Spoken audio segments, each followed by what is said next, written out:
Alright, I am super late. I'm 30-something minutes late because I had to get something out of the way and it really got in the way of how I was doing stuff.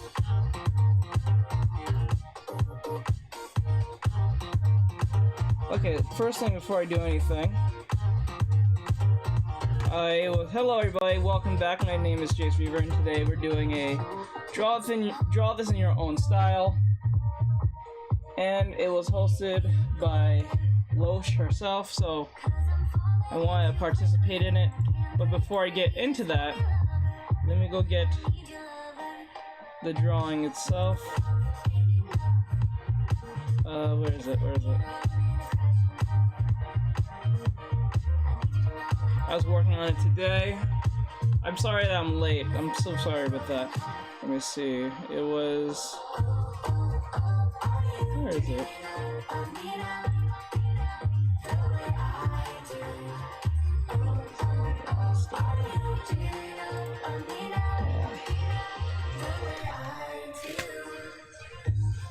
Hello everybody. Hold on. I'm just getting some things ready for this in style. Let me get the picture so you guys know what I'm referring to. There it is. I'll put it on the side so you guys can see at the same time. I figure out how to do that now. Come on! No, what the okay, there we go. Why?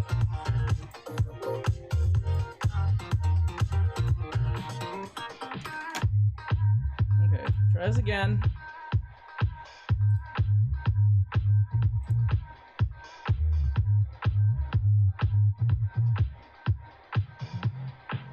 There we go. I don't know why I was acting dumb, but okay.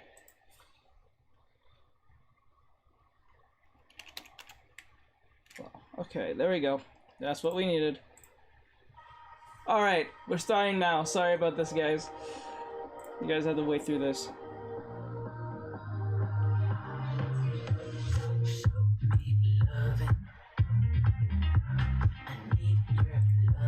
Why I did that? What the hell?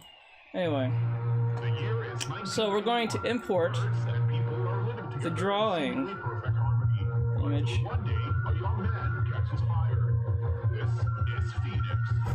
Image. We want to get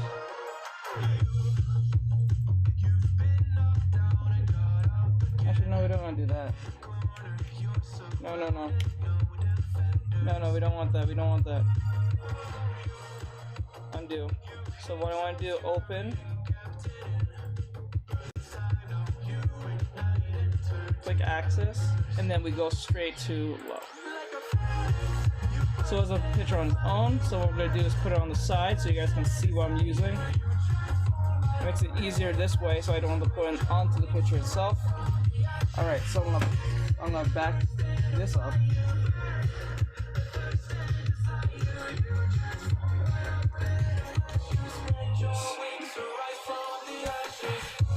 Alright, hello, we're just starting.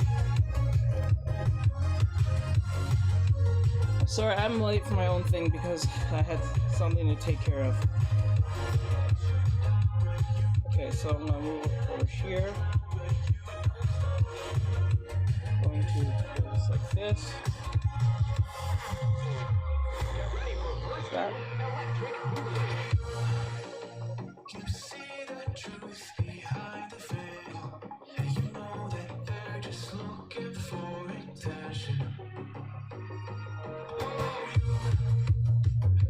Not see a thing. Okay, there you go.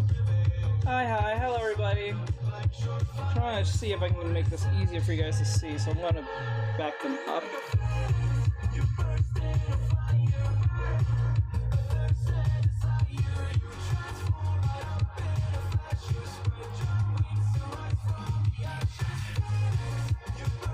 That. There. I think make it easy.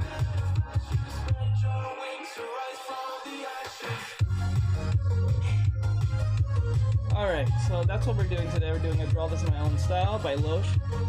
If some of you may know who she is, she's pretty famous in the Instagram world and art, I think in other places too. So I'm getting my own spin on this. I already started some of this already, so you guys didn't have to wait through the whole process of that part. Even some of you may actually enjoy that part, but I'm just saying in general. So let's just get this going. So I'm gonna focus on this hand. This hand is gonna be an issue.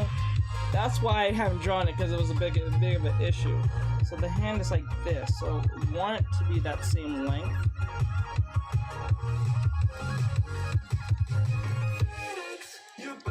I'm gonna zoom in a little bit. Oh, I'm gonna zoom in. I'm gonna zoom in like this. But welcome those of you who are here on TikTok and YouTube. Thank you guys for being here.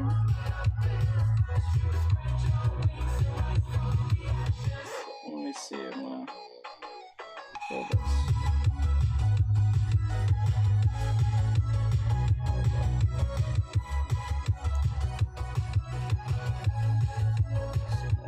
This.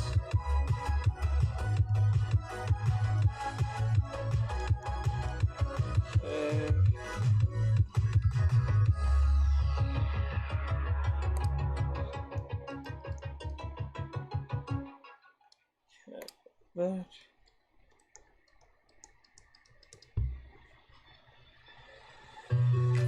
Oh, I was about to say I thought I was gonna do that thing again. Okay, like that. See my purse mode.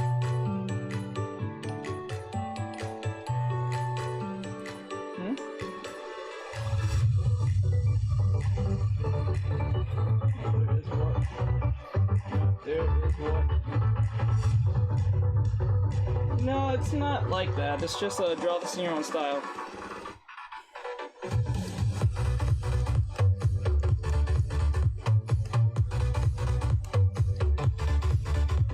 trying to make this work. Like this. I think it's I think it's spam. I don't know if that's a real person or not. It's probably the bot. I'm not sure. But it's not that type of party here. We're not doing that. We're doing. Oh, let me turn this down. We're doing a draw this in my own style. So if you're not sure what that is we're just copying what we're seeing here and drawing in our own style over here. So like that's the point. It's not that type of party here. It's not NFFW or anything like that. There's nothing insane that's happening here. Oh, definitely, I am an artist. Yeah, I get it, I was telling the CJX, I think was her name? CJX. Okay, so let's back up a little bit. This. And then the hand. I always hate drawing the hands. That's always my biggest gripe. And I'm pretty sure everyone can relate to that, but like, ugh, it's such a nuisance. Oh, I hate it all the time. Like that. And then put the like this. I think I can make it work, but like I always hate drawing the hands. It's always a big. Ugh. Okay. And then I'll have to clean this up in color a little bit. Hands are hand for everyone is over. You know what's funny? It's like we all have hands, but we refuse to want to draw our own draw hands. Like hands are just. You ever think like since we have hands and we use them all the time, kind of things that we should have a good grasp on how to draw a hand in a visual aspect, but it's always something that gives us such trouble. Most beginners trouble, or at least most people, not even beginners, it even gives even professionals trouble all the time. Art design. But I'm sorry guys for starting a little late. I didn't mean for that to happen. That's never, that was, I'm sorry that happened, because that was not supposed to happen. I hate when something like that happens.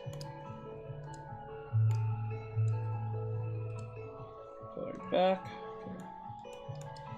Just make sure you guys can see it. I've been looking at Hudan tablets and can't decide, to be honest.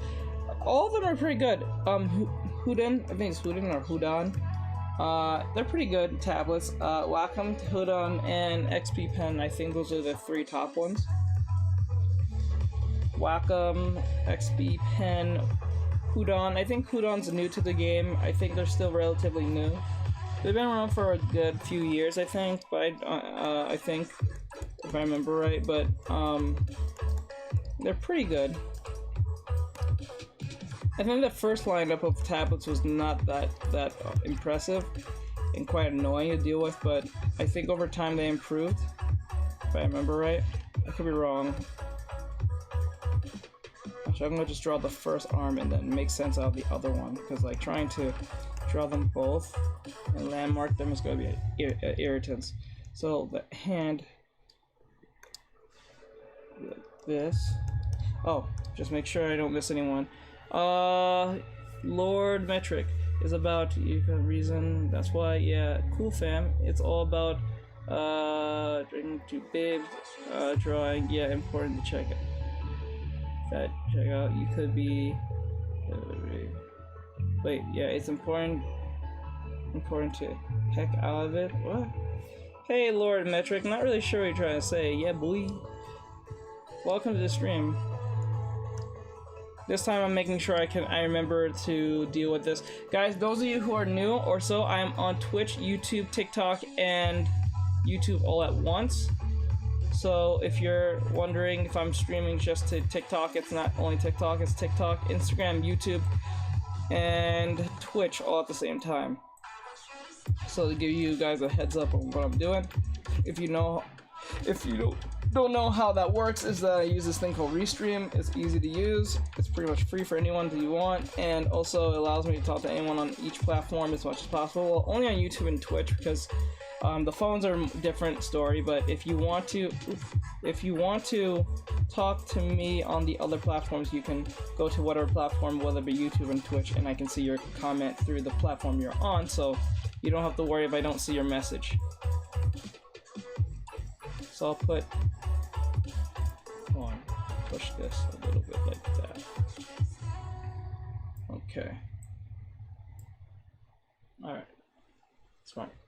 I like Loesch too. Yeah, she has amazing she has an amazing art style. Like, it's very Disney-esque. Wacom. Wacom is way too expensive for me, but Hudan is, I think, Wacom's competitor. Yeah, I think so. Oh my god, this is beautiful. Thank you, Animu. Hands are thing. Okay. I like Loesch. Yeah, Loesch has an amazing art style. It's very distinct. It's very Disney-esque and very fluid. I like how fluid most of her drawings can be. Now I gotta make this hand work. And then I think I learned something. I was watching what's his name? Ethan Becker on YouTube. To those of you who may know who that is. He's a, I think, I want to say ex animator. I don't think he's an ex-animator. I think he still animates. I think. I'm not sure. He used to work for like Nickelodeon and do the Avatar series and Netflix and other places of company and of animation and stuff. And he was pointing out Loesch's art style, and there was something really specific about the art style. It was the hands. Who's the artist? The artist I'm using to draw in this style is Loesch. You can check her up on Instagram. I think that's where you can usually find most of her stuff, or so. I think I made the neck a little bit too turned. I think I should have brought the neck a little bit more in, so it'll be a little bit more expressive in that sense. I think mine's a little bit stiff, and that's a problem. You can tell by the arm itself, but I'll probably elongate it a little bit. But I remember he was pointing out her art style, and at least not really her art style. It was mainly how she draws hands, and it seems like when she draws hands, he kind of just draws them like mittens, in the sense of instead of drawing each finger independently by themselves, she kind of just draws them as one whole like coherent shape, if that makes sense. If you guys know who I'm referring to. Oh yeah, those of you who have any questions about art, I can answer your question if you have. I'll do a quick demonstration of something you want to know, but like I'm not gonna go full like lesson since I'm late. So I'm gonna keep that in mind. So I'm gonna draw the hand like this. Now what I'm gonna do is I'm gonna make my drawing smaller so I have more room to draw. So I'm going to pull over here, which is not a big deal because there's so little room I have here. So I'm going to grab it, do this, pull it down a little bit like this, so we have some room here. Okay, let me see. Lower couple forever. I used that drawing app you have, but on my phone, and tried a bit today, and it went a bit difficult on phone. I set on my computer and laptop that drawing app you use.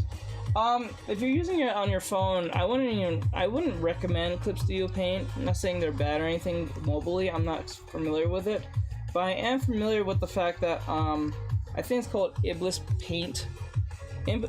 Iblis Paint is pretty known for being on mobile, and I hear the good things about it on mobile, so you should check out Iblis Paint. I think they have a free trial if you want to try it out on the App Store, depending on what app you're using. I think they do well on iPhones, so like if you have an iPhone, that may work, but if you're using Android, they may have an app for you to use. So like if you're trying to do things on the phone, I suggest go with Iblis Paint first before you do that, just to be on the safe side. To you, future. I mean, lover forever. I mean, love couple forever. I'm saying it wrong.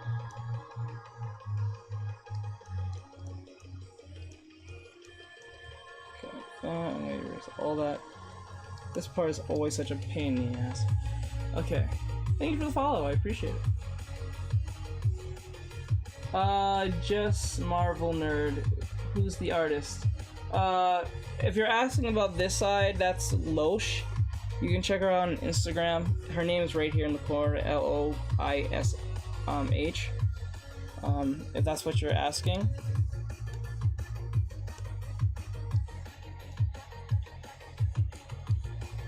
Now the problem with this is that it's always such a pain because I need to make the arm look normalized, and I kind of just ignored it. Now what I'm going to do, just in case something goes left, I'm going to put this in its own folder and copy and paste it, and what's going to happen is that once I copy and paste it, I'm going to make sure that paste. So if I make any mistakes, I have something to fall back on in case if I do. That's the best thing about doing it digitally.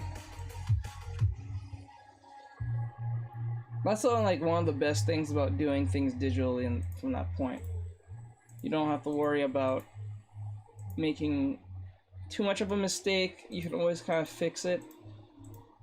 But this is why traditional is quite superior to like to digital in this sense, because this is just in my opinion, but it's because digital is very unforgiving and it teaches you more not to make more mistakes, and I think digital can make you a bit, and not all the time, but it can make you a bit I don't want to say lazy. It will make you a bit more lean toward to mistakes, because it's easier to just click a button and fix the mistake. Most cases. Sometimes you can't run away from it. Sometimes.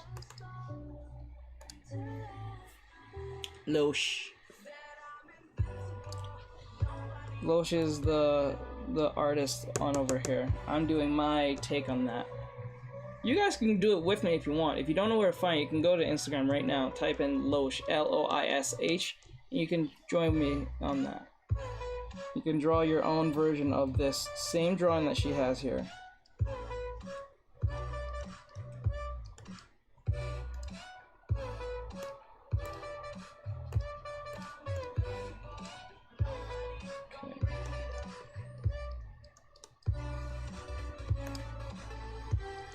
Okay, like this.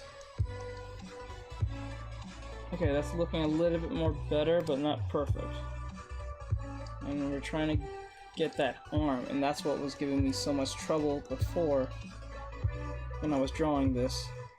So I want to make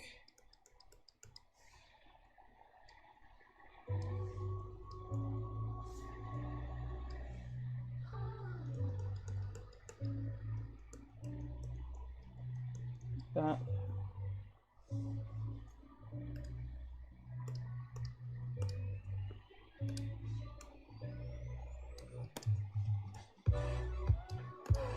Okay.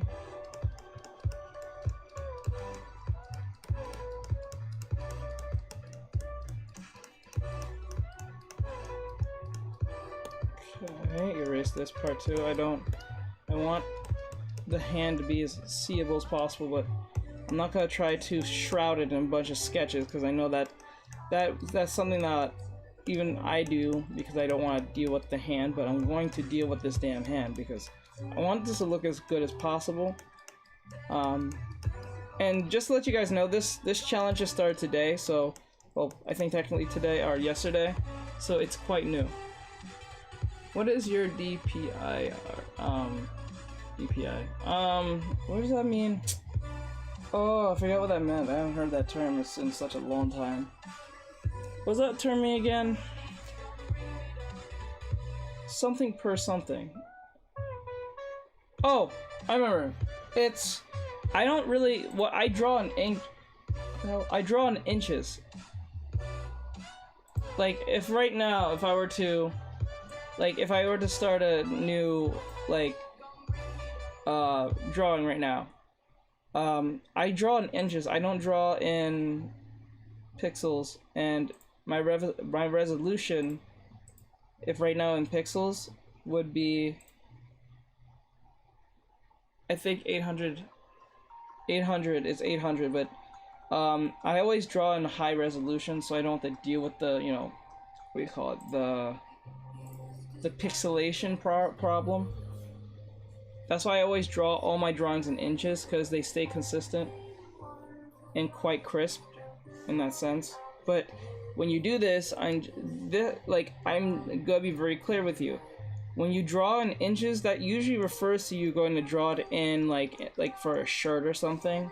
So that's usually why people put in inches, so you can convert it to, like, say like you're trying to put onto like a shirt or some type of graphic or something. That's mainly what most people use it for. But I use it for because I just want the quality to look as good as possible when I post. Because Instagram does this thing where when you post a certain DPI or so. What's wrong with this fucking thing? It could look kind of fuzzy. Because Instagram has this way of doing that. It's really annoying, to be honest. It's really annoying.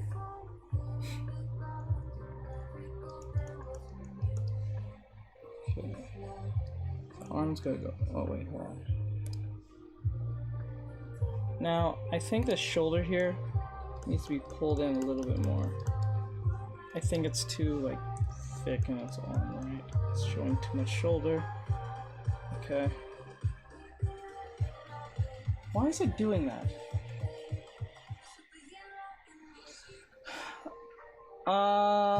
I like to draw more on paper, but I still kind of like sometimes do digital art. I love it. The face and the body. Oh, thank you. I do recommend, if you do like doing it more traditionally, in most cases, you can combine the two by doing it on traditional paper. Draw on the paper, and then what you should do is scan your drawing into the computer so you don't have to, because that's one way you can do that. You can do that on your computer. I think most people know that, but like, if in case you did not know that, I'm saying. So I had that same conversation with a fellow student just earlier today. It was kind of mind blown by that, in a sense, I think, if I'm correct based on how they responded. But like, yeah, you can actually just scan in your traditional drawing into your computer, and then you can just retrace it. Good morning, hello. Good morning. Well, it's actually afternoon for me and probably morning for you. I'm not sure. Or probably, yeah, is it morning over there? Okay. The hands are looking quite okay now. We want this to look as good as possible. I think the thumb needs to be a little bit more. Like that. Alright, let me see what you guys are doing. Most followed. Hi, hello, Cuttlefish. Fist. Cuttlefish. So yeah, just to answer your question, guys. Oh, why is it? Topics. Oh wait. Oh, it's not under. Wait, hold up. I just realized. It's not under art. That's so weird. That was weird. I was supposed to be in that category. I just now noticed that. No, no, no, no, no, no. That's a big boo-boo there. Hold on, guys.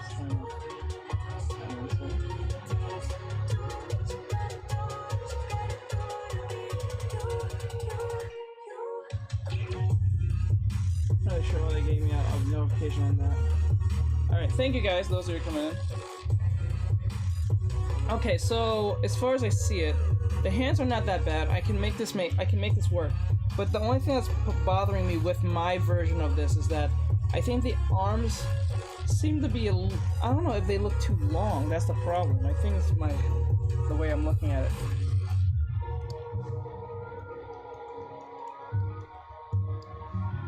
That and then the arm.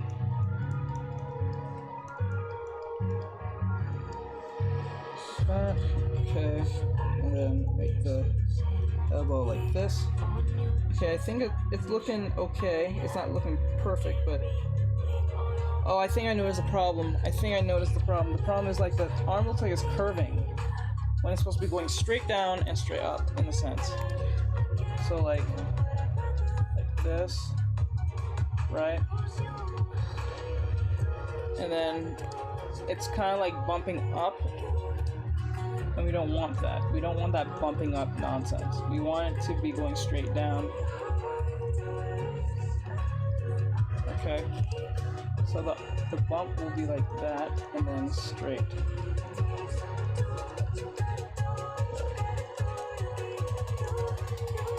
Alright, there we go. I think that we can go with that. Now I'm going to take away the stomach and the back, because I think I keep looking at it. So I'm going to take that away. Like that. So it feels like there is like the arms on top of the body instead of going through it.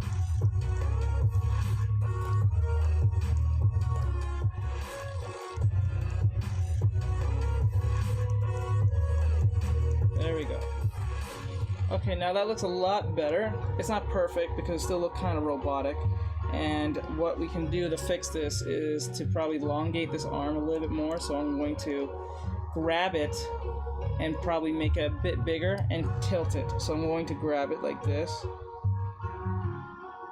like that, and then I'm going to tilt it a little bit more like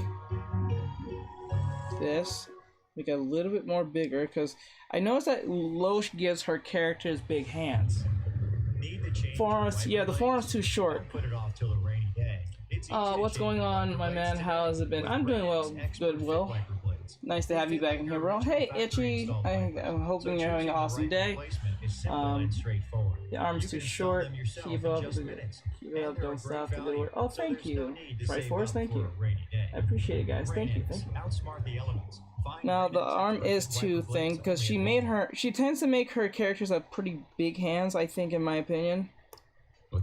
So I'm going to try to match that energy with hers. I don't want it too big, but I want it to look at least noticeable enough. I think Jin would just be, well, Okay, let me see.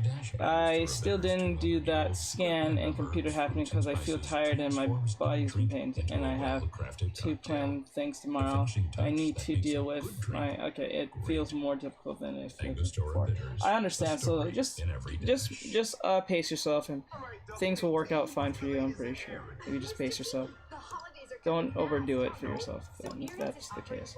Alright, so the arm, I think it looks good now. What do you guys think? You think the arm looks good? I think the arm looks fine.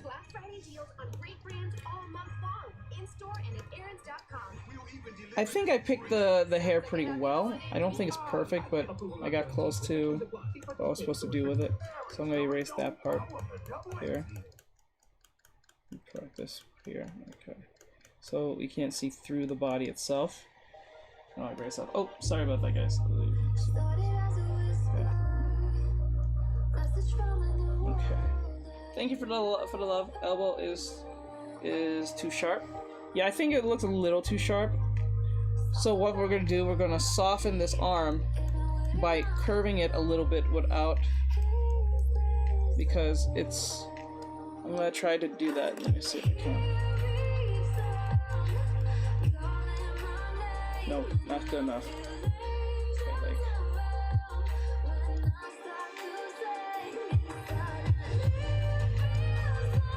like that.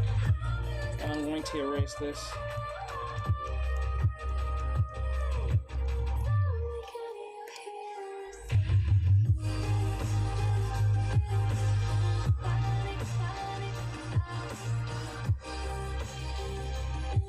Now there's this curve here I don't like.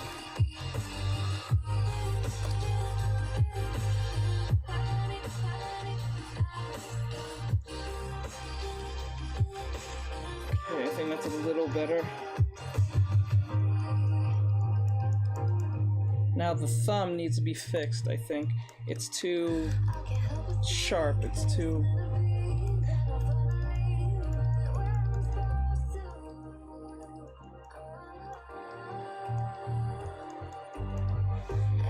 Okay.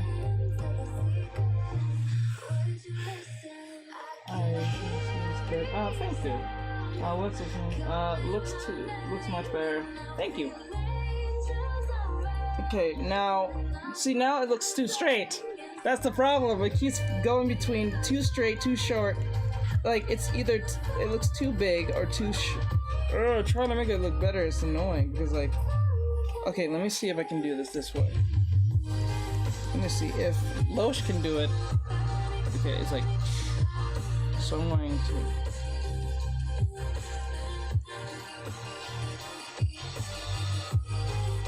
Okay, that's good enough. Wait, no, I'm gonna do it again. I'm gonna try again. Oops, I keep knocking to this. So, I gotta sleep. Good night. See you again. Okay, thank you, Couple Forever. Two future. I'm gonna say two future.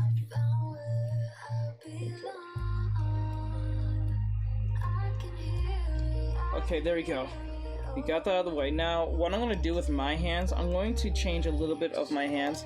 Not too much. I'm going to have my fingers curve a little bit. Like this. I'm going to change mine a little bit. And I know I shouldn't do that, but then again, I like I don't like going exactly with the reference too much, because I feel like that's... You don't learn anything. I like to improvise when doing that type of stuff. So, like, for instance, say for instance you're in a situation where you have to draw something and you made a mistake, but the mistake is looking better than the actual thing you're trying to draw. So you try to improvise and combine both ideas in. I think I have allergic reactions. Oh, that's sad. I'm sorry about that. Well, since if you figure that out, like, you should always see a hospital or so. Hopefully they'll help you, but if you can't afford one, just stay away from whatever's causing you having trouble. Hello, Pipe Vega. Hail Vega. Thank you for the love. I appreciate it. Thank you. On Instagram. So.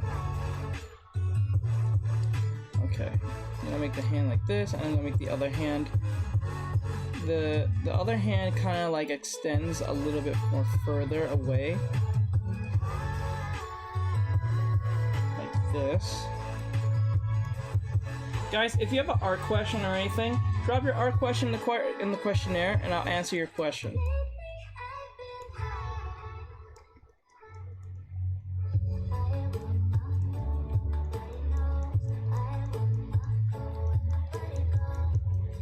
Like that.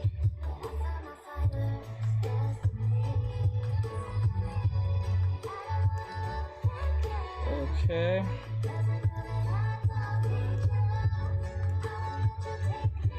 That to and then. Okay, this is the hand. Now I gotta fix his hand. I need to.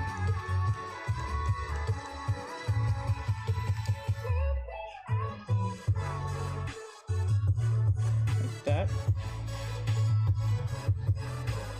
Trying to make sense out of this hand. It's always such a annoyance. But I will figure it out. I should just practice hands for the next 30 days next time, again.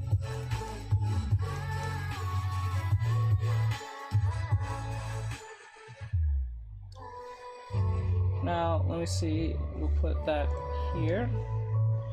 And I think the arm needs more, the back arm here needs a little bit more work because it looks too cartoony. It looks kind of like it doesn't belong, so we're trying to make sense of it like this. Okay. Let's make that a little bit more.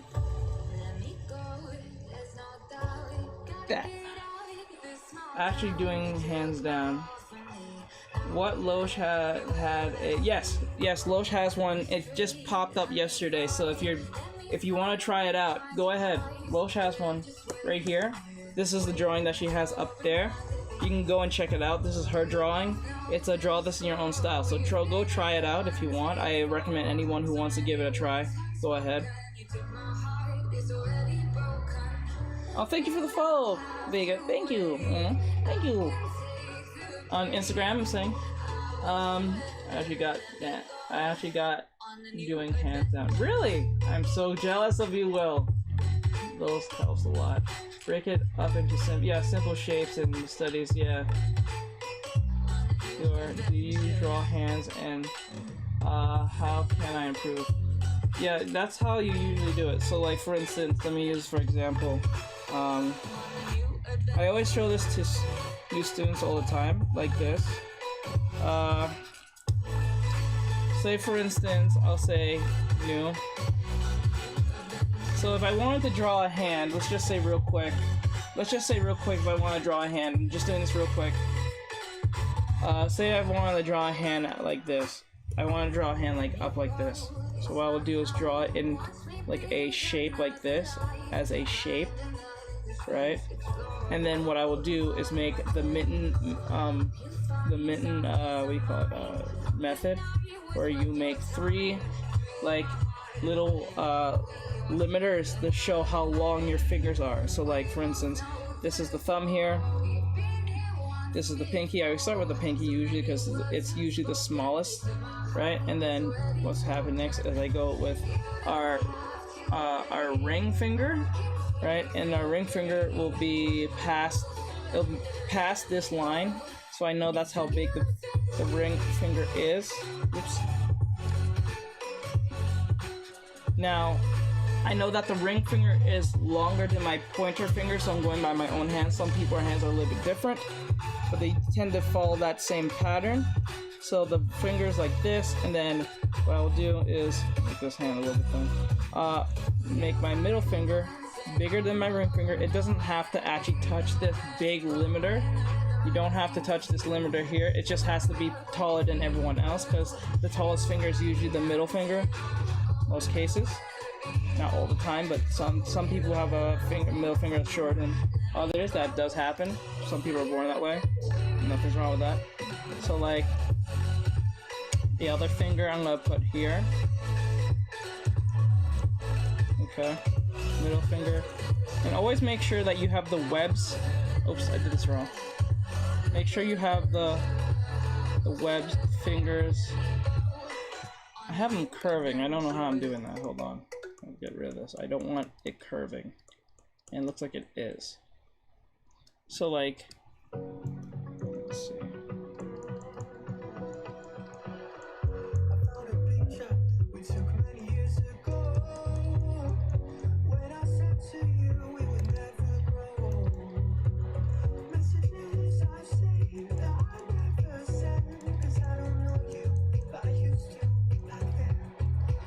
Like that.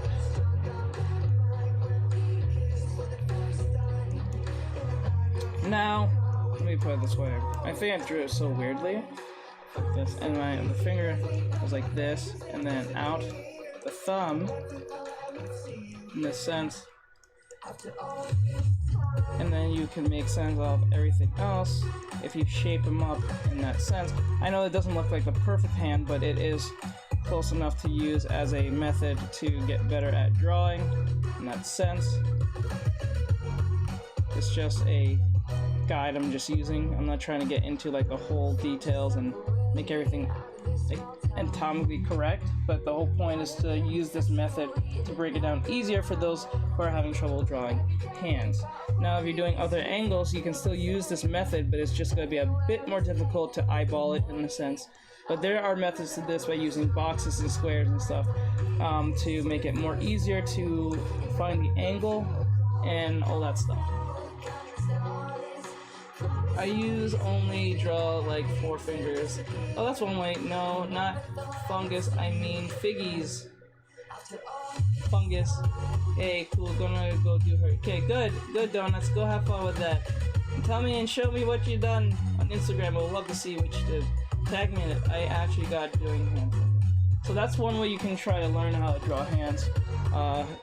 In that sense, I tend to make sure that you are not noticing the mistakes that's there that you can probably get better at drawing in that sense. So I'm just using that as a demonstration in any way. I would make this look better, but I'm not focusing on that. So if that's something you're having trouble with, I can always show you at least some tips on how to draw hands. So, oh, hello there. Oh, Valentine, I think. And just make sure those who just to let you guys know, I'm on TikTok, YouTube. Those who are brand new, I'm on TikTok, YouTube, Twitch, and Instagram at the same time when I go live. So if you want to try out the other platforms, you can if you like. But if you want to support in any way, please follow the YouTube. And also I have a course that is there to teach you guys how to draw the human body with simple tips and tricks. I will present it in a little bit, but right now let's just get this all done because I don't want to be behind schedule because I'm kind of. So I'll mention it in a bit later.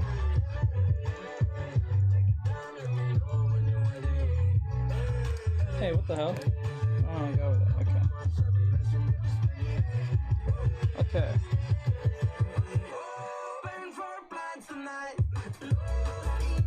Now I'm trying to get this hand to work like this. Now the fingers, I know this is the pinky here.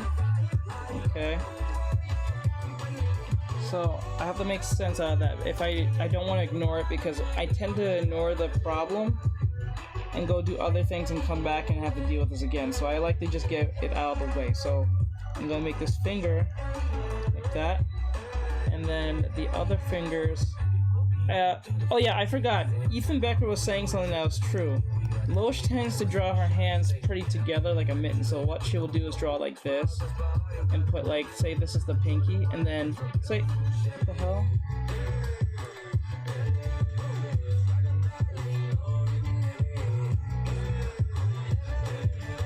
What's wrong with this phone, bro?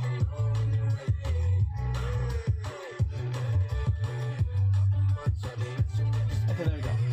Oh, I just realized I'm using crystals. I'll deal with it later. Anyway, so, I kind of noticed that when she draws fingers, she kind of, well, not notice, he knows it, but she draws fingers together, so like she'll have a finger like here and here, and the two fingers will either be together, so she doesn't have to draw them individually like that. She can draw as like one entity, so she'll draw it like this, like she'll draw a gap between them, so it shows that there's a sense of spacing but still togetherness in that sense. Or sometimes she'll draw even this finger with the pinky to the thumb, not to the thumb. Like this is the pinky, this is the thumb here, right? So she'll have two fingers together and one finger off and one finger kind of off by itself, so she doesn't have to deal with both of the fingers, all the fingers at once. It's kind of a good trick if you don't want to deal with drawing individual fingers all the time. Yes, it's named pointy pinky fingers. What? It is the same username on platforms. Any question about art? If you guys have any questions, please, you can leave your question in the questionnaire if you're a fellow artist and if you're having trouble with something or a concept under art. Anyway, so just make sure I didn't miss anyone's message. Okay. Alright, so I'm going to erase this part. Okay. Thank you for the love. Okay, appreciate it. Need to change your wiper blades? Don't put it off till a rainy day. And then the other finger will be like this. With Rain-X Expert Fit Wiper Blades. They fit like your original factory. And then I would erase this part. Is simple and straightforward. You can install them yourself in just minutes. Thank you for the love. I appreciate those of you on Instagram and TikTok. Rain-X, outsmart the elements. Find Rain-X Expert Fit Wiper Blades only Okay, at like Walmart. that, and then we'll try and make sense out of like that. Now what I can do is back up, and then the hand still needs some improvements. I think it's too low because she made sure that the hands are actually on the same level, so I'm going to do that. I'm going to pull this up a little bit more. Transforms any drink into a well-crafted cocktail. The finishing touch that makes a good drink. I think that's good, but not perfect. Angostura Bitters, a story in every dash. Because if you want to know how to make the landmarks work, what you can do is look at the elbows itself. If you look closely at the yes. If you look at the landmarks on her drawing, you can see that the elbows are actually in line with each other. So if they're aligned with each other, that means I can put these in lines with each other and it won't look off. Now, the only thing I have to worry about is the look and how it looks. So like, I need to make sure that the look makes sense and the arm makes sense. So like, I need to make sure I can fix that part. So I'm gonna go back. I'm gonna try to fix this arm as much as I can, like that. I think that makes sense. Her elbows tend to point out a little bit more, like that. I think that's good enough. Okay.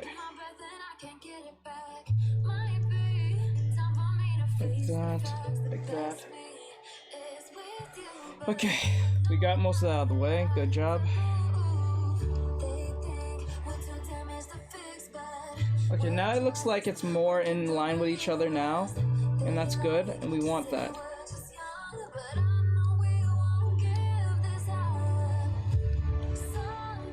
Okay. And go back here.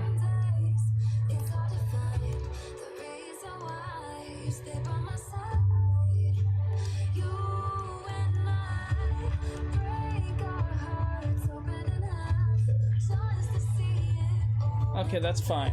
I think we got the hands pretty well now. It's not perfect, but we're somewhere. Now, oh, I want to actually zoom in. You get to see it. Okay, let's see what I can do here as well.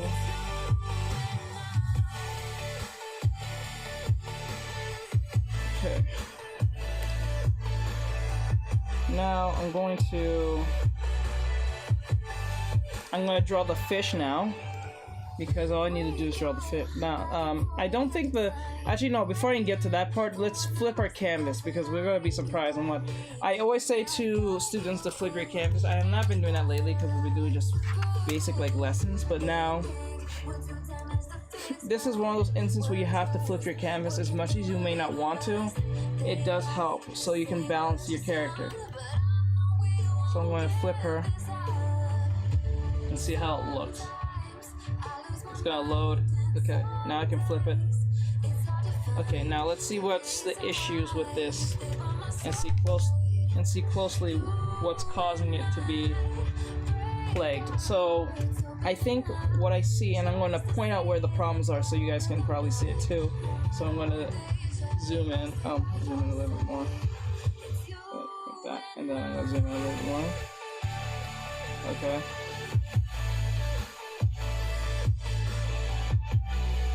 About there.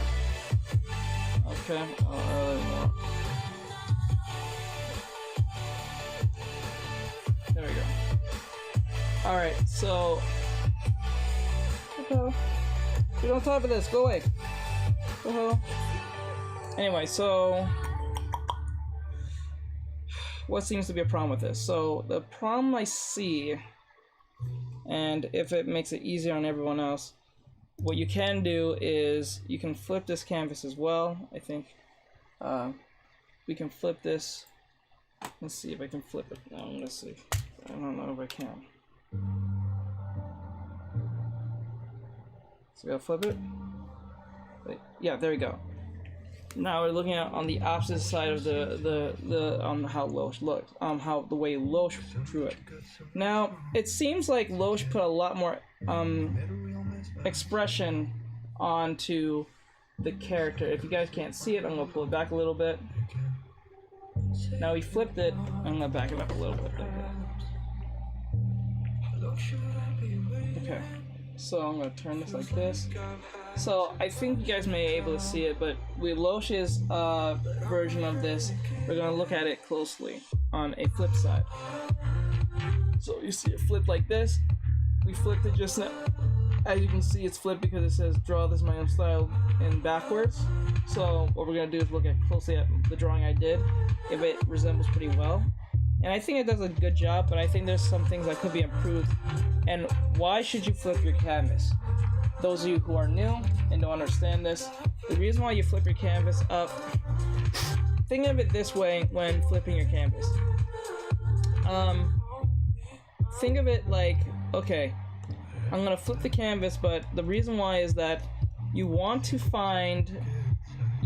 to be as mirrored as possible on both ends, or at least look pleasant as possible on both ends of the spectrum, left and right. That means it's balanced. Think of it like you're building a building on the right side. So you're making a building, right? And you're on the right side making a building. It's gonna look right to you because you've been on the right side the entire time, but once you go on the left side, it's gonna look crooked, it's gonna look weird, and it's gonna look like the Tower of Pisa, or Isa, I think. Those of you know what I'm talking about. It's in, I think, Rome? I think it's in Rome or Italy, one of those two. I think it was Rome. And it's gonna look like a tower. It will look straight to you at first, but after a while it's gonna turn and tilt itself and it's gonna look like this. And you're gonna be like, why does it look like that? It's because you didn't look at it on both sides of the spectrum. So we want this to look balanced on both ends of the spectrum, on left, right, and not really the middle because we're drawing it in the middle, so it's gonna look right for us from that point. So, because you don't want to get tunnel vision on how it looks off the bat, because it's gonna look weird after a while. That's why you can always get to that point where you're saying, well, I draw the drawing, it looks great, but why do I not like it? And you're gonna wonder why, and you're not gonna figure it out. This is why those things happen. So, erase that part. Erase that part. Okay. Actually, I'm gonna go back.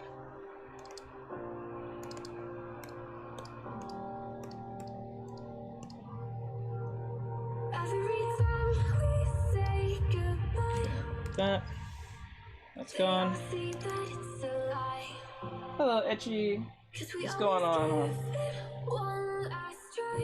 Okay. Now, I think the hair is fine. I don't think there's no need of changing it because the hair is morphing, so it doesn't have a defined thing other than how it looks. So I don't think we need to change anything on that aspect. The shoulders, I think, needs a little more work. I think they're too stiff, so we're going to fix that. We're going to adjust that. I'm going to have her curve this a little bit more. That looks better. Okay. The arms still needs a little bit more work, but we'll see how we can make that work. So we're going to bring the shoulders, and the shoulders tend to stop right here. So I want to make that work. So I'm going to like that. All right, and then the shoulder blades needs fixing. In that sense.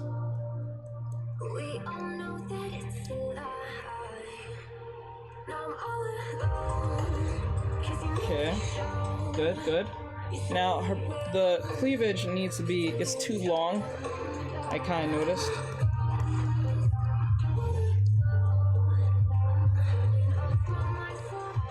Okay. I hope you're having an awesome day. Someone smart. I'm stumped by how these artists go from line art to that painting style of coloring that most hides the line art. Yeah, it's I think you're referring to like lineless art. Like they'll do a line art and then they'll take away the line art or the sketch, and then they'll just throw the coloring. That's where the idea of grayscale comes in for you smart.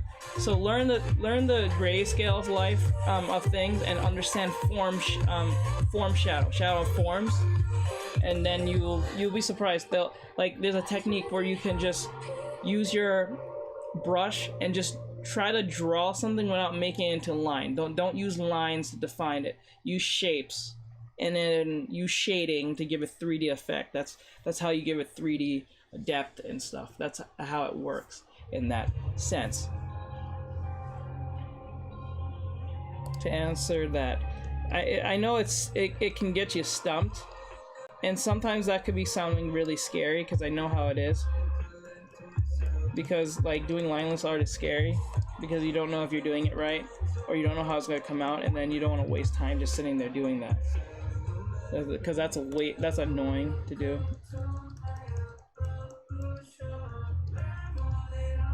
No.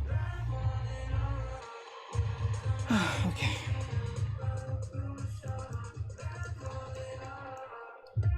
Okay, now her arms, I think, looks a little better because I fixed it. The neck is looking better. The cage, not rib cage. I don't think the rib cage, but the collarbone. I think it was too close to the other collarbone. We want that to define, but we don't want it to be so noticeable. So I'm going to fix that too.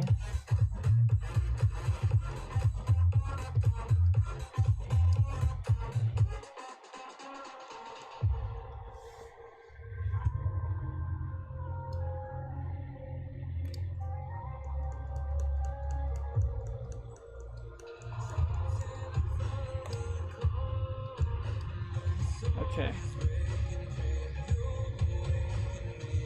Thank you for the follow, guys. I do appreciate it. Okay, so we got that out of the way. I think the shoulders are... let me see if I can...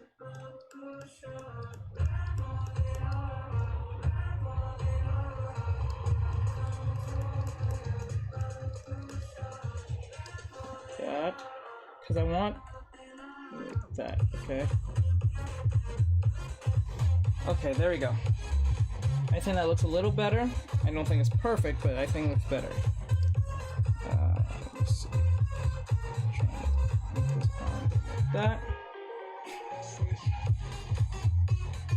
Okay. Shoulder seems to be on.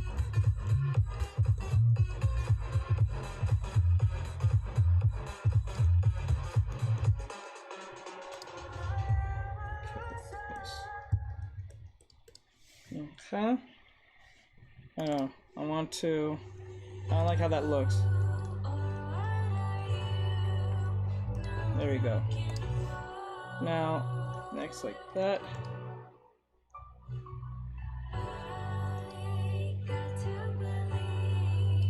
Alright, that's fine. Now, there are two problems with this. That I've kind of spotted by flipping it. The problem seems to be... Oh, see, this is where... Okay. Okay, so what we can do is... We can grab It's just this piece right here. I'm gonna see if I can grab it and see if I can pull it down. Okay.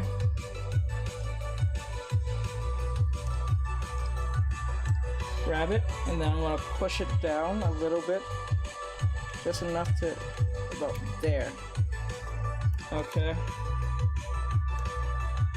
Now what I did is just made her torso a little bit smaller for a good reason. And I'll explain in 2 seconds. I just need to. Okay.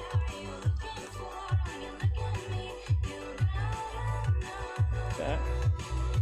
Alright. Thank you guys for the follow. I do appreciate those of you on TikTok and Instagram. I did ask you someone smarter. I hope you're having an awesome day as well, bro. Or broette. Or somewhere in between. I'm not really sure.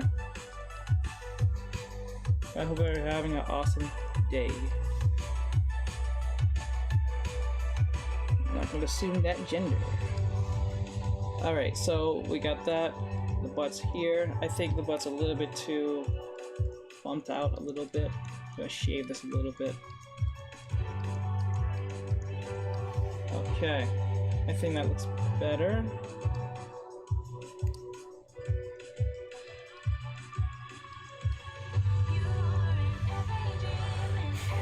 Okay.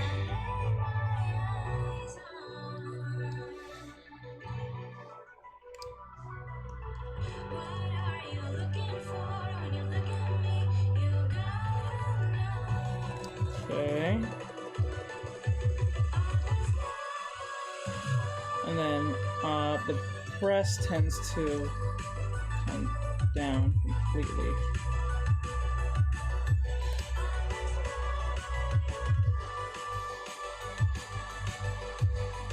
Okay.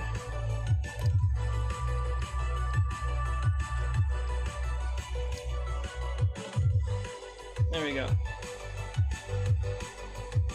Out of frame. Oh, sorry about that, guys. Thank you for letting me know. Thank you for that, Thunders. Thank you. I know it happens a lot. I won't be paying attention. The thing will tilt itself away. Now, everything looking like it's much better. The hands needs a little bit more fixing, so we're gonna fix that part. I think we need to fix.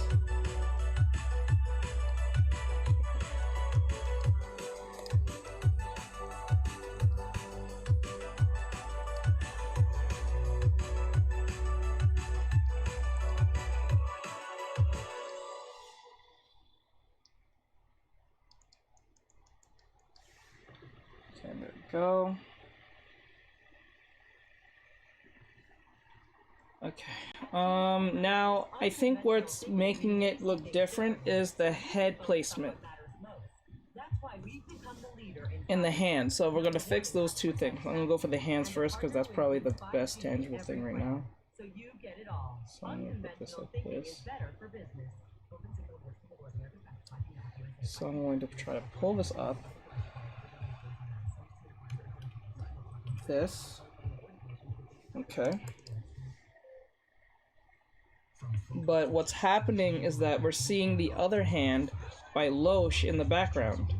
So we need to figure out how to make that look presentable without being totally overrun. So what I'm going to do is I'm going to see if I can do this thing where I'm going to make another drawing. I'm going to make another layer just to see if I can get away with it.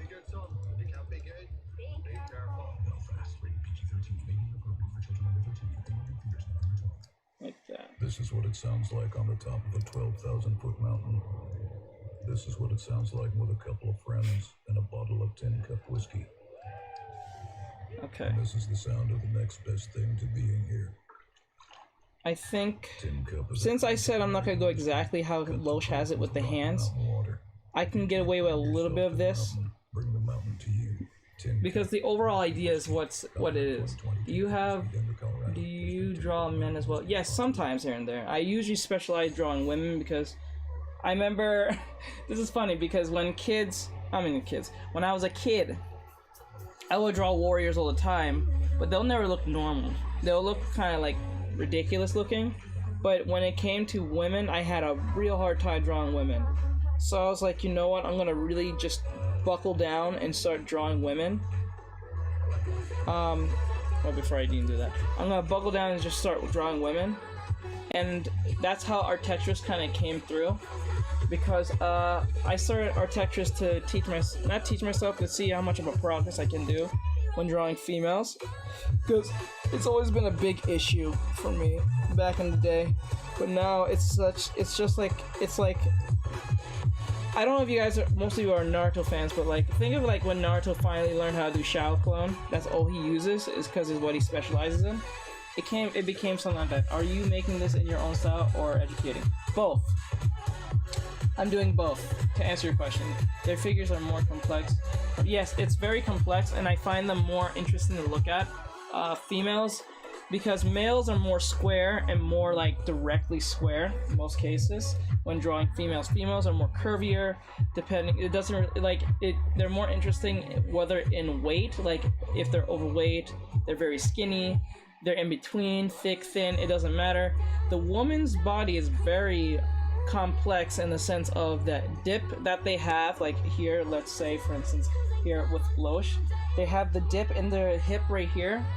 I think there's a word for it, but just a dip here, and then sometimes by certain angles the top of the torso can have this extra bump right under the breast, and what happens is it can give it more of a push out based on the perspective. So like if you're skinny, you can have this. If you're really skinny, you can have this bump and look more curvier by the angle, but you're not actually curvy. You're just more straight on, if that makes sense.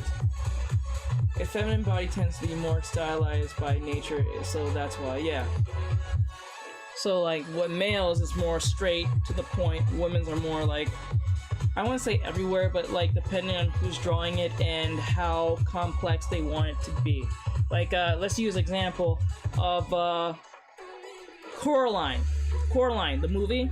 Think of Coraline's opposite mom, the mom that was the spider lady, the spider witch, or whatever you want to refer to her.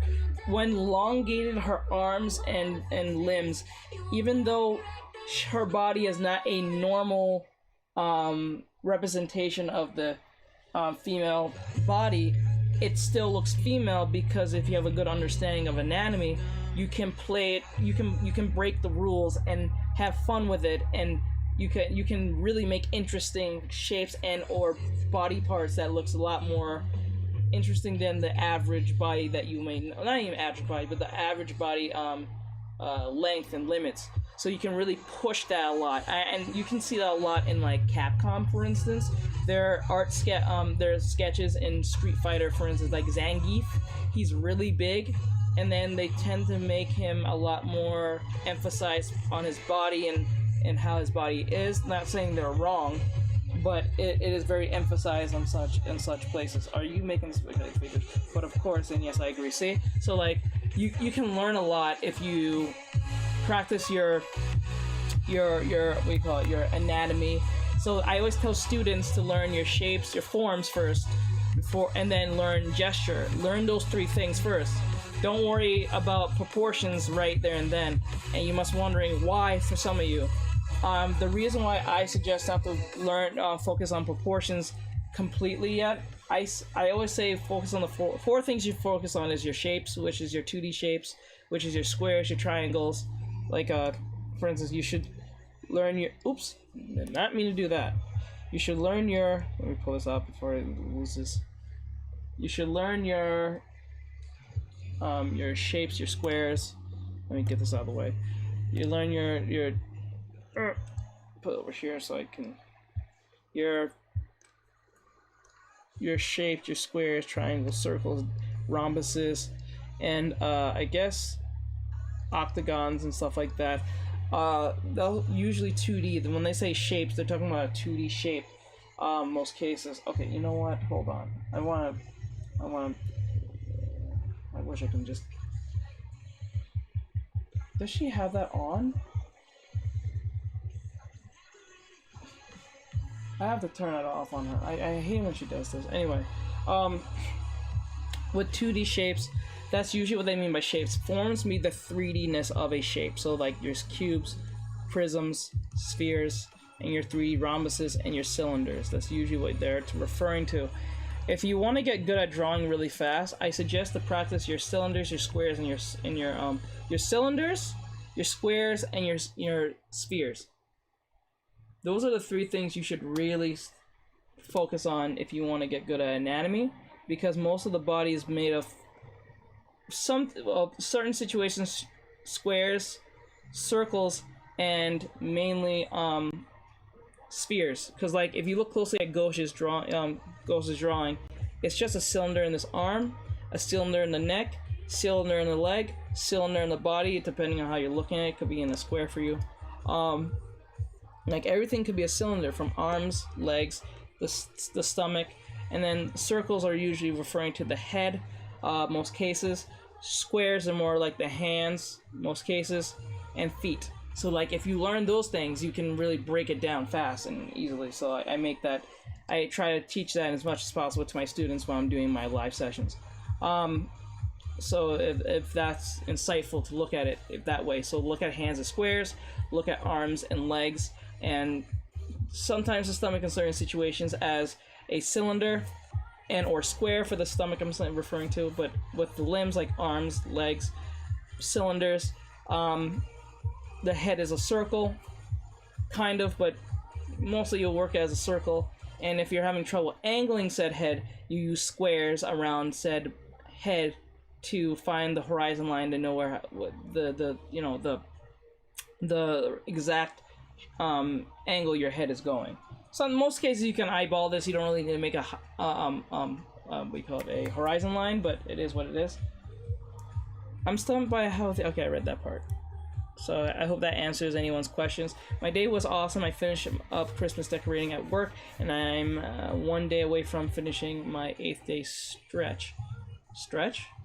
I mean like stretching, or that means something else, like you're racing towards something around the stretch.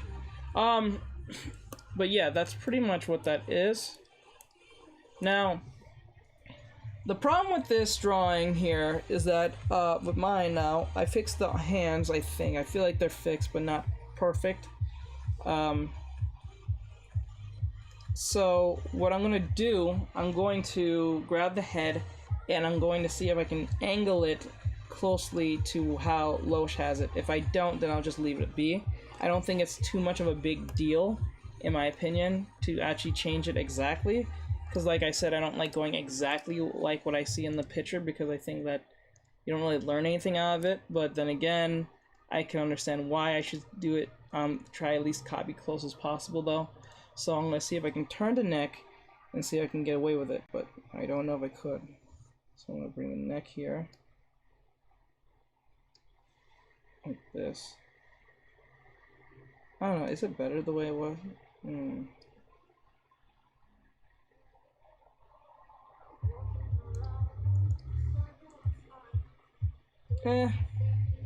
I guess I'll just tilt it a little bit. I don't think it's that serious. Okay. That's taken care of. Now, can you describe... Hey, Junior, welcome back. How's the Twitch streams? I hope you're doing well. Can you describe the cube method for the head angles? Okay, so for instance, when you're doing head... okay, I'll get to that in a second. Let me just... Before I get to that, because we're close to... I don't say finishing, but we're pretty close. So before I get to that part, I'm going to explain. Hold on, let me get this, because I know she needs the...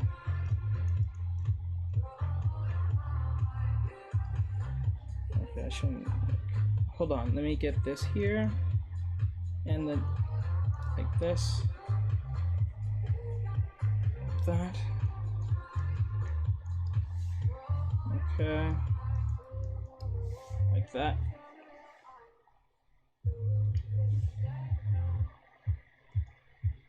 Alright, so with the head shape, so like for instance, if you have a head, let's just say this is a head, or like a, let me say like this, like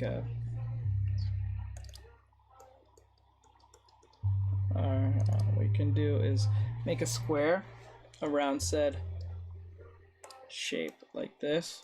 That's like, think of it this way. Like, put the head like this.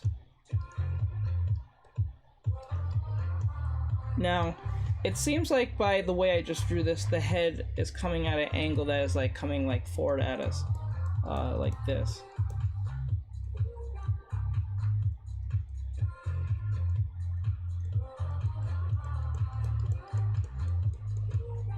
Like that's how the head is like kind of coming, because based on how the angle is, which I think is still not too correct, but then again it's helpful because it gives you a sense of not only just direction but a real clear force perspective, so your eyes are more focused on how the square is placed, and based on how the square is placed it gives you a sense of, okay, a strange perspective.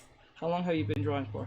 I've been drawing since I was 6, but I didn't take it seriously until I was like 23, 22. I'm 26 now, so that tells you something there.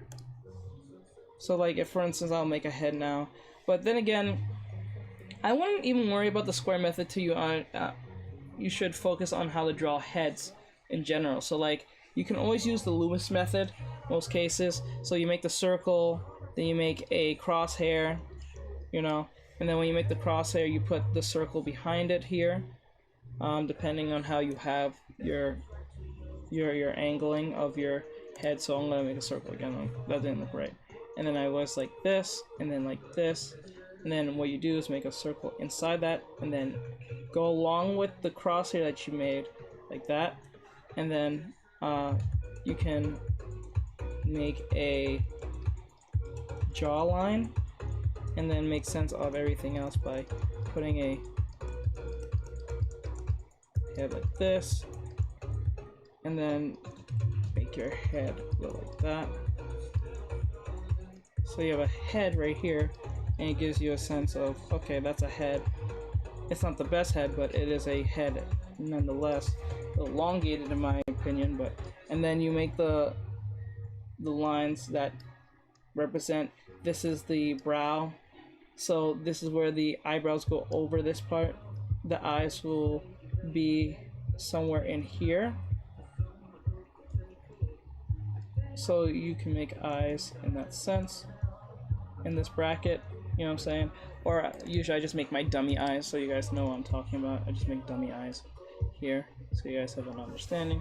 What's placed is not perfect, but you know. And then this right here will be your nose placement, where your nose will be, right? And then your ears tends to stop and begin somewhere between like here, or about in the same bracket as your nose. I think it stops where your nose is most cases. And if you don't know where to place the ear in this situation, the easiest way of doing this is when you draw the circle that cuts your cranium, it's always in the back third of the crosshair. So like, once you make the crosshair inside your circle like this, and you connect the jaw and stuff, this right here in this particular placement here, this is where your ear will be in. So you'll just draw an ear like this. It's always in the third of the circle all the time. It never changes. It's always in this third area. It's never here or here or here. So you can always keep that consistent and know where the placement of your ear is. So that's one way you can learn. Hopefully that's helpful. How do you use the Loomis method more often? Based on how you use the Loomis method is just understanding the placements. Actually, you're not even practicing drawing the head. You're just practicing how to put the guidelines. So it's step 1, make a circle. Step 2, make a crosshair. If you're looking directly at someone, then this is where the step kind of changes. So like, you make the circle, you make the crosshair, then you cut these two off. Once you cut them off, what happens is you want to make a line here and a line here. The reason why you want to do this is because you want to make sure that everything's kind of equal, but the top here is not equal. What you're gonna do is take you're gonna take this section, which is your brow section, because this here is actually your forehead, your hairline. This is your hairline here, and you gotta wonder why, how is this the hairline, this is the brow. Is that you're going to take this section and use your hands to do this and slide down and then make another line. Now this is where your nose will be. This is where your brows will go. And I think the nose will be here, I think. Remember? No, I said it wrong. This is where your brows will be, your nose will be here, and then I think your mouth will be, your chin is there. So what you can do is just do this and go along with the head, the circle itself, and then now you have yourself a head. So I have eyebrows here. Hold on, let that load. You erase this. Then you make a circle. Circle. And then you make your nose. And it stops here because this is your chin. And now you can just make your ears. You see how that works? That's how. But I love see people opinions on the methods. In my opinion, I think it's a very good method, especially if you're not new. I mean, especially if you're new to the concept, you can really master this and tighten this easily. And then after a while doing this, you don't have to do it anymore. Your brain will make it connect the dots on a very subconscious level. That's why I have no problem with this method. I've been practicing this method for the last few days now because I feel like my heads has been not as tight as I want them to be. But now since I've been practicing them, it's not only that easier to drawing the head, but I feel my heads are a lot more constructed correctly. So I don't have, it takes out the guesswork. That's what I love about this method. It takes away the guessing of where the placements of the eyes, the nose, the eyebrows, all these things are going. You have a good sense of direction. You always know that the eyebrows are here because it's always on top. You always know that right under the eyebrows the eyes are here.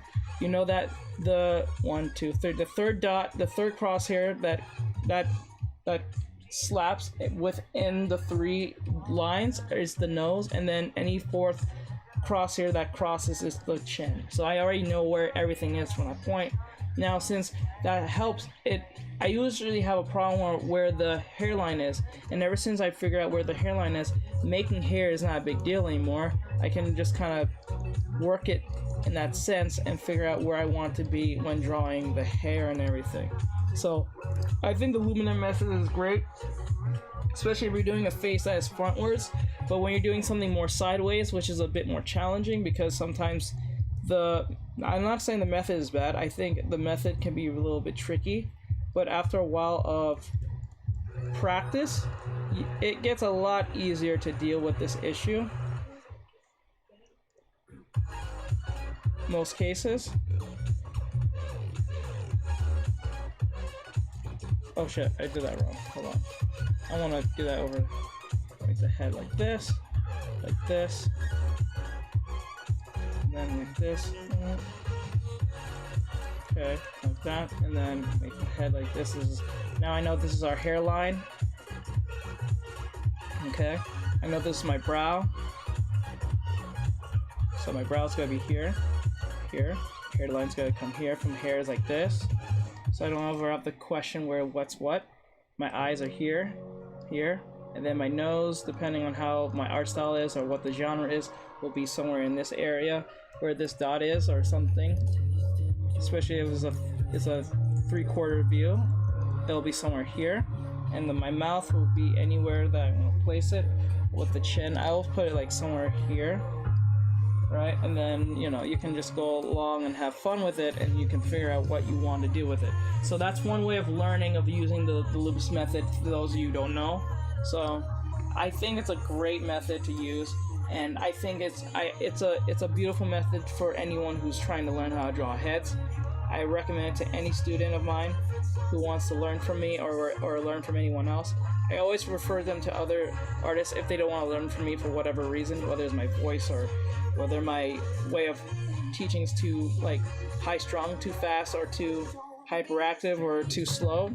I always give them other teachers just in case they don't like how I do things.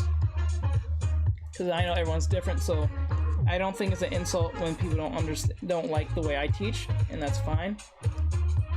Everyone learns differently, and some people just learns better with someone who's like, this is probably really shallow, but people who are very attractive, or people who are very have a certain voice, monotone voice, deep voice, high strong voice. It doesn't really matter.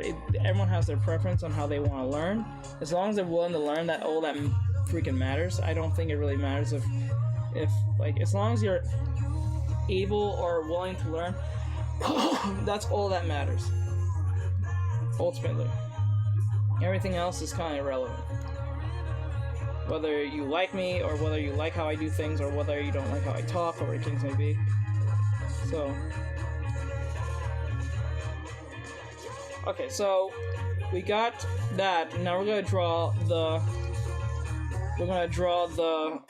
fish. The fish is the second best thing right now, and then we can. Now the fish is gonna be the easiest thing because all we need to do is just make a really curvy tube.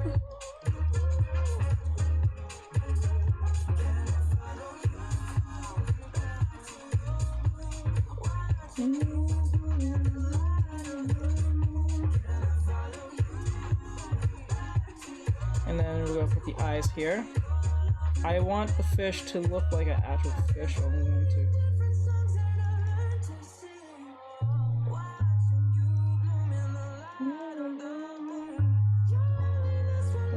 That. Now I don't like the eye placement of the fish. I want to fix that part. I want that to be more tighter, so I'm gonna bring it more closer to each other, to the fish. All right. There is a curve here that I don't want to see because the curve is actually much more closer to the fish. Something beautiful. Hey Miami, what's going on, bro? Hope you're having an awesome day. Thank you for coming in. Okay, so this one here is like, I can get away with this one because I can actually make any shape I want here. But I'm gonna try to be as close as possible to Gauche's.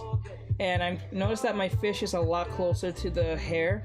And we don't want that, we want this gap. So always know that the reason of negative space gives you a sense of landmarking as well. Negative space tends to bring out the best in the situation. So like, say for instance you're drawing something and you're wondering why is that working, but you feel like you're drawing the drawing perfectly, or you're drawing the drawing correctly, but something's not right. Maybe it's the negative space you're not using. What is negative space? Negative space is basically the space is not being used that is surrounded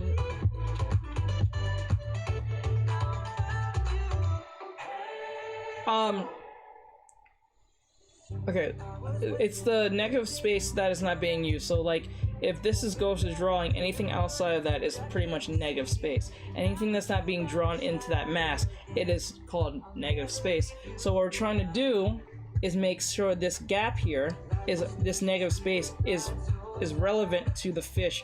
It shows the distance, because if you look closely at my drawing, my fish is way too close to the hair.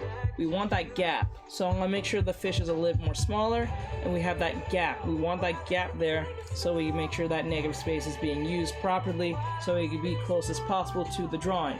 We're not gonna be perfect with it, but we're gonna get close as possible. That's the goal of doing this. So we're going to try our best to do that. So I'm gonna make this gap a lot more shorter. So we're gonna make the fish smaller. I'm gonna make the fish a little bit smaller. Okay, like that. We want that gap right about there. There we go. Now that looks a lot more closer to what it is. Negative space is a thing, and that's something you should teach yourself or learn to use, because you'll be really surprised on how you can use it as a insurance, a form of insurance to make sure that the distance between your characters or your objects and stuff is working. That's one way you can look at it in that sense. Come on, guys, we need more likes on over here on TikTok. We need that 1,000 likes. I will really appreciate it if we get the 1,000 likes. Because the more likes, the more people. The more people, the more students. The more students, the more art questions will be revealed. More art questions will be answered. We need more people! Please! Hit that like button, peoples! I really would appreciate it. We need more people from TikTok I'm referring to. And those of you on Instagram, drop some likes over there, guys, too. And guys, if you want to support in any way, if you like what I do and you want to see these more for free, get more of these lessons, these class lessons as I'm doing my artwork, just follow on YouTube. It really be really appreciated if you did that. You don't have to, you don't want to, but it will be really appreciated if you just follow on YouTube. We're trying to get to 1,000. We're at 788, if I remember right. So let's try to get to 1,000 followers, subscribers, on YouTube. If you guys want to learn from me, and yes, I'll be making more YouTube videos in the future. I already have a bunch of them sitting there to answer some questions that you guys might be having. I'll be redoing some of them to update them so you guys will get a more updated, modern version of them, like how to draw heads and stuff, or draw eyes, whatever the case may be.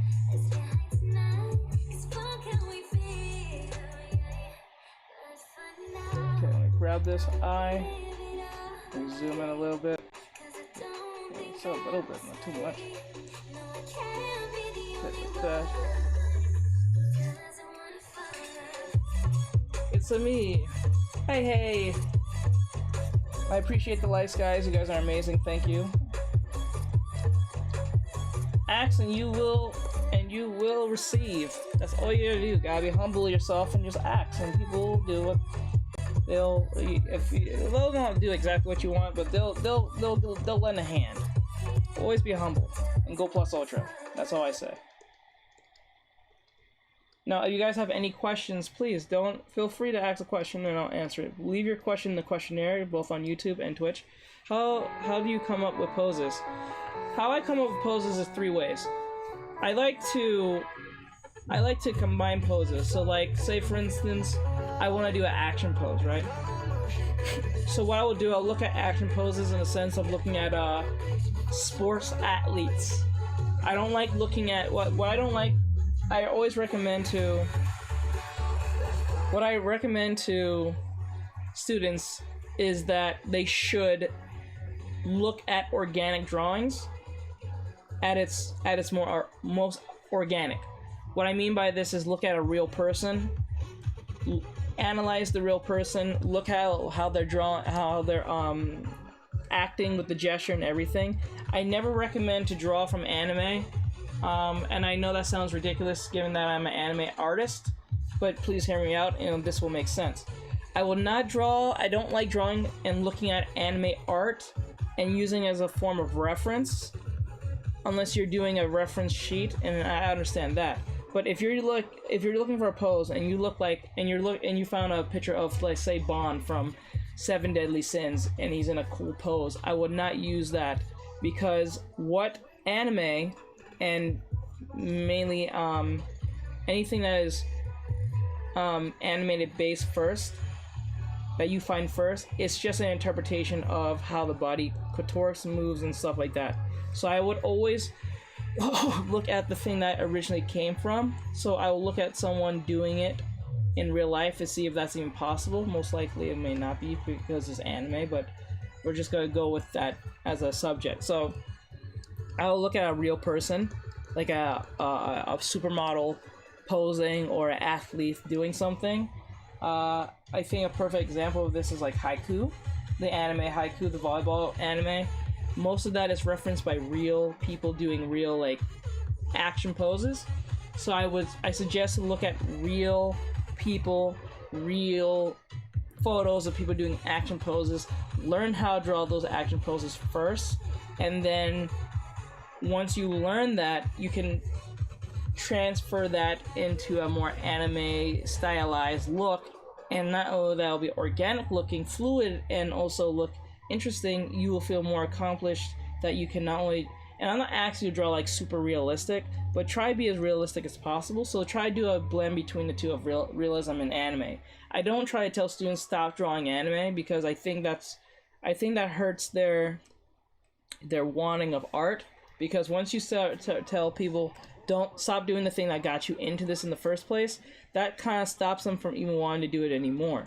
So I would tell students, you can still draw anime, but try to be as realistic with your anime drawings as possible. So if you want to not move away from the anime thing, look at real people, draw them as best as you can, and put an anime style upon it.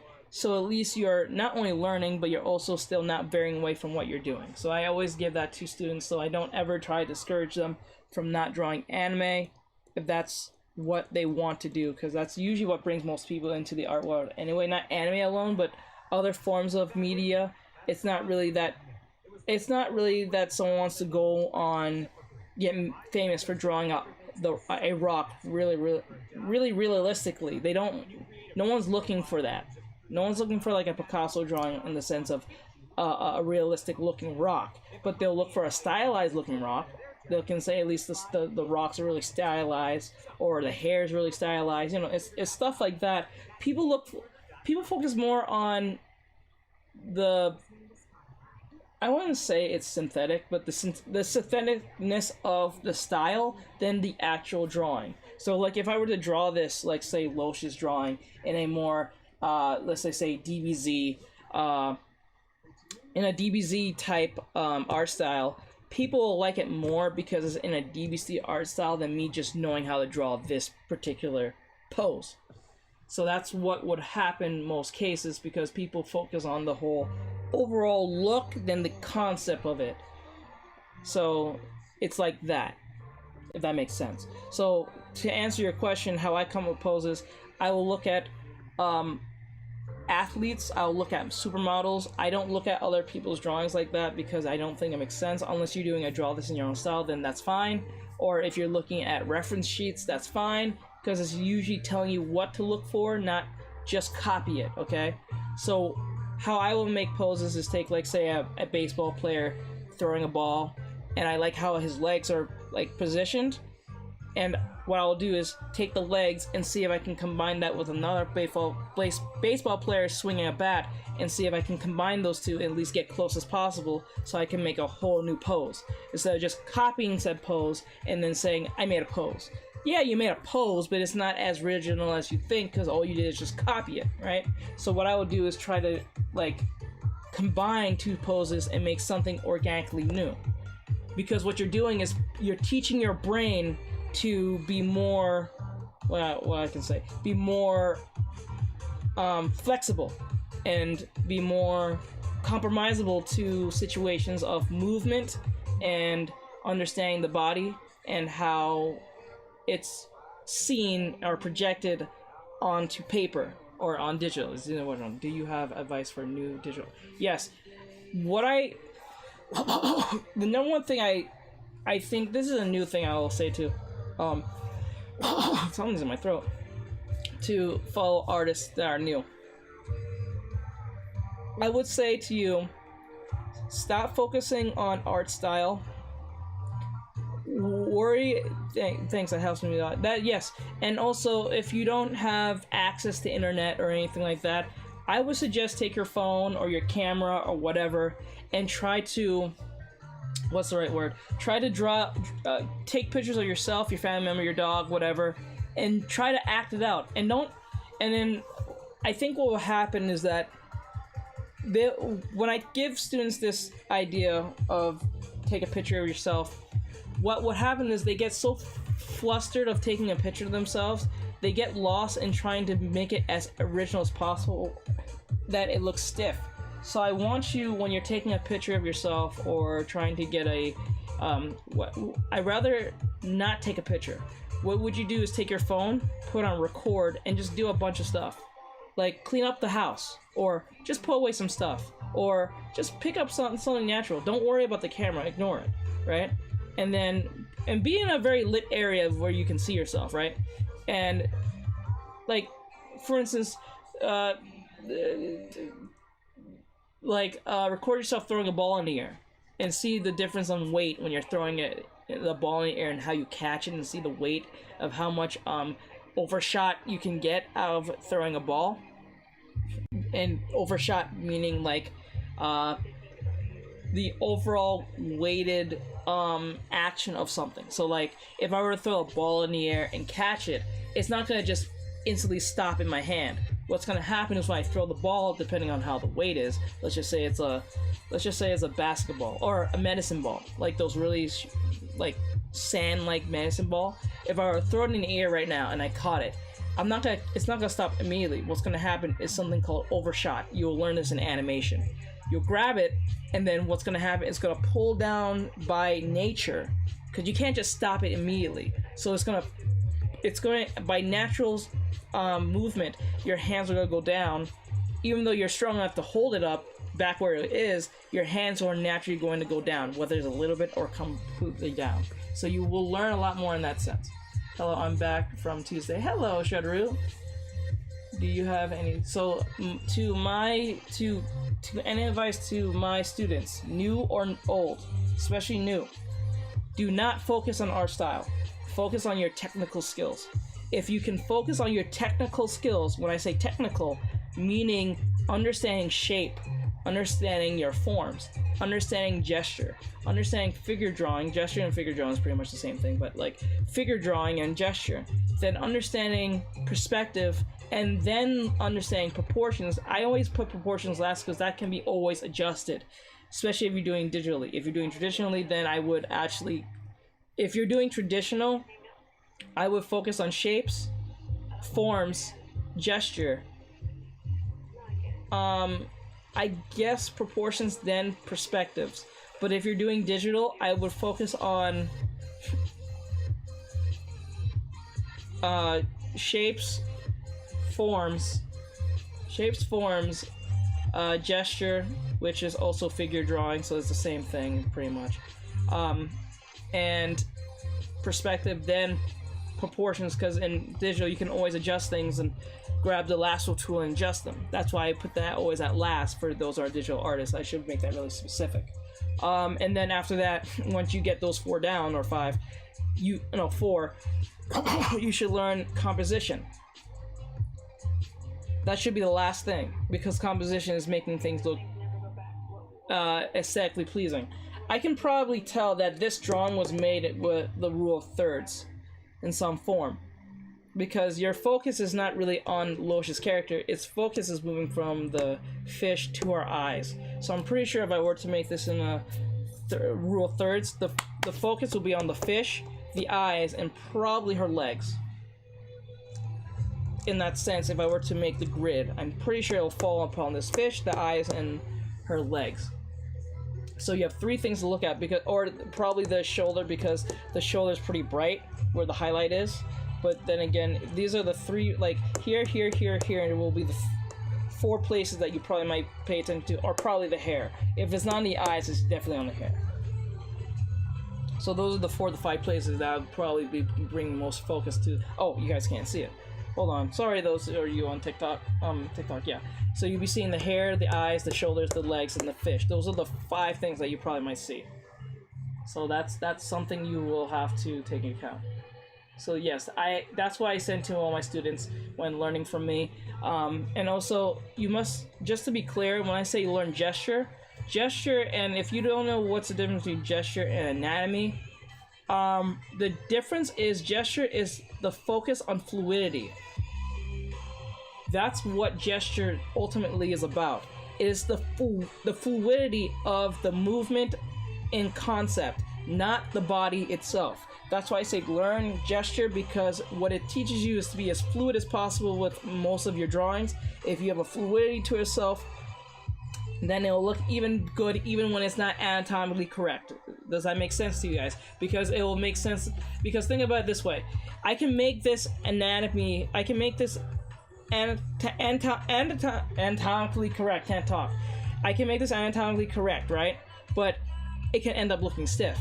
That's usually what happens. I think that can happen in most cases. So like if you make it anatomically correct, I've seen a lot of students do this. They'll say teach or sensei or teacher, whatever the hell they refer to me, or Artexus or Jace. I'm having trouble with my drawings. Why? I have everything in the right places and I put it in the right method, but why does it look so stiff? What's wrong with it?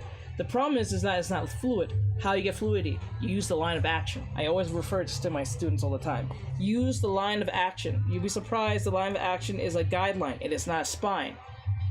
That's something a lot of students get twisted. They think it's a spine. It is not a spine. It is not a spine. I repeat, a line of action is not a spine. It is a line of action, not called a spine. If that was the case, then they'll just call it a spine. Or they'll call it the spine of action. There's a reason why it's called what it is. Hey, Nezumi, I see you. Nezumi, hello Nezumi. I think I read that right. And Shutter, I hope you're having an awesome day. Thank you for coming in. On TikTok.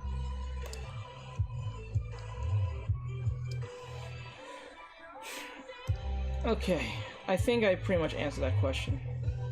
I think I kind of beat that horse from that one. I hope that answers anyone's questions. Do not focus on art style that is dumb. Not dumb, but it's not conventional to do. Because all you gotta be worried about how it looks than if it's correct. If you get it correct, you don't have to worry about how it looks because it's right. If it looks right, then before it's gonna look good by default. That's how you win the game. It's like putting the horse before it's like putting the horse behind the carriage or something like that. Is that the term as it goes? Do you watch anime? Yes. I want to ask, how do you give your drawings depth? Understanding, to give it depth, you must have a good understanding of shading in that form and the lips. So like, I'll show you an example in a little bit. Let me just get this fish right. I think the fish's eyes are too small. There we go. I think that's a little better, but I don't think it's perfect. Hold on, I'll get to you in 2 seconds. Okay, that's a lot better. Wait, let me see a little bit. Okay. Alright, so, to give something depth, there's two ways of doing this. You can use shape, you can use shading. Shading can give depth to your drawings easily, but what you can also do is use oh my god, hold on, let me get the battery.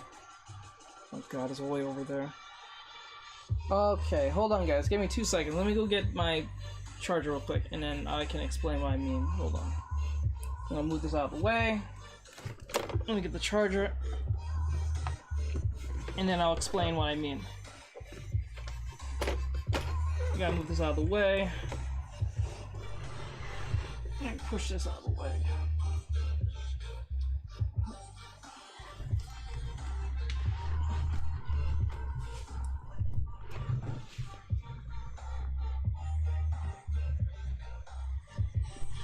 Oh, okay.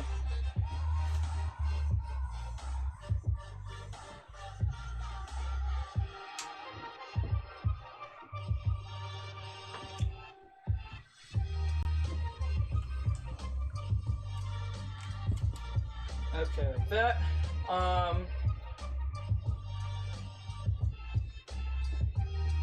Hold on, guys. Trying to get the charger.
Okay, there we go. Sorry about that.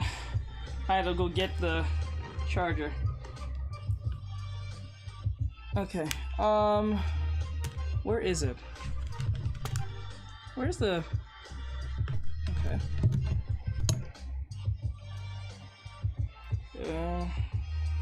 Plug this in. Okay. Now I'll tell you how you get depth. It's really easy. Not really easy, but it has some time to understand. If you're using just lines, there's a way of doing this. There's actually 3 ways of doing it. I don't really do the third one because I need to practice that one, and I really don't put a lot of work on it. But guess we can rest a bit. let me put it this way. So, this back. Okay, there we go. All right. So, to give something depth, it's really easy in the sense of understanding this. Oh, there you are. So, like, say I have a cylinder, right? This is what it sounds like on the top of the 12,000. Okay, first thing, is this still zoomed in? This is what No. it sounds like with a couple of Turn like that, friends okay. and a bottle of So let's just say I had a cylinder, or some type of shape. next best thing to being here. Alright, how to give it depth is that you have a sense of shading, whether it be shading, but how shading works, you just don't shade, you go alongside the shape itself. So it feels that I have a sense of depth, and then understand it gets darker and gets lighter as time goes by. Like, it gets darker where it starts, and it gets genuinely lighter as it gets higher, right? Or what you can do is give something 3D space by, like, say this arm of Loesch I was doing earlier, this arm like this, and if I wanted to make it more 3D, or like the legs, for instance, let's use the legs. For instance, if I wanted to draw the legs the way I wanted, like this, right? How can I make this look more 3D? What I can do, if you can see it, I'm going to draw a little bit more thicker. Okay? What's going to happen is that I'm going to draw like this, and then how to make this more 3D, I just go along with the contouring of the body and put a ellipse line. You can do it this way, like she has stockings on, it gives it a 3D sense, or you can do the line next to it like this. You can do both actually, but you can do one or the other or both at the same time. I sometimes do both just to tighten it even more. So what I will do is, like, say if I'm drawing the stomach and I went like this, I put a line like this, and what makes this easy is that you don't have to make the lines connect. You can, but I think it tends to make it flat and destroys the whole illusion. The line itself, what are you doing? Yes, this is supposed to, it's a class, I'm teaching how to draw, in some way. I was supposed to be doing a draw this in my own style, it's near done, so I'm just doing a quick response to somebody. So, like, you put a line here, and it gives you a sense of depth, because the line gives you, this line I'm making, gives you a sense of 3D-ness. Now, I made it too thick, so the 3D-ness may kind of disappear, but the thinner it is, the easier it is. The thinner it is, the more realistic it may look. You know what I'm saying? Or like the stomach here. You know what I'm saying? I can make it look like that with a bathing suit like this. Because the sense of the curvature, the curves that goes with the body itself gives it a sense of realism in that sense. So that's the whole point. Okay?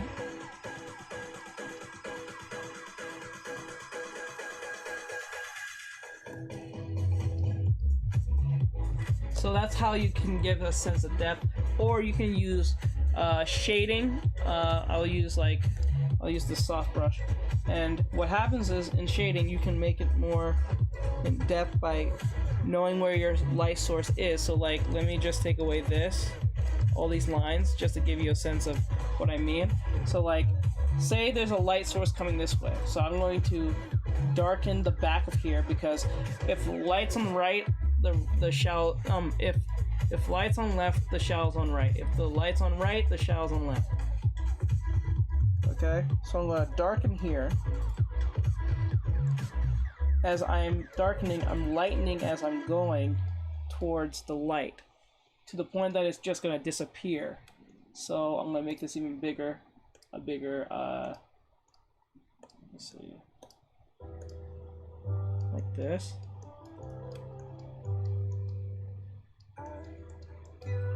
And then there's gonna be a little bit of shadow between the crotch area, a little bit, and then a little bit here. It's darker back here, and then you get a sense of placement in that sense.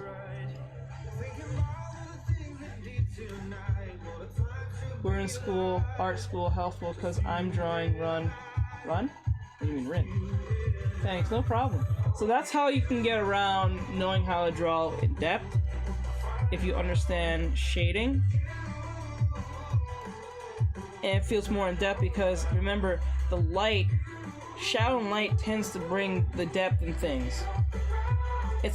Lines don't really bring all that much depth. It's mainly shadow brings that sense of understanding.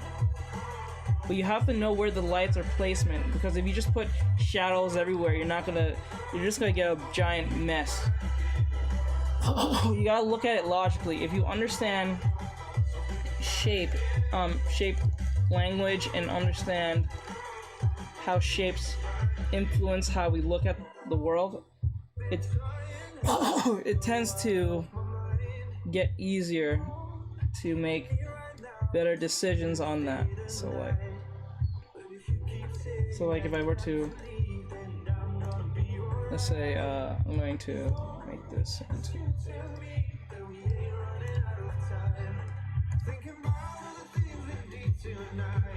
okay, hold on,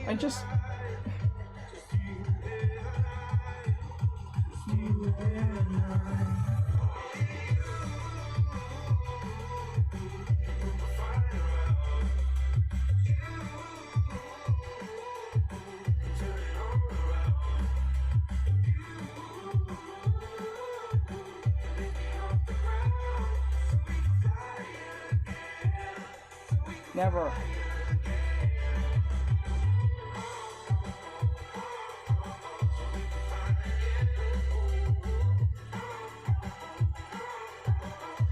There we go. So we know that problem. I'm getting tired of doing that over and over again.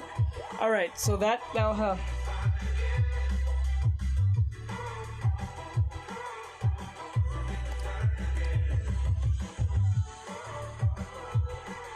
Guest requests 0. I don't know what that is. All right. So I hope that answers most of your questions in that form. Now I'm going to. Oops. Myself. Okay. I'm going to fix the fish. Okay. That, and then this.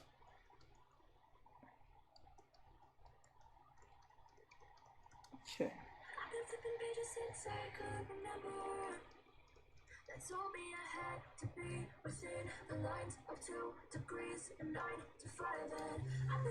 Oops, I don't want the I want the lips to.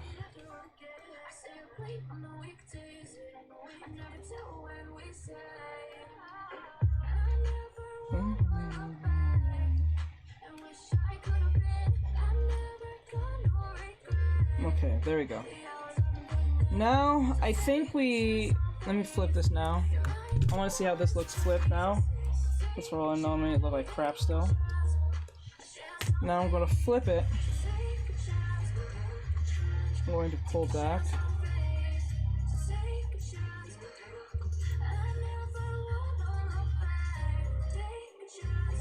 There we go, sorry about that. I gotta keep constantly turning this thing because it keeps doing this own thing on its own. Alright, so I'm gonna pull this back, and I'm gonna flip this. based on what we see here. I would put it sideways, but I know that's not gonna go. Like, can I do that sideways? Hold on. I wonder if I can do that sideways. Do it this way. I would do it this way, but it's gonna be hard for you guys to type. That's the only reason why I hate doing that. I wish there was a way they can fix that. Anyway, so now what's gonna happen is that I'm going to flip this and I'm gonna see how it looks.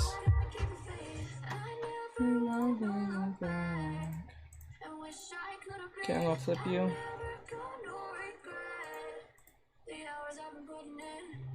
Okay. She doesn't look bad. I think she's consistent. Okay, I think she's pretty consistent. I think everything's consistent from this point. Now, from this point now, I just have to put in the big jelly things, little jelly things. Jelly! I gotta make her bigger and then do that. Then I'm gonna grab this, pull this up like this, so they can be close in size. Okay, I'm gonna put them on the leg because that's okay. Whew, okay, now we're gonna just put in the jelly stuff in. That's probably the most easiest thing to deal with. I'm gonna try to be as close as possible with that. Okay, now I'm going to flip Ghosh's drawing back to where it's supposed to be. Okay, there we go. Okay.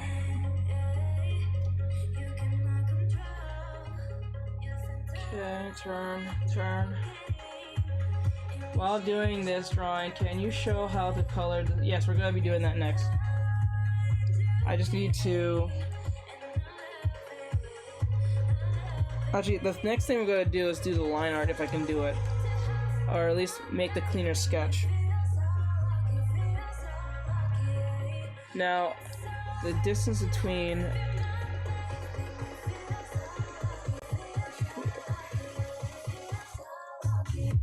this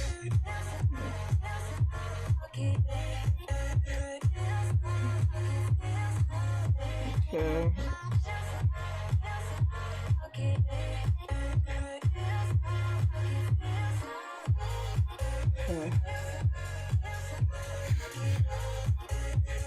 Okay. I want the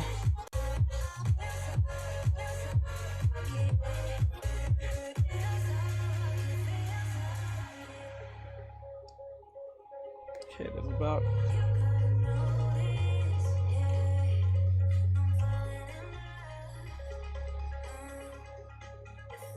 go. And then what we're gonna do that. Okay. Next, we're going to make sense out of this. Okay.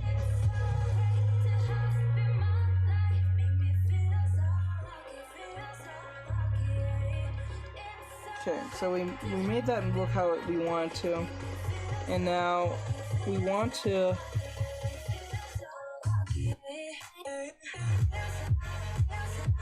now I'm going to bring down the opacity. Not really sure what that means. Can't speak that language. Sorry.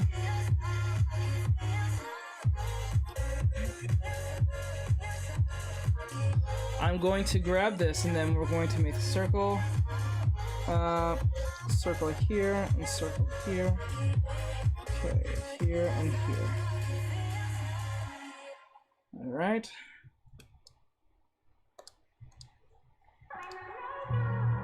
Erase that part.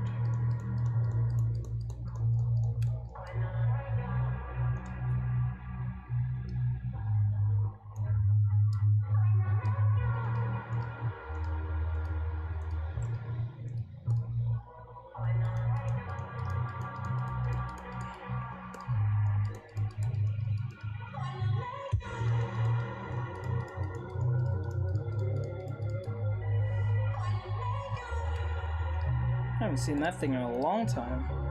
Okay, like that.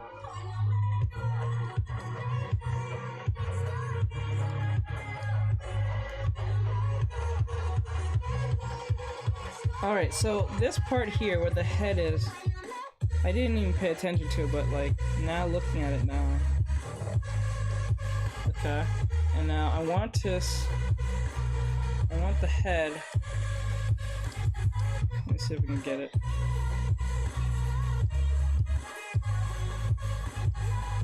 Actually, no. Go back.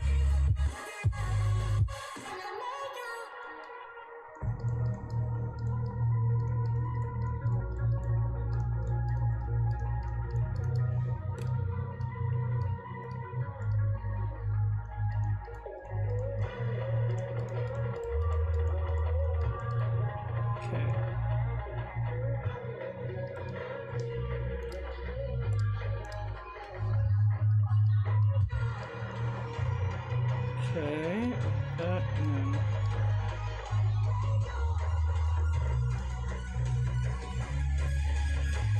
okay, so that. There we go. Oops, sorry about that. Can't see what you're drawing. Sorry, don't know what to add to my drawing. If you're having trouble with adding something to your drawings, all you have to do is like look at what you like about it and what you don't like about it, and then you can take away and then add more to it.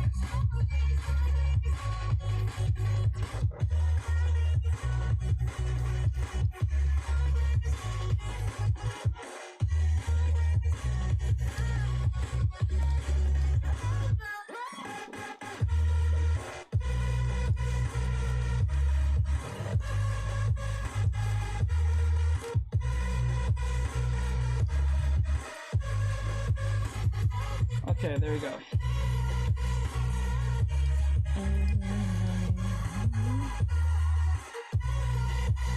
Alright, so we got that out of the way.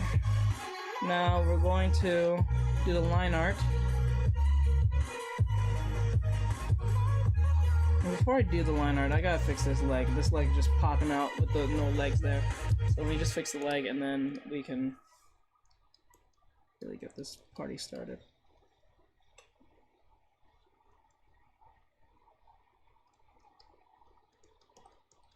That, and then what I'm gonna do is grab this and pull this down because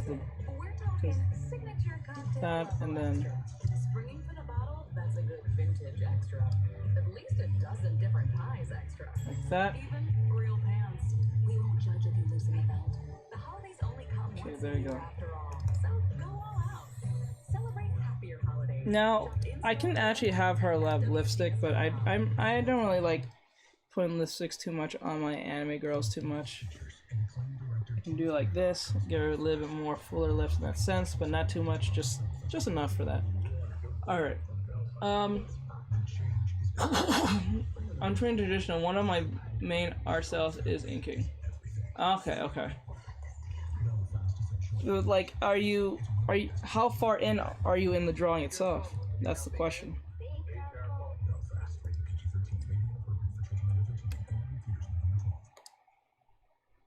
At T-Mobile for Business, unconventional thinking means we see things differently, so you can focus on what matters most.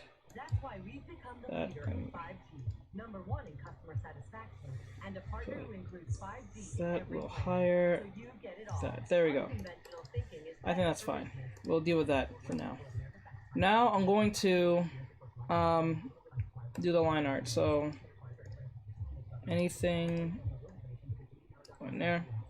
Now I'm going to pull down opacity. The opacity is being. Now we're not focusing on Losh's drawing from this point now. We don't need it no more right now. Everything is going to be focused on the drawing itself. Because we're already going to the line art part, so we don't really need to look at it.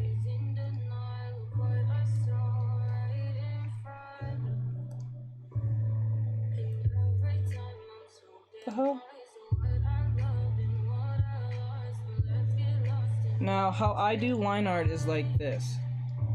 I take another color, and I do See, I'm not doing line art. I'm doing the cleaner version of the sketch. I'm not doing the line art. A lot of people try to go straight from sketch to line art, which only most professionals can do in most cases, or if you're really good at it, then that's good. But most people don't do line art. You should not do the line art right away. You should get a cleaner sketch of that. Basically, inked the main character, just I'm not good at backgrounds or context. So for me, when it comes to backgrounds, I would just make a gradient behind the person. I do animals more than people, so it's like a terrifying wolf. Oh, I see. Okay. I see. So where I would start will be more on the outline. So how I would do this is bring the 3.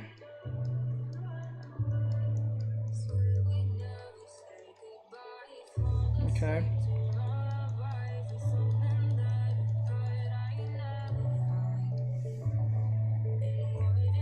I'm trying to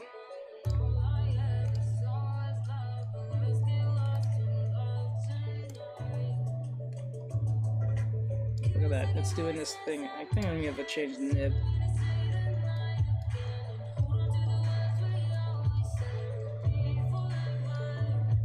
Okay, that.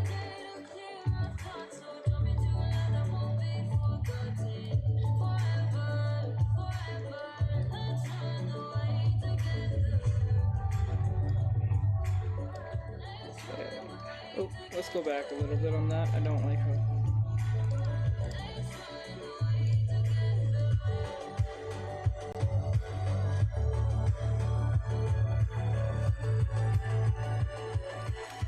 Now, to answer someone's question about answer the question about how you get good line art, you must, especially digitally, you must have a good understanding of your stabilization. That's something you should always keep in mind of your stabilization.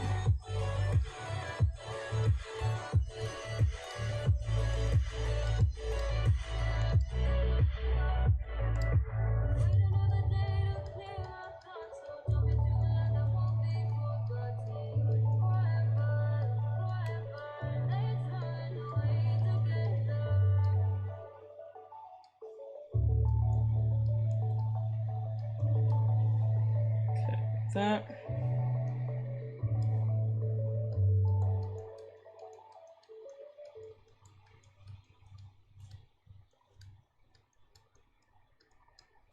Okay.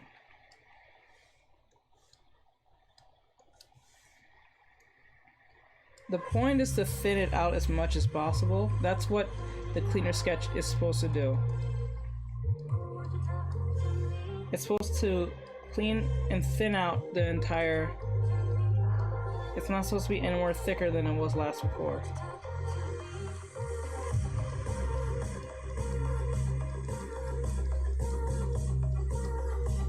Okay.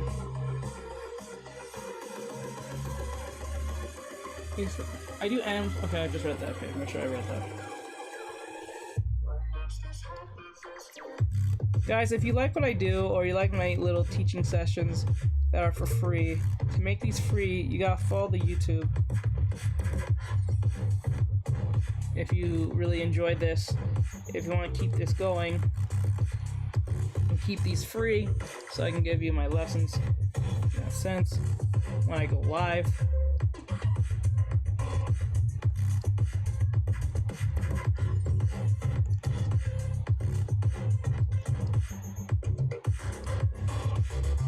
Okay, there we go.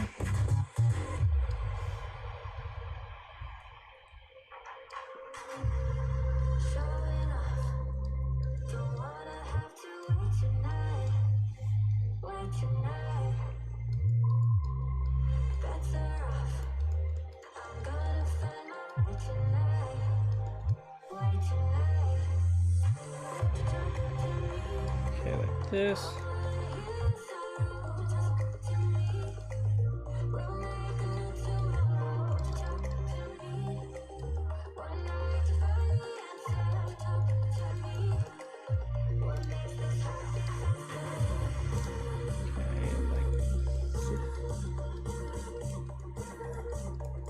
that.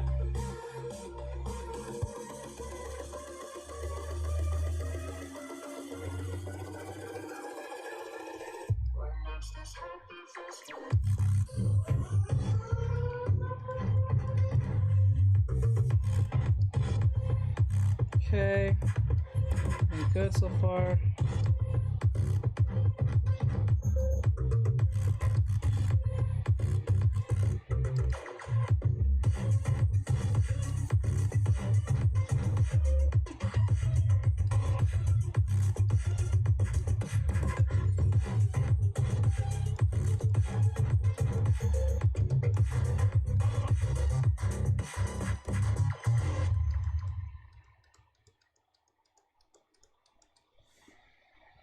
Okay.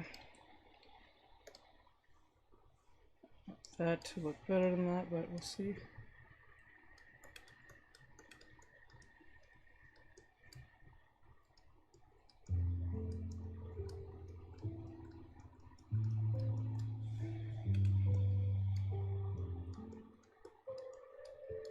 Okay, that.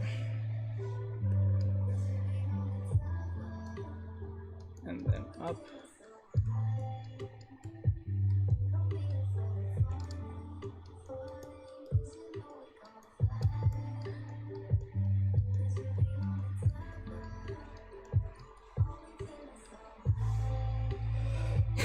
Okay.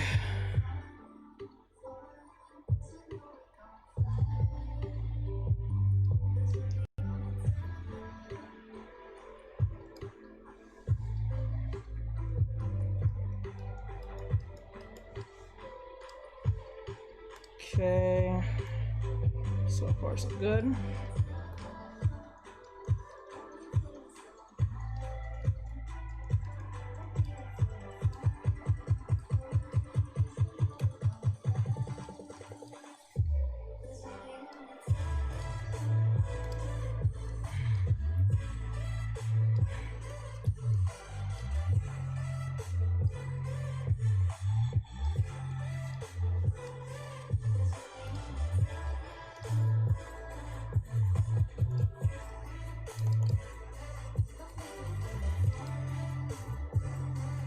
I hate when that happens. I don't. Yo.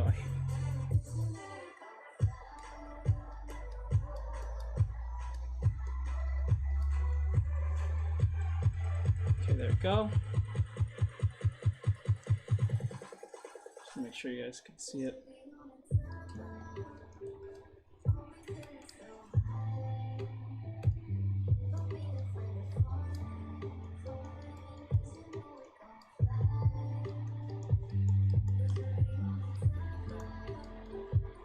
Okay.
Okay.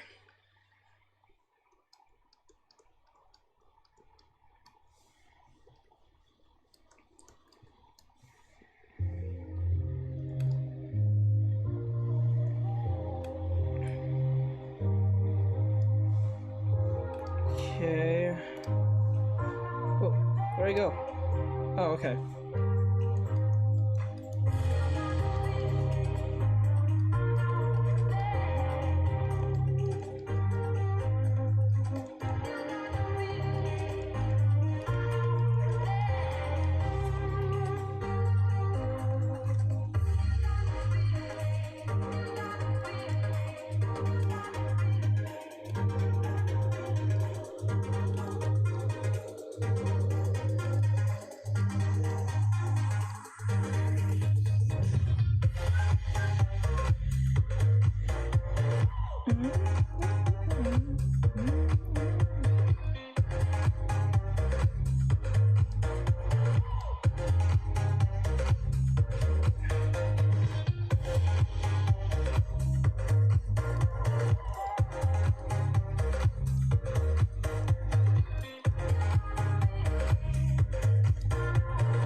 Okay.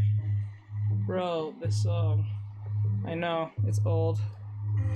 Trust me, it's not my choice to pick songs like this. I have to play them because they're copyright free and I don't get in trouble with Instagram and TikTok, YouTube. And I guess TikTok sometimes.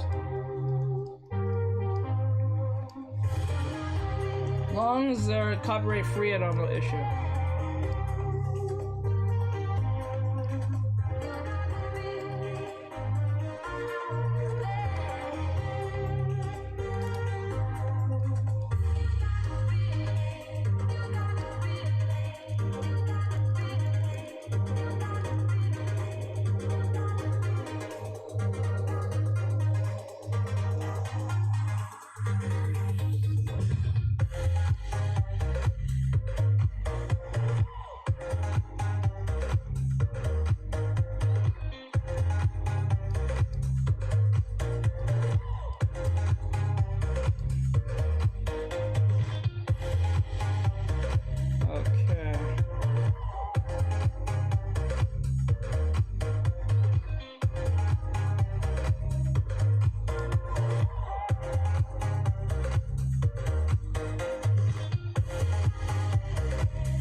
Okay.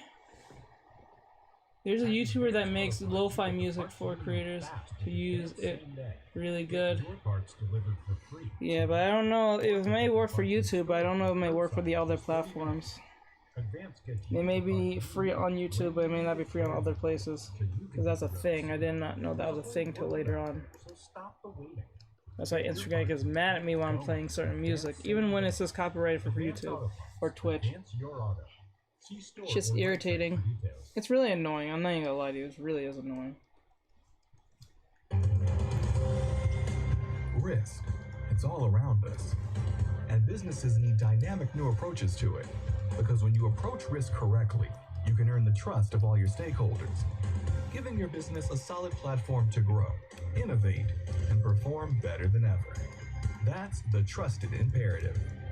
KPMG Risk Services' new approach to risk what do you do when you want to start making your own platform or not? Wait, let me read that again? Hold on, give me 2 seconds. I'm gonna read that. When it comes to what I was going to say was, okay, stop. Okay. Turn down the chaos and minimize distractions. Those Alright, they combine the world's most effective noise canceling and exhilarating. what do you audio. do Plus, Spotify when tasks, you so want can to browse start music making your without own? ever touching your phone. Stay connected to what you love. with When those to make your own content platform is just basically. tap the banner to learn more. I mean, what do you mean? What do you do? What do you do when you want to start? Well, first you have to pick a niche, if that's what you're saying. It doesn't have to be an art. This kind of applies to all genres.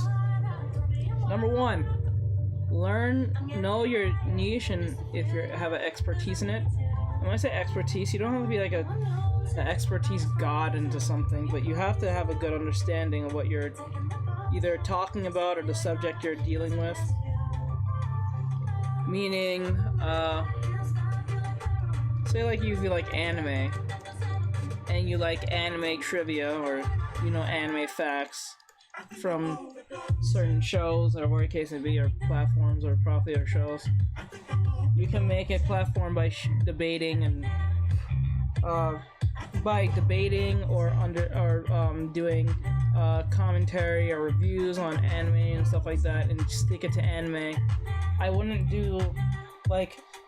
wouldn't post something about anime and then talk about Marvel Studios. That wouldn't make any sense. It has to stay in the niche. It has to make sense to the niche itself.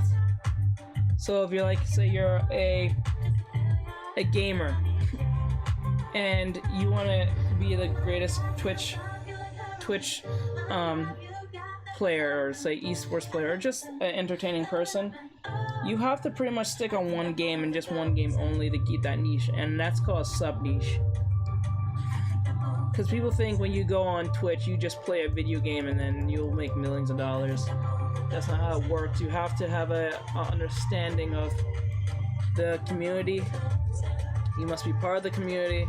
You must talk to people, make friends, and then you have to you have to play a certain game, and it doesn't have to be a certain game like a popular game, but if you like the most popular game, go at it, but please be assured that it's pretty much saturated in that point. So I would play a game that's not as popular but something you enjoy. So like I would play, like, say if I were to right now play a game on Twitch, I would play something like Guilty Gear every day, all the time when I go stream. I would not play anything else. I would just play Guilty Gear. So I like fighting games. So like I will play that, or Dragon Ball Fighters or something. Or it doesn't have to be that game, but it has to be that game genre at least. Like say Valorant, Overwatch, CS:GO, games like that. But I'll say that Valorant and CS:GO is more in the same league because they're more precision based compared to Overwatch. Overwatch is more like, in my opinion, more ability based. It's focused on abilities, not really precision, and it does focus on skill and ability management and teamwork, but like that's far as it goes. What the?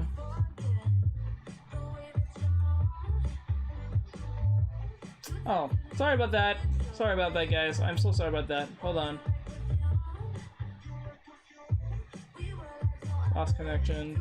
Okay, I'm back. Sorry about that. I'm so sorry. Did you guys hear anything I said? Those of you on TikTok? I don't know if you guys did. I mean, the copyright free for the public use. I see artist streamer. What's the YouTuber's name?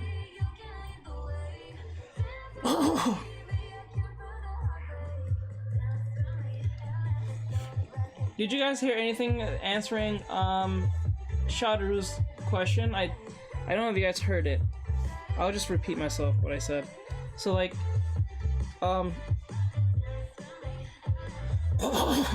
I have something in my throat. I gotta get it out. So like, to answer your question, Shadaru, this doesn't only just apply to art, but this also applies to all platforms. Say for instance I'll use this as an example. Say like you want to be the next, I don't know, Twitch sensation, and you want to play video games. People think all you need to do is just pick a game and play for hours on end and hope that people walk in. No, that's not how it works. What you're supposed to do is make content outside of Twitch. Twitch is not a place where you make well, you can make content, but it's not a place where you build an audience. Twitch is a place where you already have an audience and you just take them over there to interact with them, believe it or not. So what would happen is you should what you should do is make content like Instagram content, make YouTube content, and then when you have a following of like 1,700 or so, or whatever number you think is high enough for you, you tell them, I'm going to be on this platform as well, which is Twitch. I'll use example. I'll be live streaming there if you want to talk to me or whatever the case may be, or you want to get to know who I am, other than just watch my videos. So you don't go to Twitch, I'll use an example, you don't go to Twitch to build an audience. Twitch is a place where you already have an audience just to take over to interact with them, you know, and anyone else that comes in by Twitch's, you know, either through algorithm or through browser or whatever, how they find you is on them. But I would not recommend trying to build an audience just doing Twitch streaming. You should make a audience around making content, and make sure the content is in the general what's the word? The general what do you call it? Genre. So like if you're doing anime, I would do like anime, but like I wouldn't just say, oh, I'm doing anime content, because that's still too broad. I would say I do anime reviews, and just do anime reviews, because that's really specific. It doesn't go any more further than that. Or you can do anime jokes or memes, or you can do anime art, or you can do anime video games only. You play only anime video games, so you combine two things. So you got you got video games, and you got anime video games. I mean, you got video games and you got anime. So that's two things that you can combine and be known for. Like you can play just Nier games, Dragon Ball Fighters, Guilty Gear, Sword Art Online video games, Phantasy Star video games, Final Fantasy, like anything anime-esque based, you know. So I'm just using the video game thing as a form of example, other than just saying art. Her name is Lo-Fi Girl. Okay, I'll check it out. One sec, let me see. Okay. So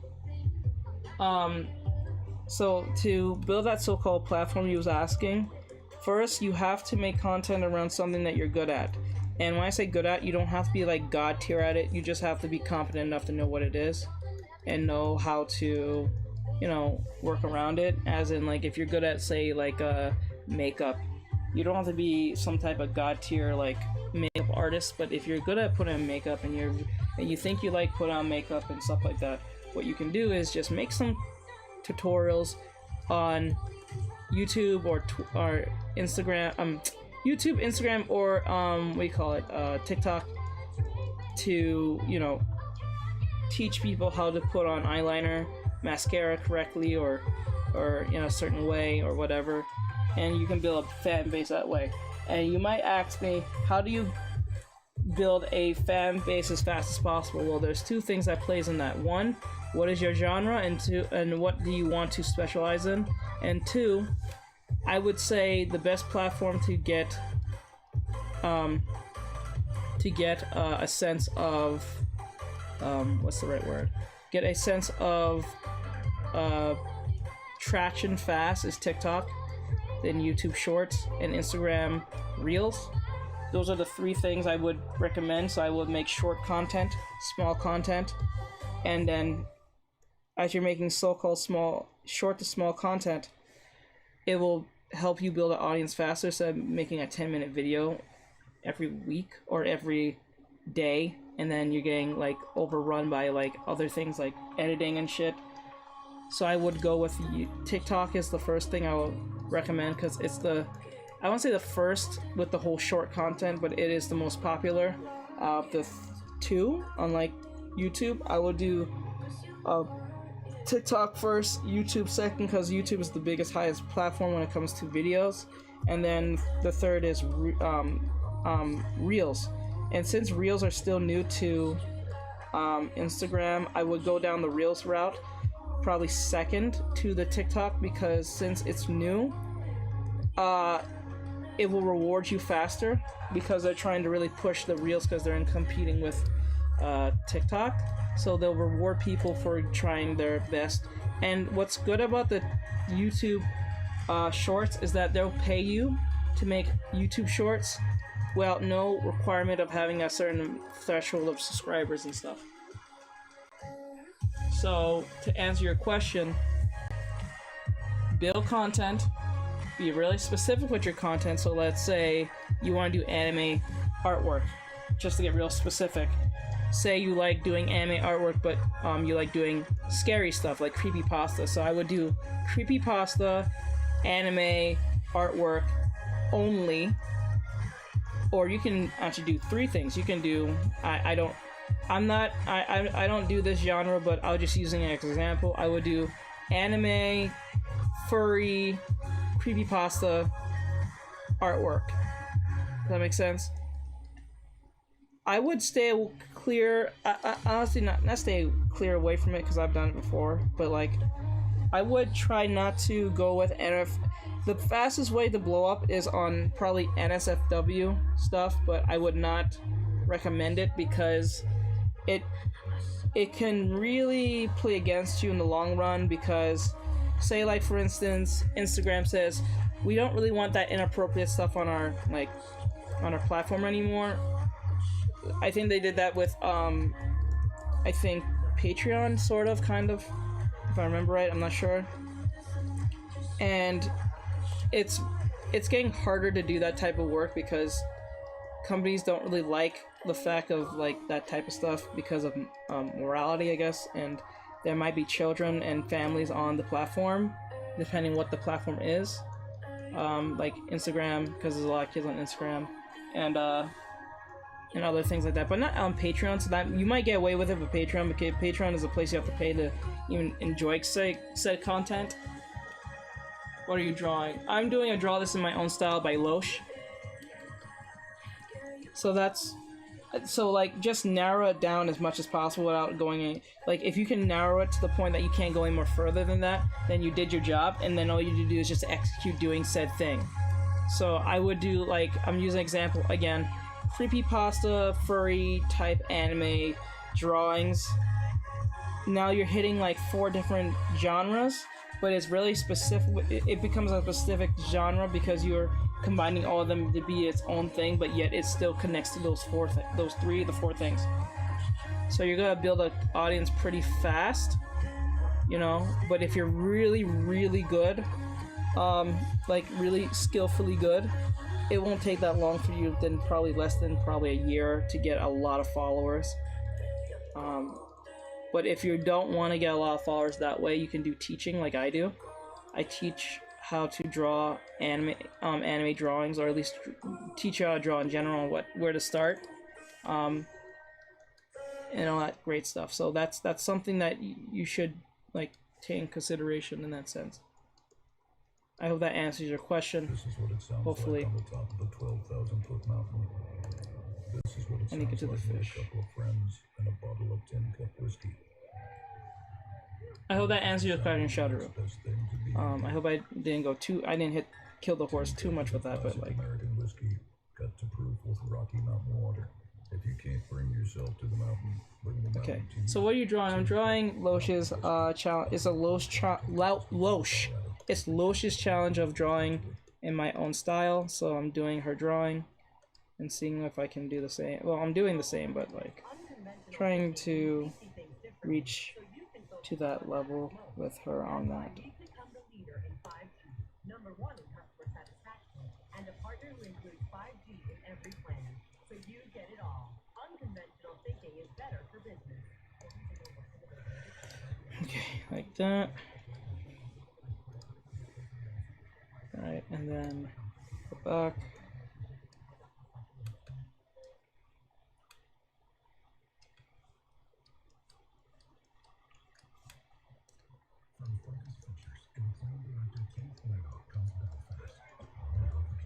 That and then.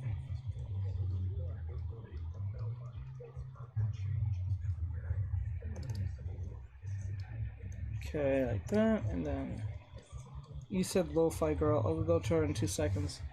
I know you guys are waiting on that. Thank you. It was really, really easy to understand. Okay, good. So I would just narrow down your expectation. I mean, not expectation. Narrow down your subgenre as much as possible, or just narrow down your genre as much as possible as you can.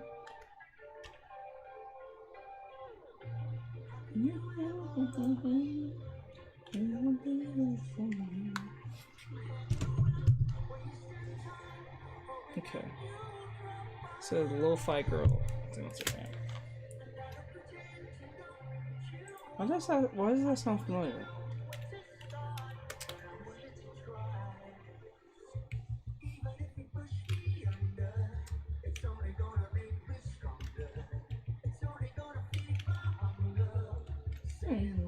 say the word.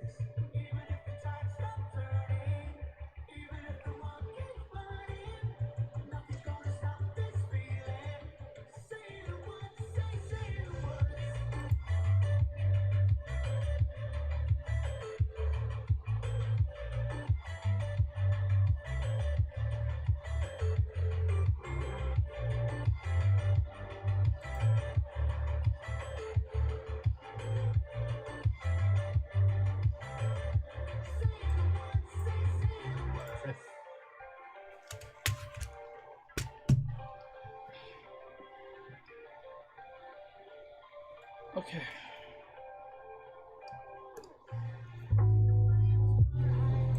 Pause that for now. No one's talking over there, so I'll just keep going there. The ocean is a soup if you really think about it. Well, a bunch of soup with a lot of shit in it, if you think about it.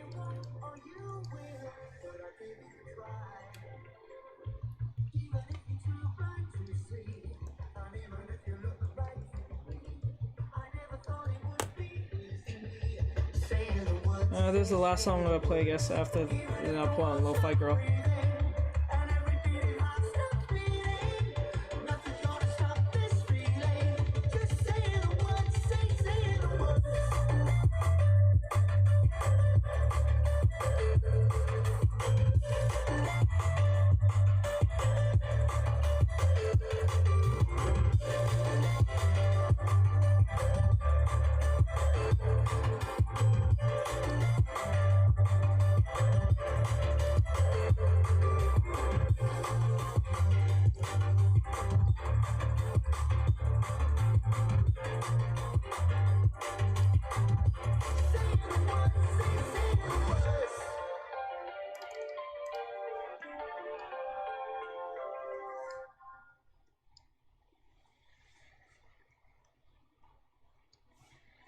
Okay.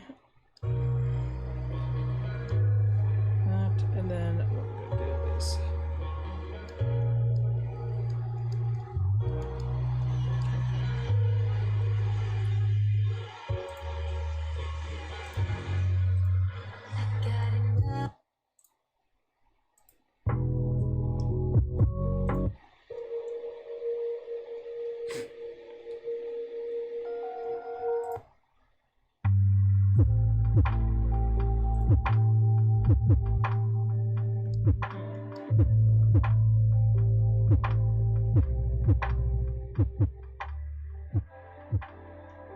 Okay, there we go. The ocean is, yeah, well, a lot of crap in it if you think about it.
That.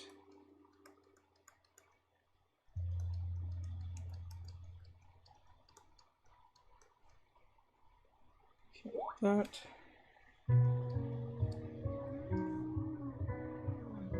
Nope. Oh wait. Okay, there we go.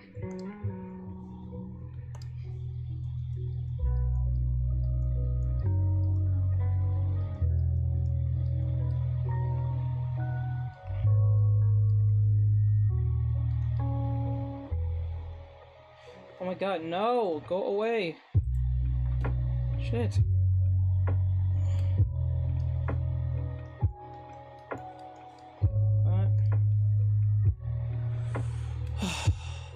I really like it, really. Thank you. Have a great evening. Oh, thank you. Oh, y'all.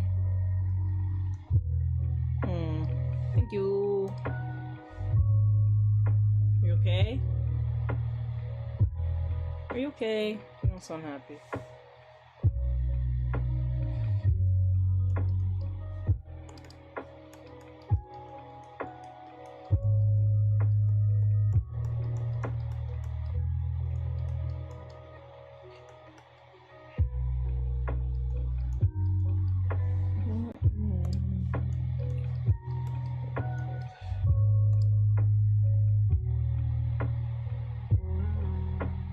Oh, something's not right. Must be some issues at home.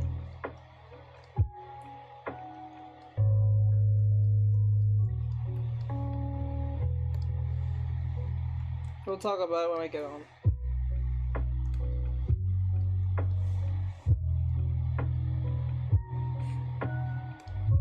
Okay, let me see.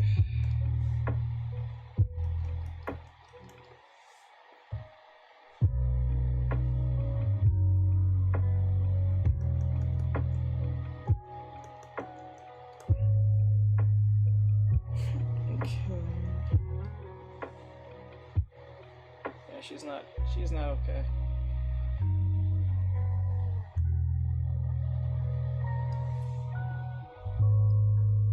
Okay, let's see if I can get this.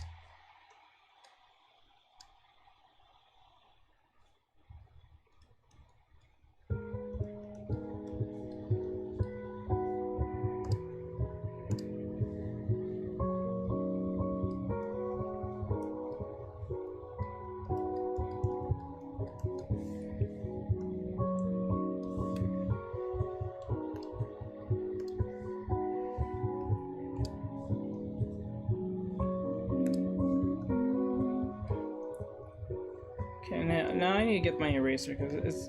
Let me see where.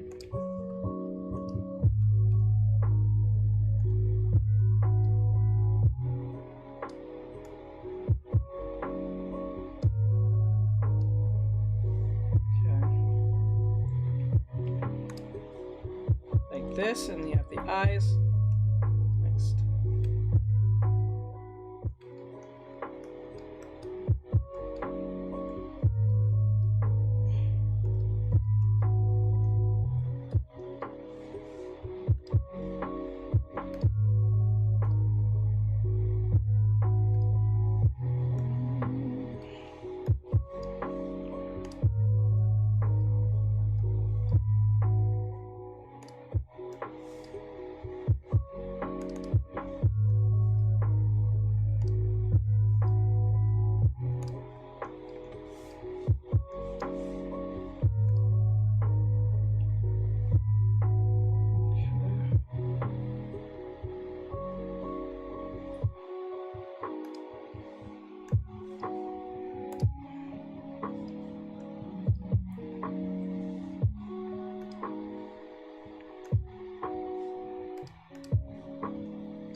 Okay.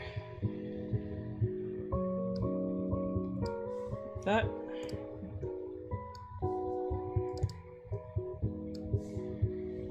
Nope, too thick. Too thick. Very good. Not best, but we'll go with it.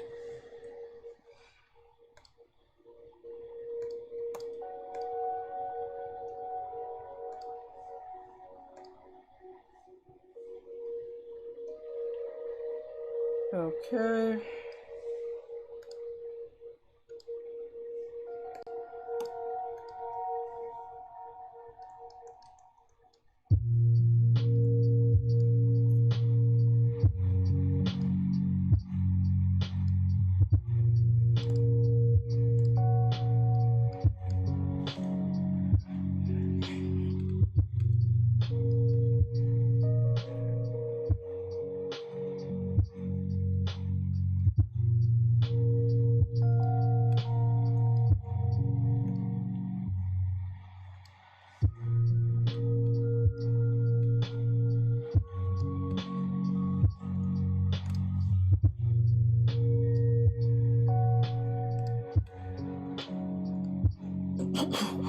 Okay, I can actually move this out of the way for right now. Because it's just in the way now. It's just in the way.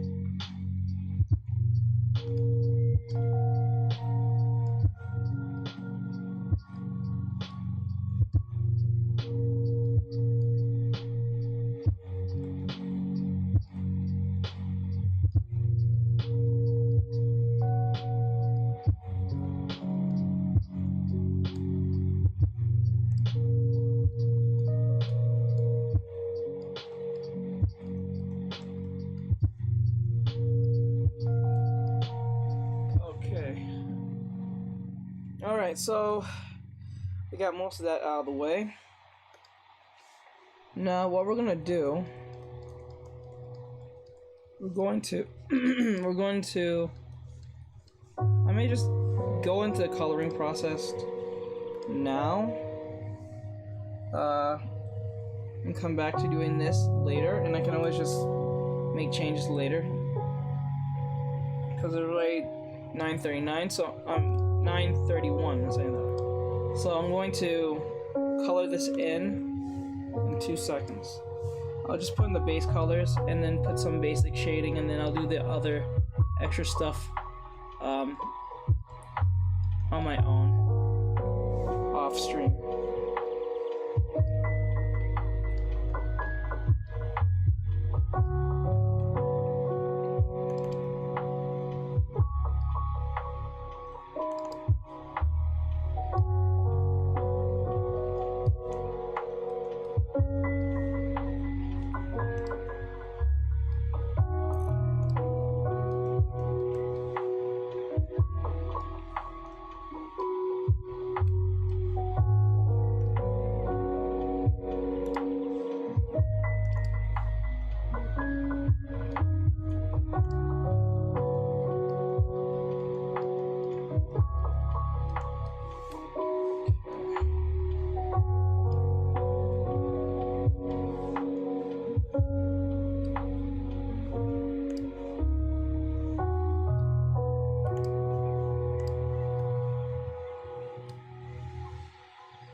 What is the next time you're streaming?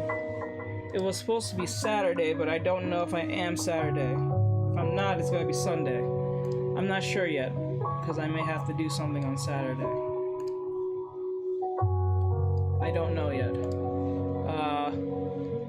It's on regular, it's always Tuesday and Thursday. Just to be clear. It's always Tuesday, Thursday from 6 p.m. to 10 p.m. But since I got my new phone, I wanted to stream this Saturday, but I don't know if I will be. So I don't know if I will be. I'm not totally sure, because that could just change within like a dime, and then I don't have to. But I don't know yet. For this weekend, I would, if I do, I'll make an announcement on my Instagram. Not Instagram, but I'll just go live on Saturday if I can. If I can't, I'll go live Sunday.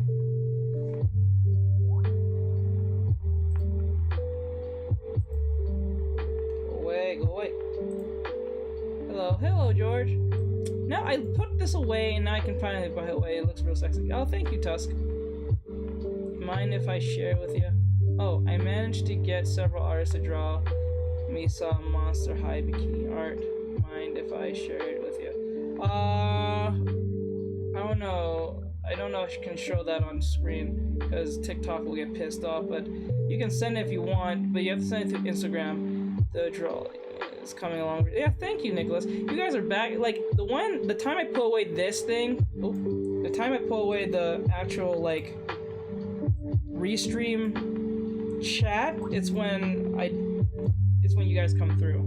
Because I know I didn't say anything to you guys last time when I was on stream because I didn't notice. I forgot to read it. And that was my fault. So.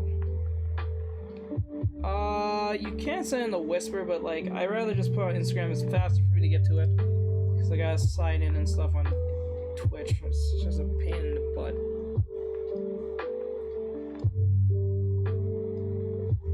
I appreciate it if you did that way. If you have Instagram, that is. It's under the same name too, so if you're wondering what it is, it's the same name, same everything. Same logo, same everything.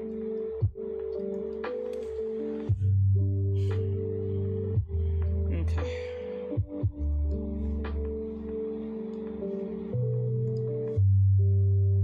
Okay. They're done, in a sense. I don't really use it for drawings. Let's see.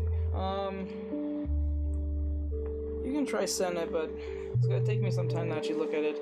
If I have to sign in, then I can't see it today on stream, but like, I can always look at it later.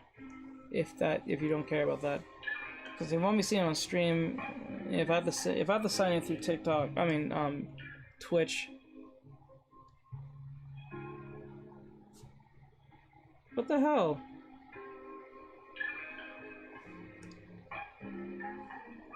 That was weird. What the hell? Hold on. That was really weird. What the hell? Why did that just happen? Hold on.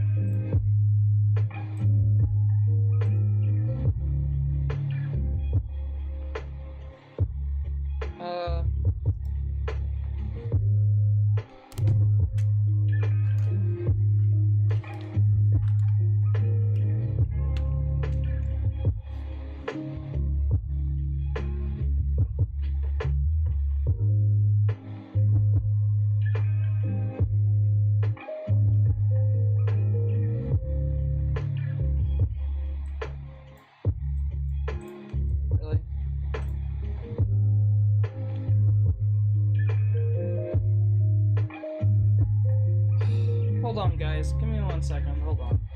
Hold on. Hold on. Let me put this all the way over here, and then something weird just happened. Hold on.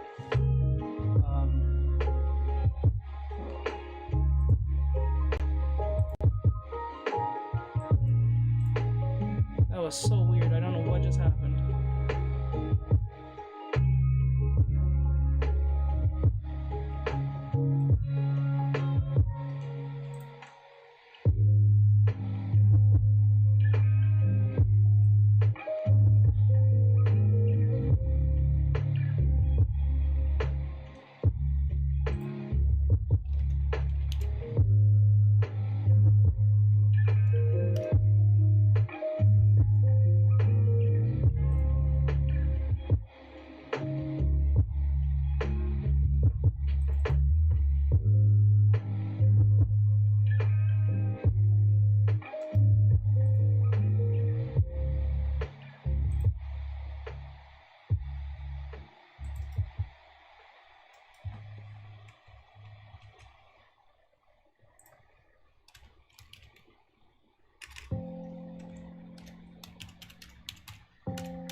Okay, 1, 2.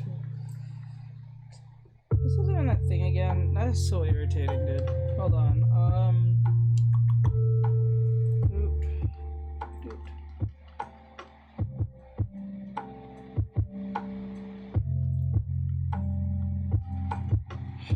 Okay, I think it's not be one of these other phones.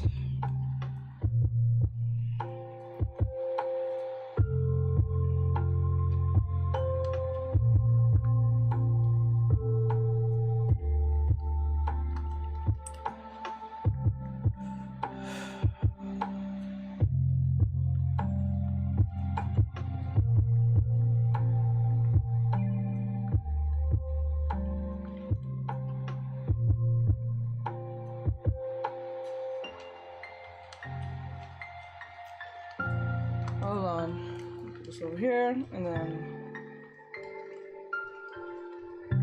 here.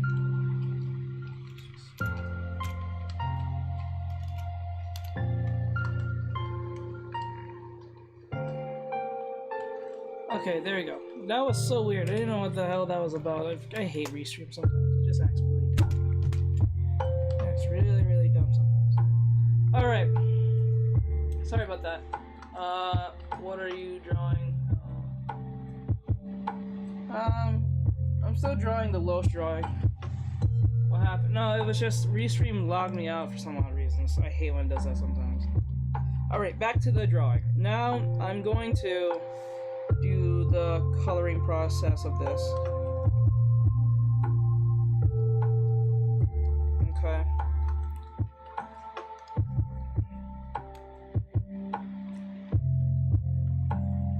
Okay.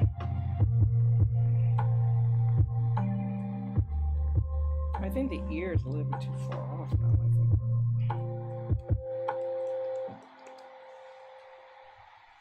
Oh, and the head does show. That part does show. Okay.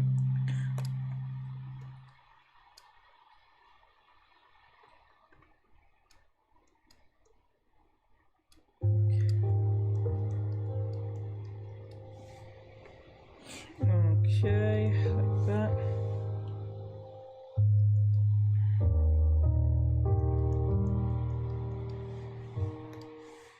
Alright, so we got this is not the line art, this is more of a cleaner sketch.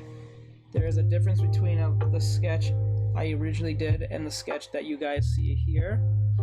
There's a difference because this cleaner sketch is supposed to make the lines a lot more smaller on default, because you're trying to make it as thin as possible to make it more presentable, and then you can thicken out the lines later if you want to bring more dynamic, a more dynamic look to said drawing, so it doesn't feel overrun with thick lines everywhere. Because what makes it ending up looking pretty flat is because of the lack of understanding of lines.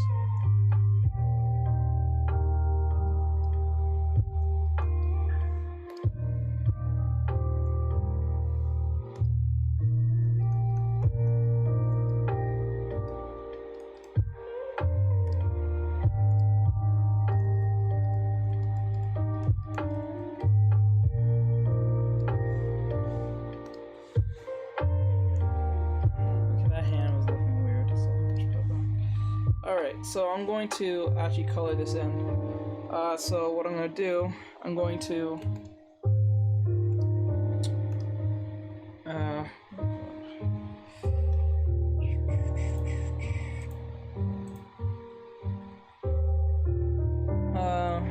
turn this off.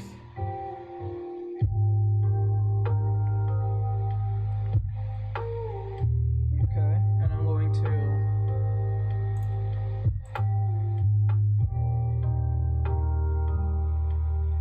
use my lasso tool, my magic wand tool, and I'm going to highlight everywhere as much as possible.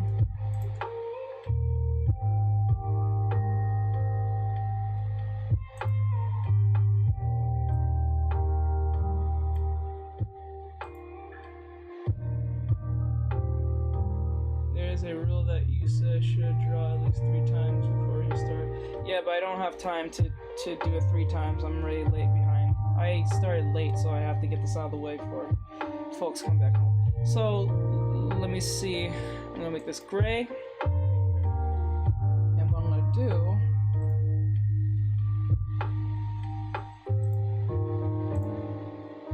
Okay, so we don't want that. We want inverted.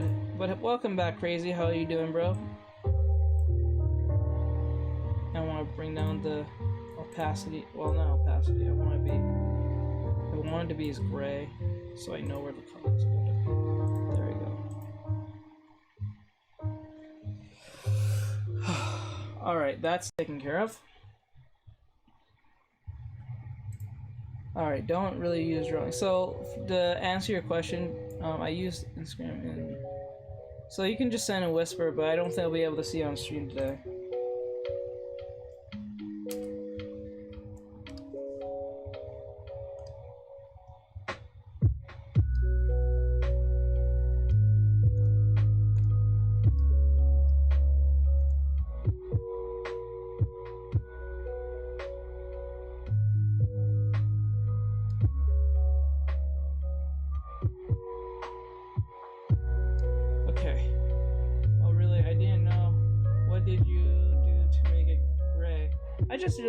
I literally just changed the color and just made it gray.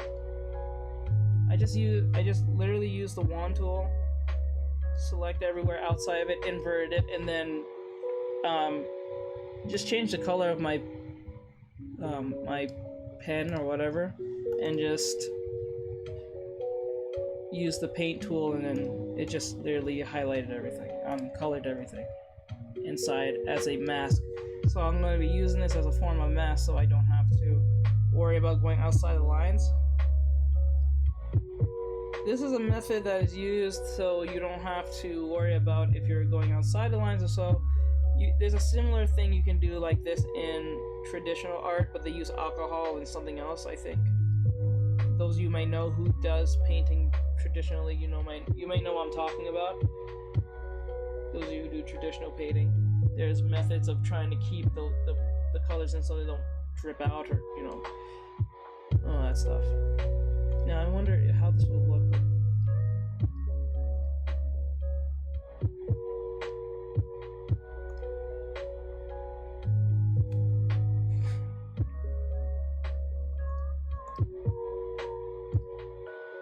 Okay, now I'm going to color her in.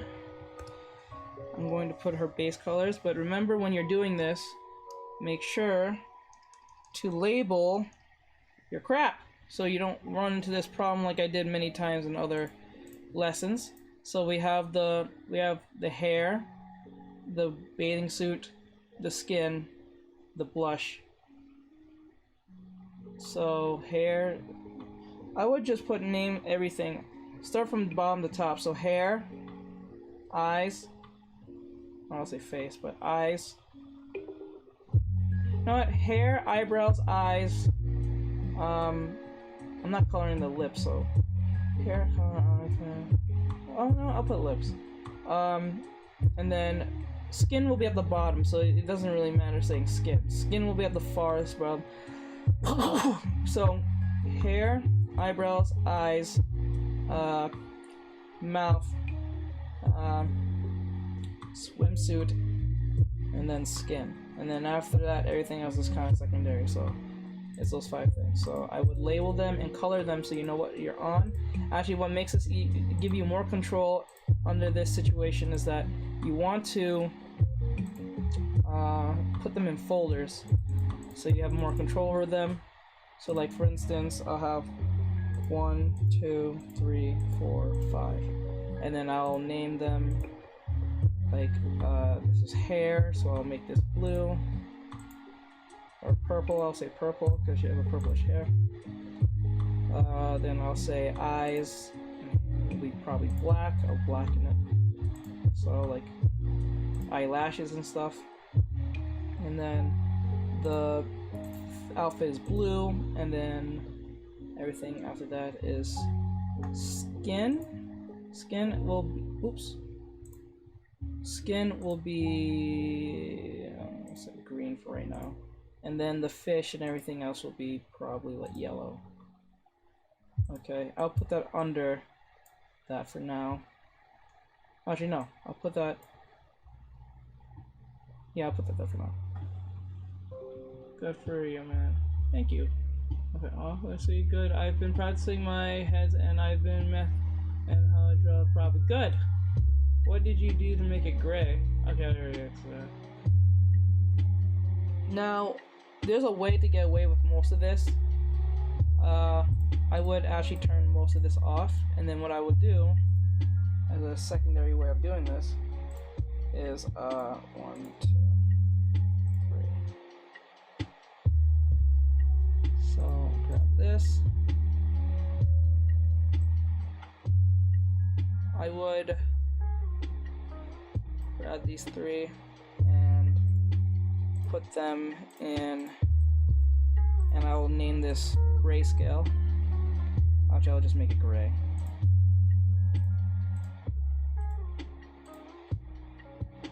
Just make it grayish. Yeah. Now, what I'm going to do is have our light source, and based on what I see, I think the light source is coming from like this side. Kind of like the light's coming from like this way. That's why there's shading here and here. So the light's coming from the right side down towards us. So we want that to be prevalent when we do this. So I'm going to do the darkness first. I'm gonna just put in what I'm looking for.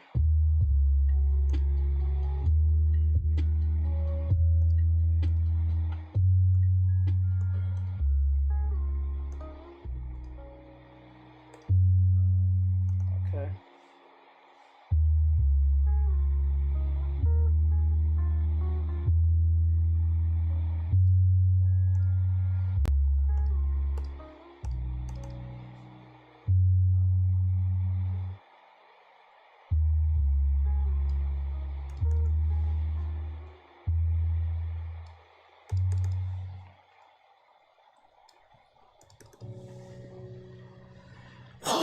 Okay, and revisiting some of my old sketches and see how far I came. Good. It's always good to reminisce on how far you came. That is good.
Too fast. You don't want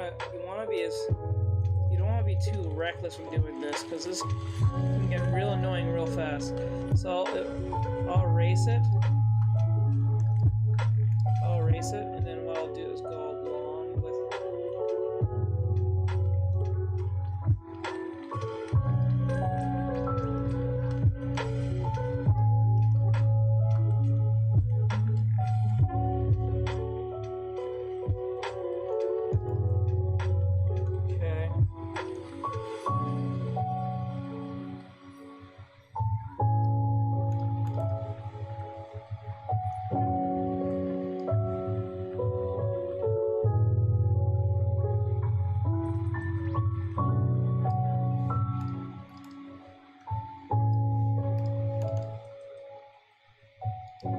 Like that. Is your stream gonna end soon? It's supposed to in 6 minutes, but I'm not gonna stop till I put in the base color, so I'll be here a little bit longer. Till I get to the base colors, like the actual colors, the hues. And then I'll stop from there. I'm not gonna do the shading and stuff. I'll do that another time. I'll do that at my own time. I can't wait to do this too. I have to get this out of the way. So I'll stop when I put in the hues. At least I know you guys want to see that part.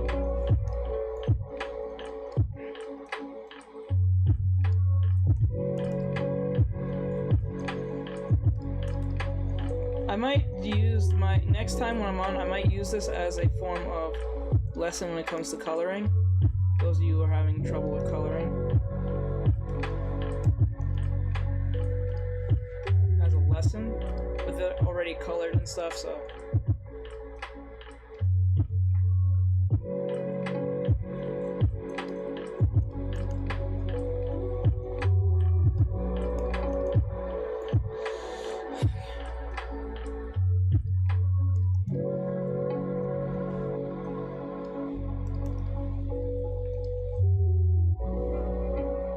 If I miss anything?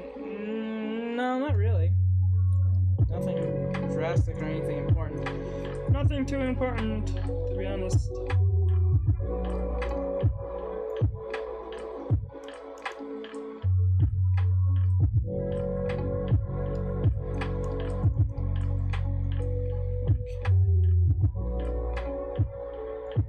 Okay.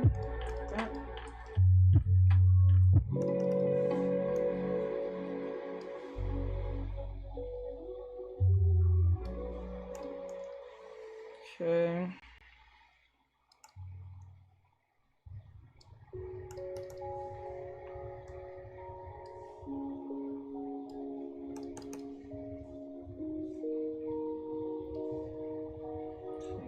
That.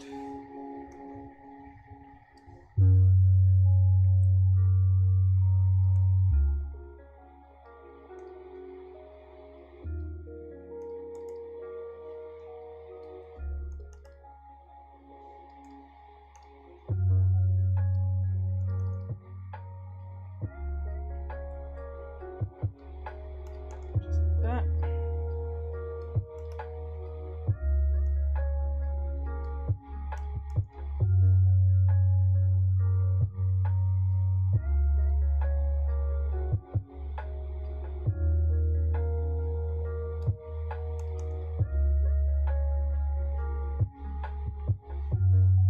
Okay.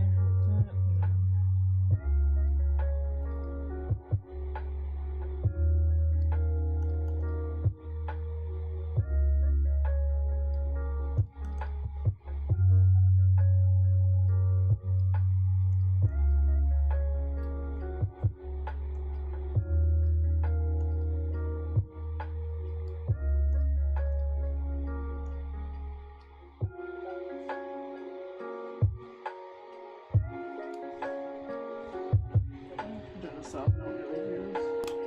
Wait, injure my arm. Okay.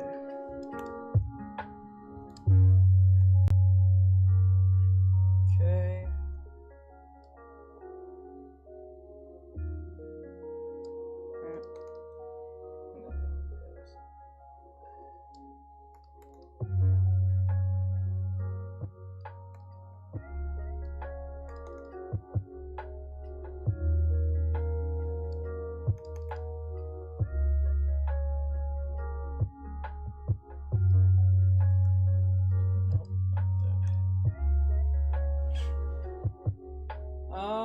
What device do you use to do drawing? I'm using the XP Pen 21.5 monitor screen to do the drawing.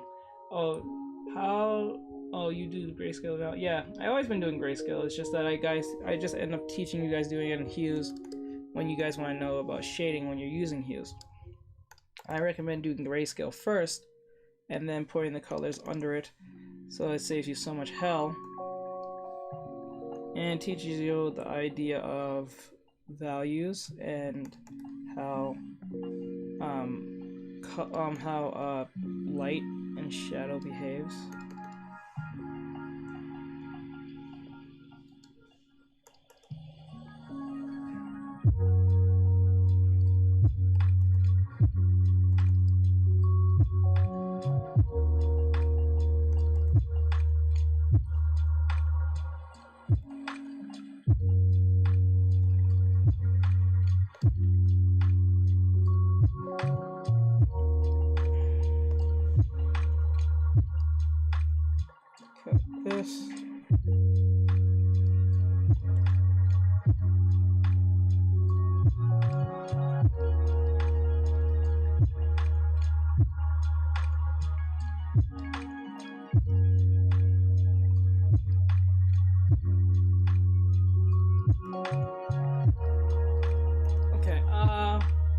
Is your stream gonna okay? It's something about last Sonax. Sonax was the last one.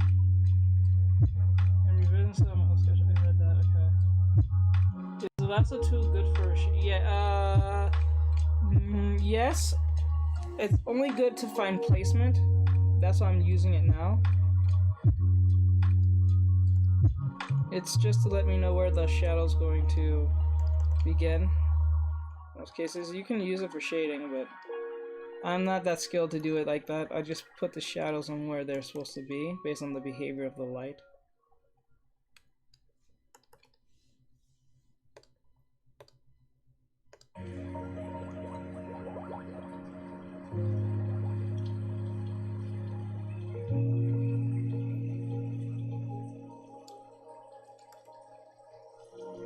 Well, it's coming this way.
Okay, like that.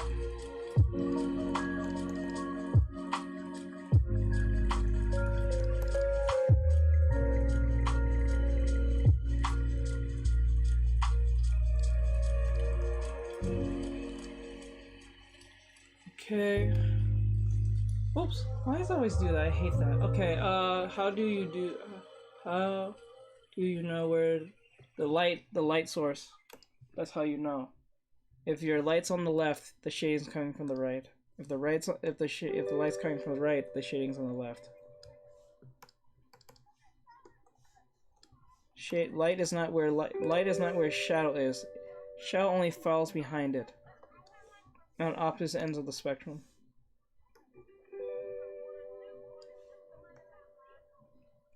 That's how you know.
Guys, just to let you know, if you guys enjoy what you're seeing, or you like my teachings or whatever case may be.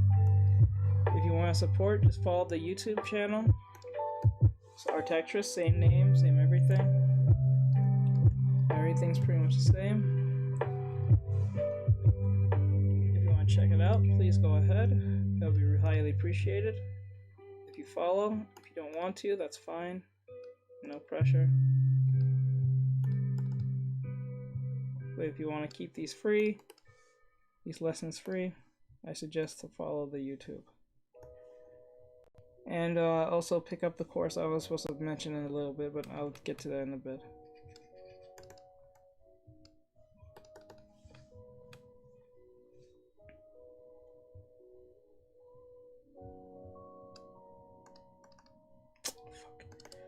Okay, go back, up.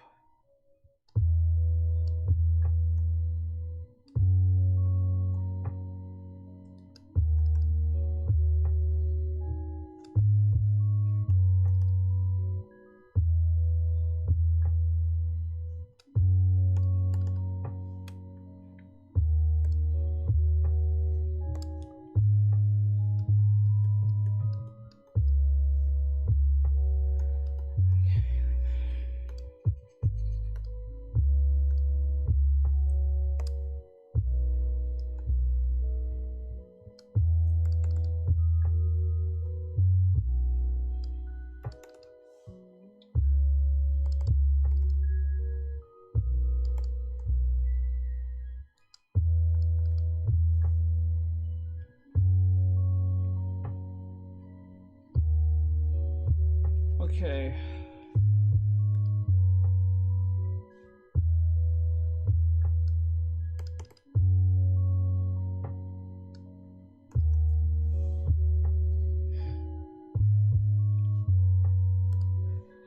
Okay, like that.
Oh my god.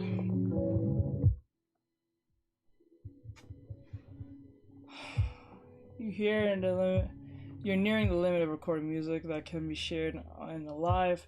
To avoid your video being stopped or removed, please don't share anymore. Ah! I hate you. I hate you, Instagram.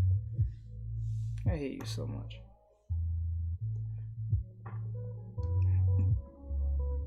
You cause me nothing but trouble.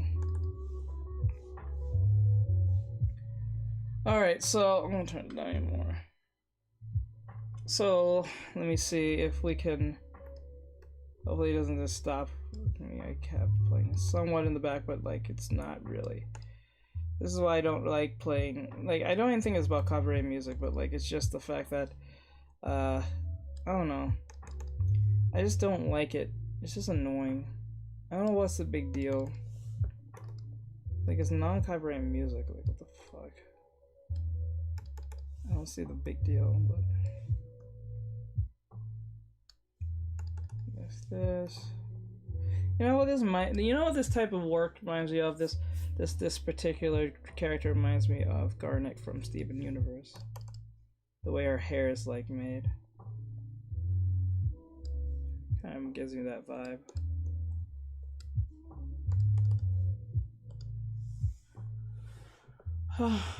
How do you stay patient while doing your art?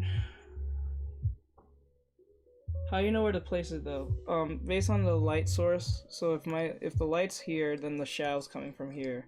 If the light's here, then the shadow's coming from here. If the light's here, then the shadow's coming from up here. It's always opposite of what the side is. So like that's how you figure out. It's pretty easy from that point.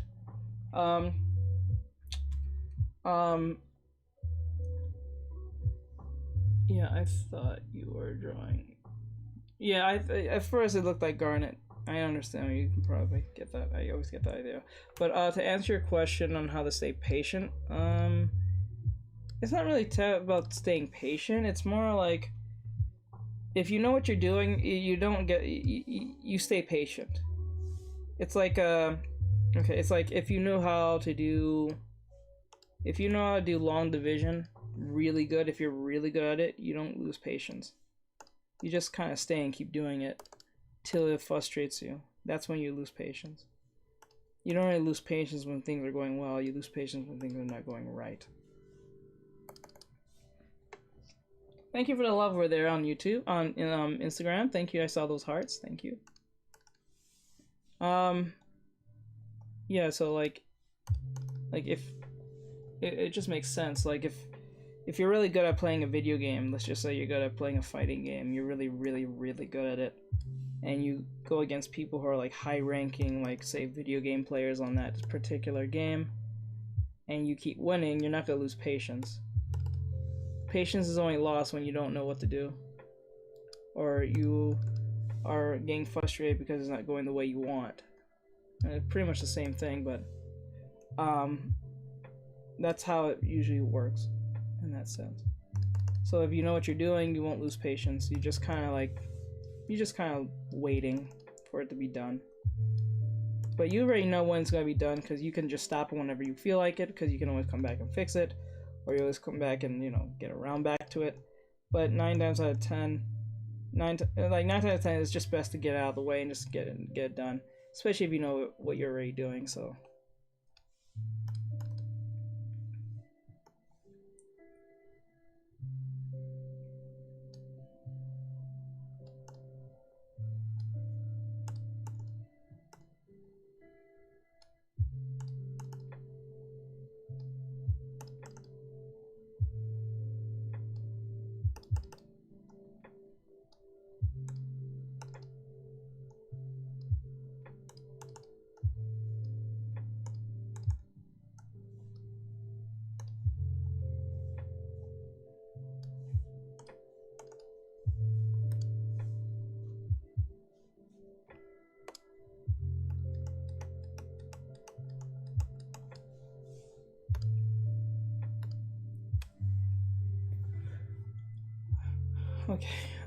Okay. Light's coming this way. Okay, we gotta get this side too. Alright, so pretty much close to being done.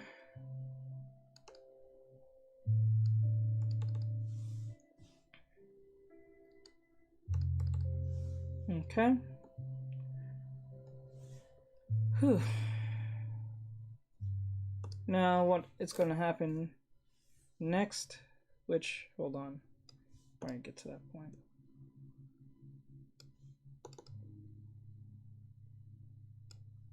Like that.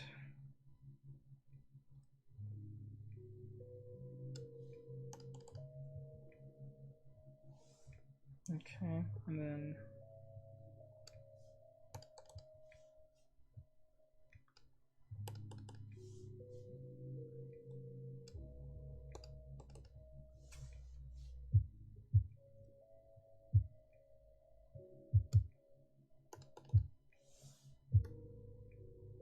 okay, and then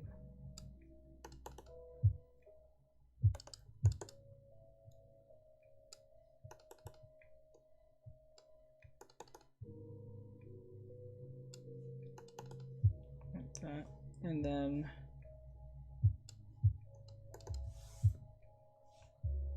fix that. Okay, so we have most of everything in place. The only thing I gotta put in left is for the shadows is like this part, and then we'll just go for the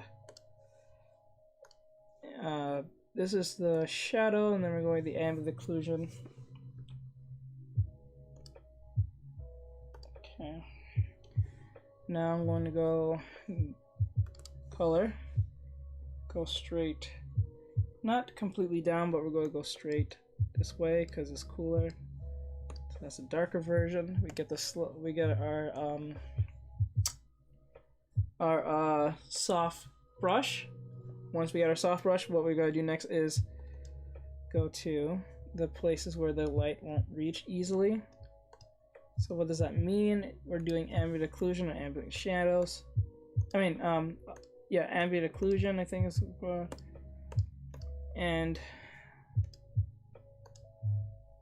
you'll see what I'm talking about in a second. It's where the light can't really reach. Like here, like in this crotch area, it cannot reach because it's too much shadow in here. So what I'll make that even thicker. Soft brush, okay, good. Put like this. Like that, to give it more depth in that sense. Okay. And then go.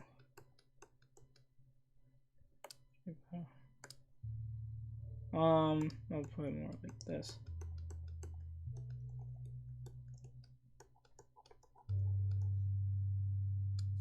Okay.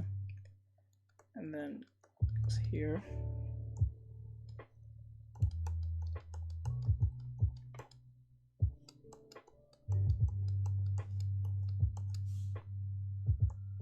Okay. And then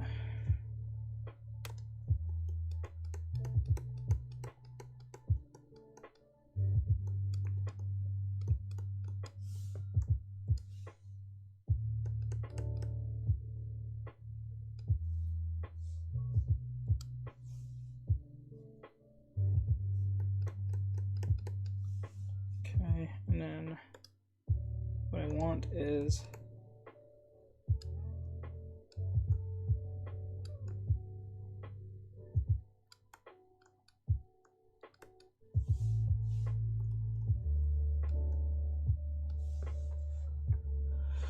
okay. Let's keep going.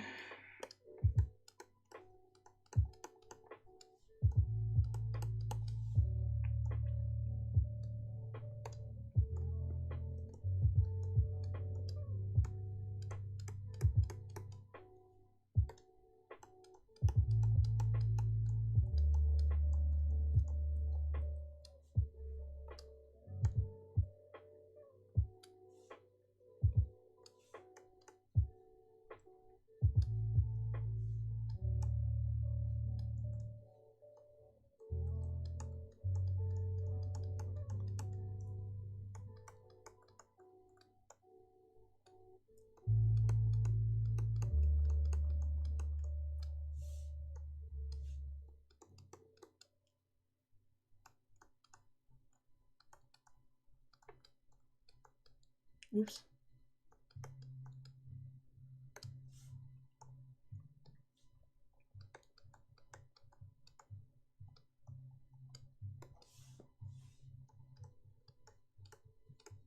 Okay.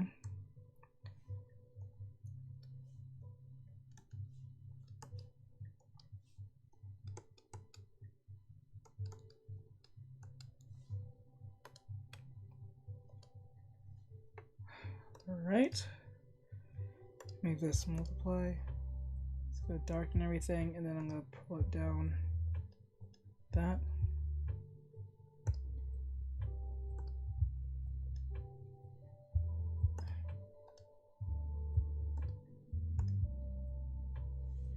Now, that.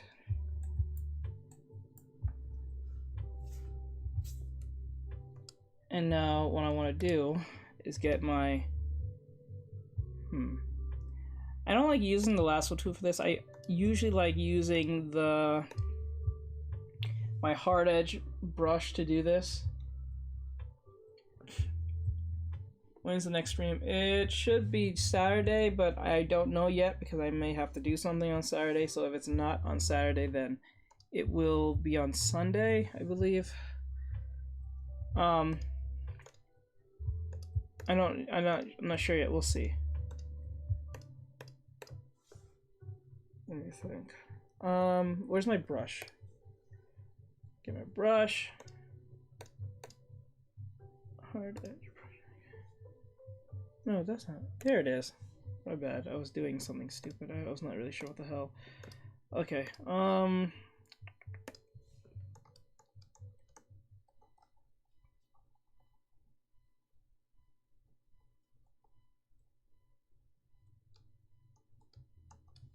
Okay, that.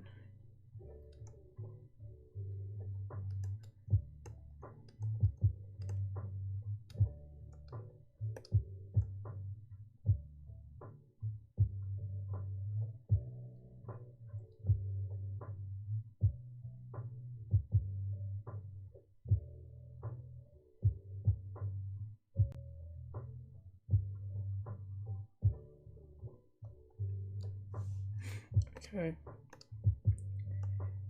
Put this under.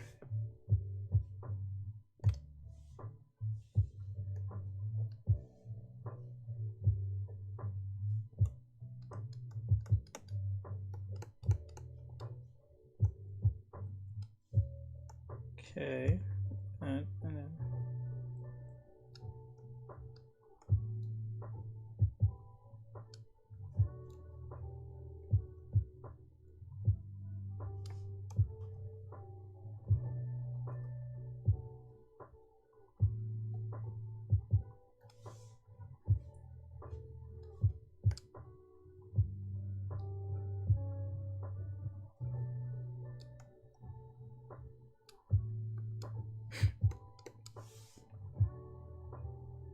Is this thing loading? Okay, no, it's not.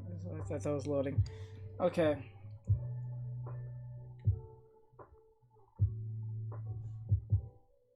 I think I have to go now. I enjoyed the stream. Okay, no, thank you, and yes, have a good night, and I'll see you probably Saturday and or Sunday.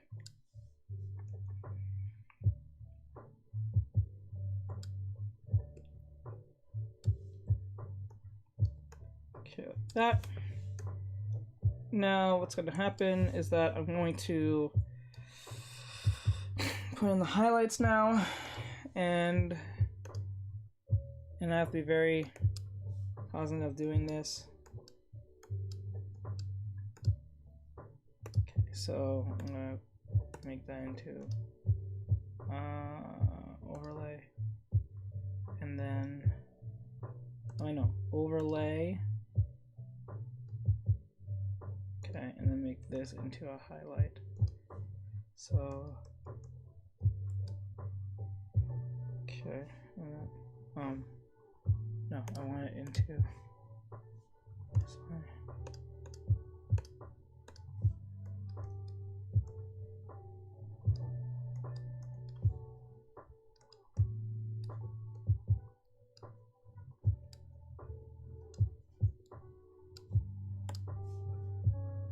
Oops, what was I doing? What the fuck?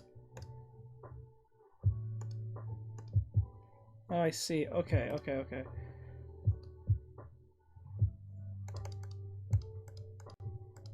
I realized I made a mistake. There we go. This is the original. Okay. Now this has to be the glow, and this has to be the overlay. My bad. I made a mistake. There we go. Happens to the best of us. Okay. Let's get this to work.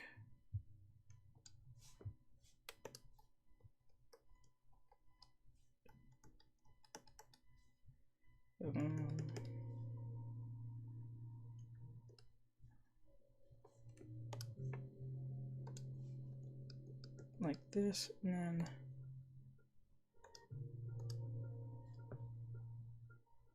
okay, and we put something like here. No, that's too much. That's way too much.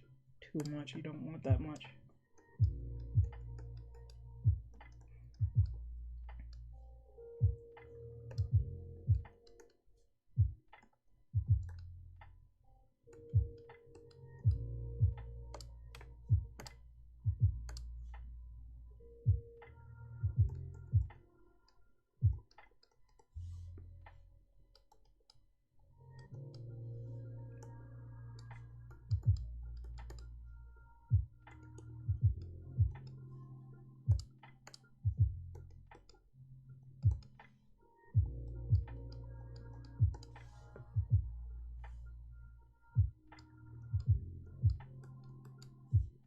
Okay, I think that's enough for now.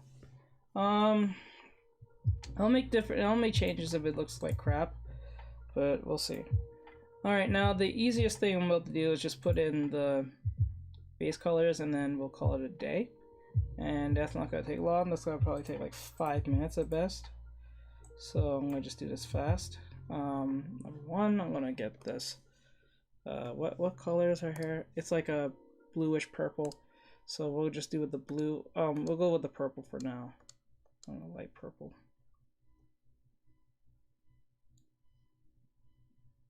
Okay, like this.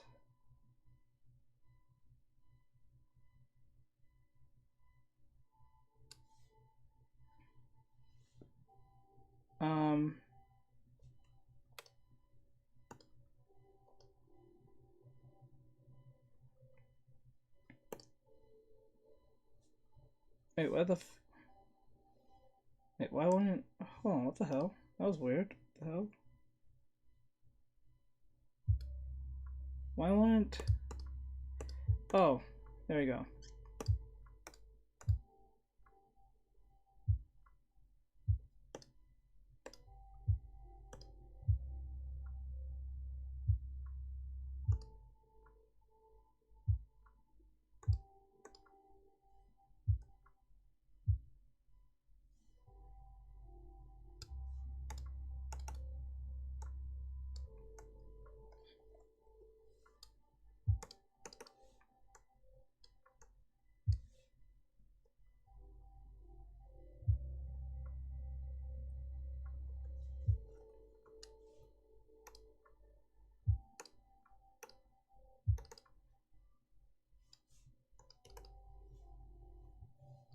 Okay.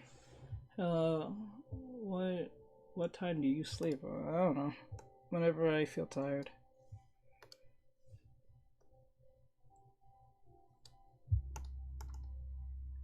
Why? Why do you ask that?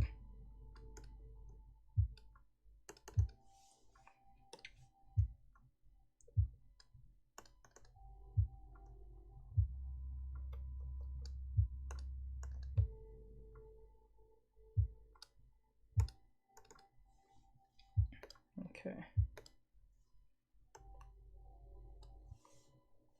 And let me just put in the skin first. I think the girl, she's like really bright. Okay, so I'll go with a really orangey color.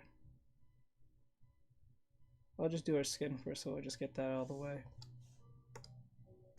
Okay.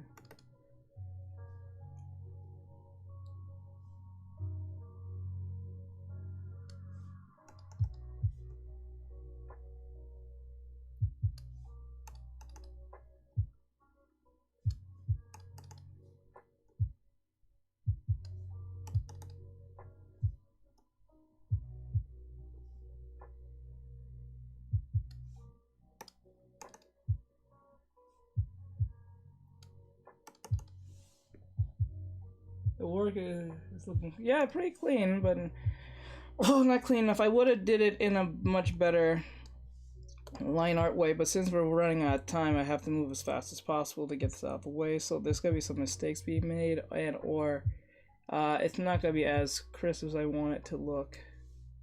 But this is my fault because I got on stream late, so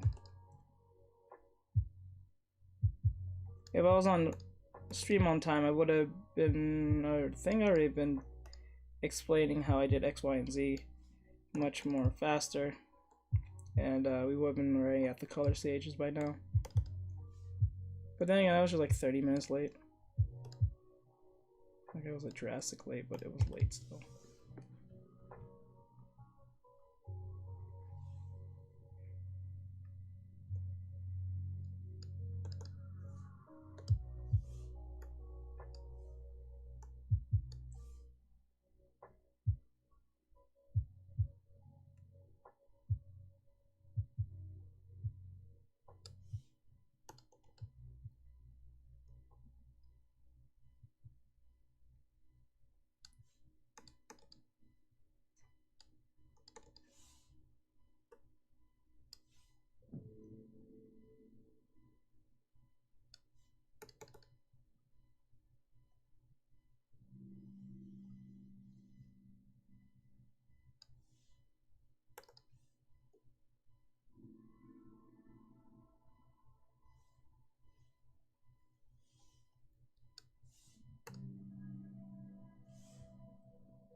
Come on, come on.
Oops.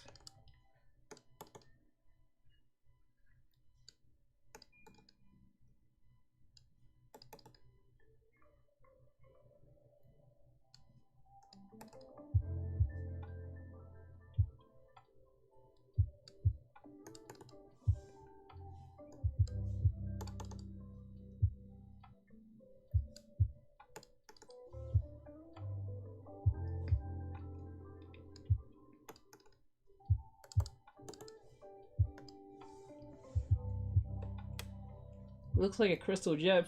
It does look like garnet, I'm not gonna lie to you.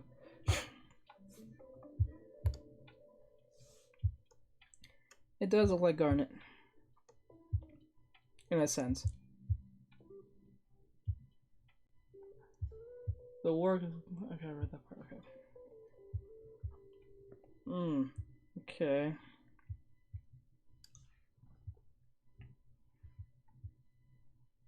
Okay.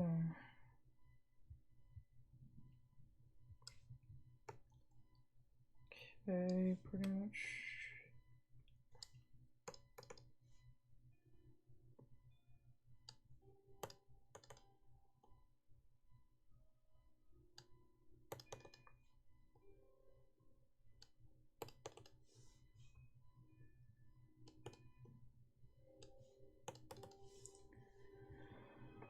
Okay.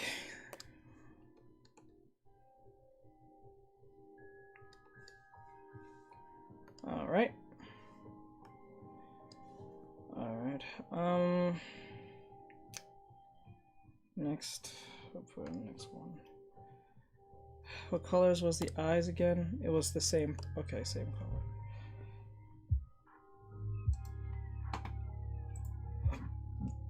Actually, it's more like a darkish blue, but I'll go with purple anyway, just for the fuck of it. I don't care.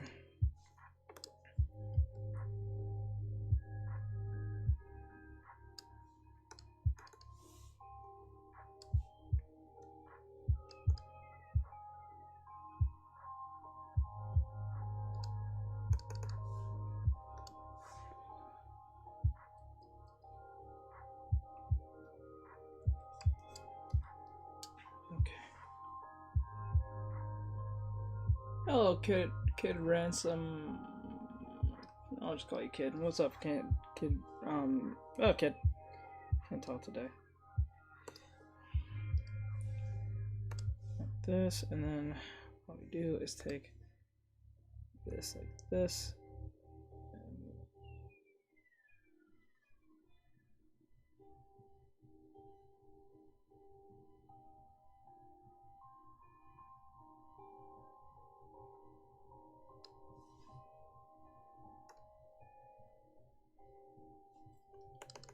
Okay. Oh.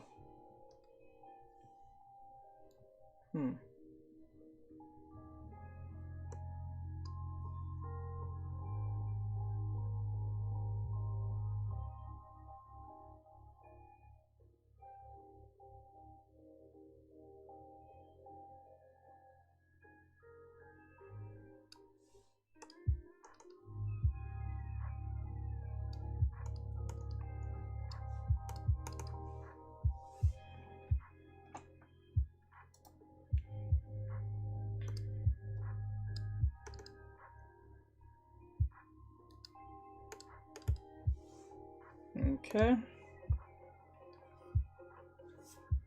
color is the fish? The fish is pretty much the same color. Okay. It's between, okay, pink. Why could I just use this color? I could have used this color a long time ago. I shouldn't even, I could have just taken the colors that I had here, and then I would have just like, ugh, that's a really harsh color.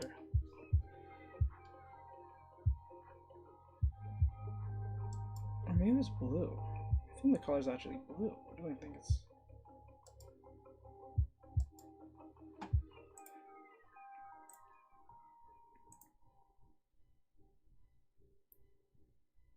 I'm gonna make that a lot lighter.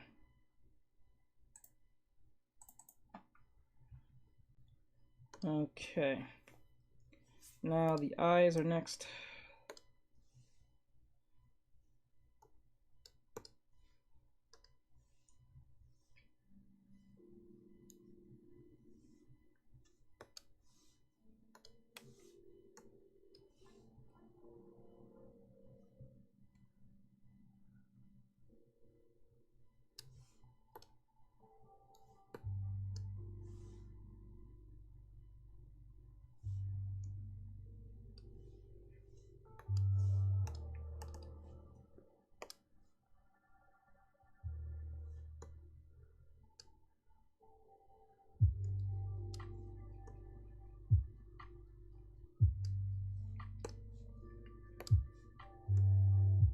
Okay, I can do that instead. I can just...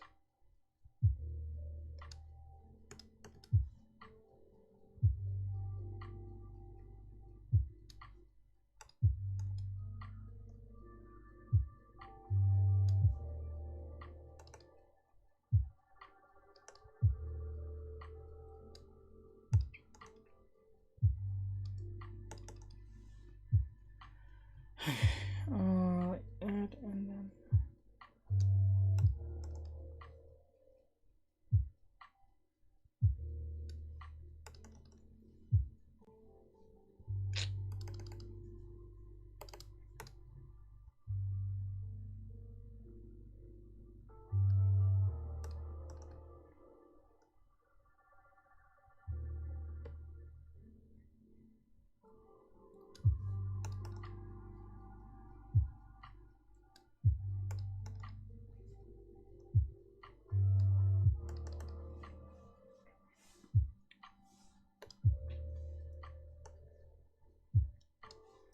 And just to let everyone know, don't worry about how gritty it looks, because that's not part of the aesthetic, but I can fix that in time. That's why I'm rushing doing this, because if this was... If I can fix all this gritty, like, roughness at the end. It's just that I'm not doing it because we're trying to get this out of the way before I go, because I'm running. I have to get things done fast as possible, so I'm trying to get this done.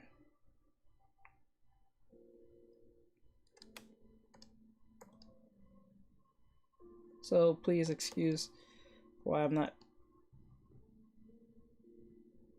Oh my god, stupid... Okay, whatever. So please excuse the fact that I am...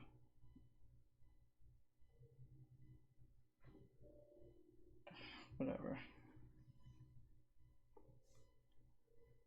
Please excuse the fact that I'm not trying to make it too super perfect, because right now I'm trying to just beat the time. And I'm not winning.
They look beautiful. They look beautiful.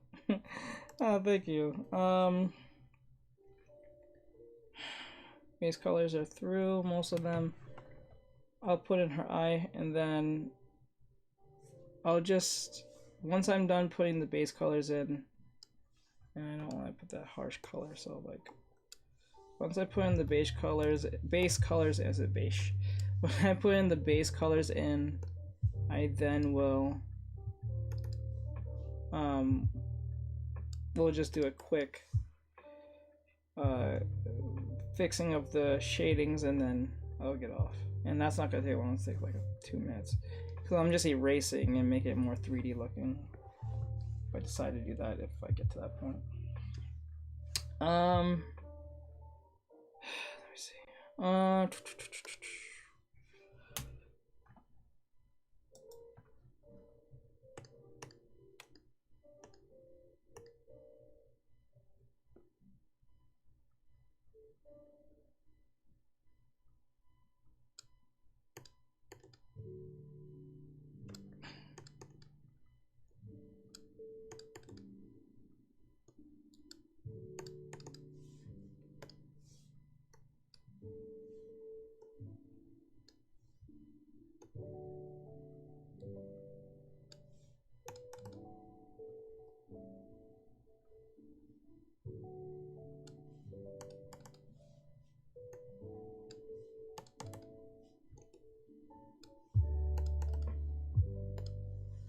Okay, that.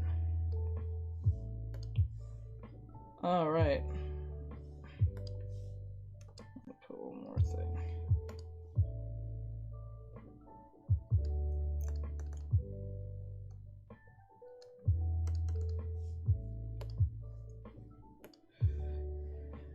Now, based on what we're seeing here, I wonder how this would look with, okay, how would this look with the,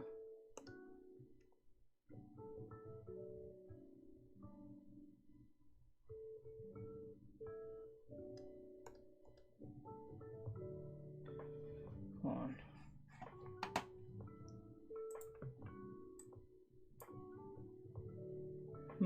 And then I'll put like gradient and then make it, okay, and then make it a multiply layer. Whoa, that's a lot of thickness.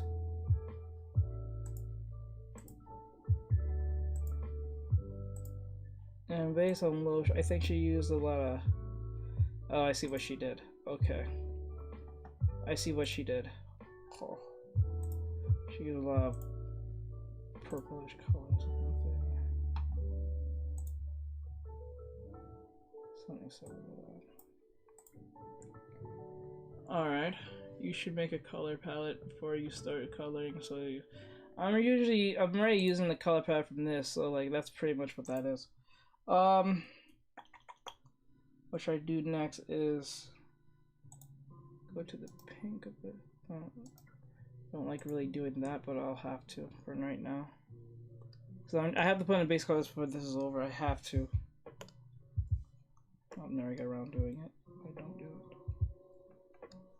Oops.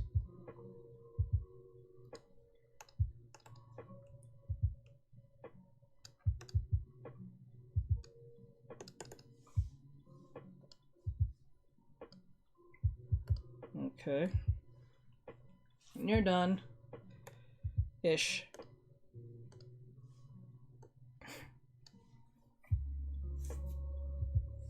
Now I'm gonna go back to our grayscale colors. I'm gonna take away okay,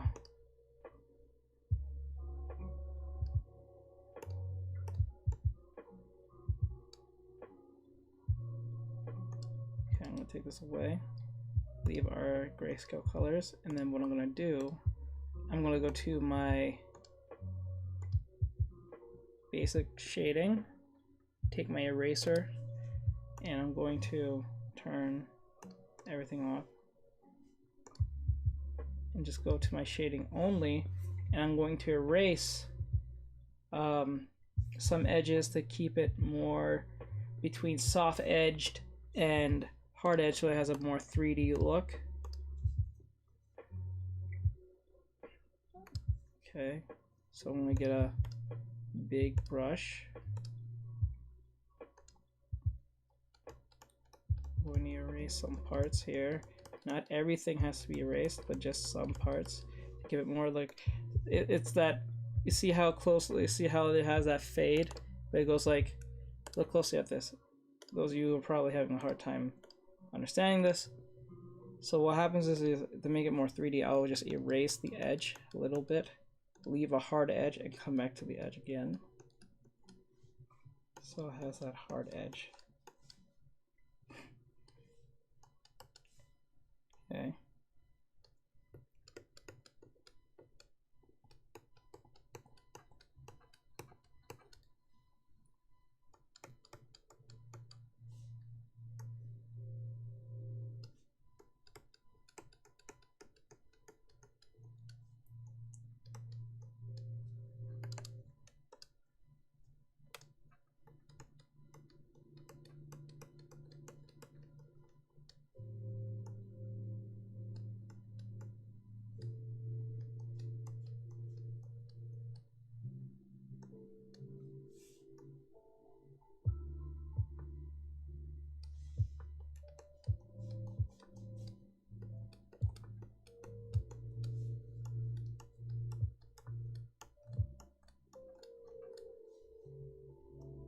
Okay.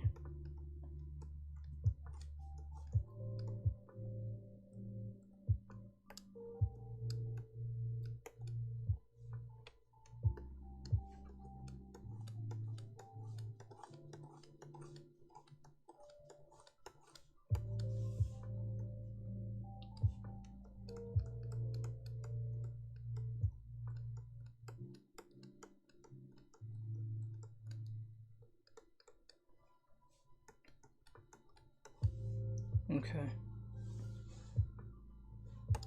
Okay, they're done.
Okay, now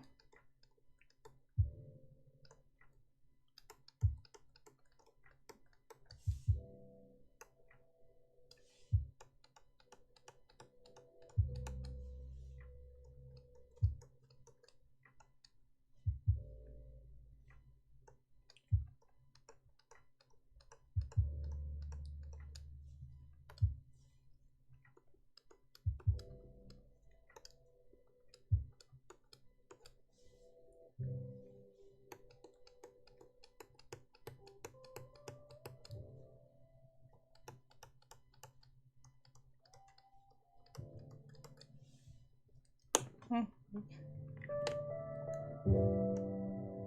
okay, like that.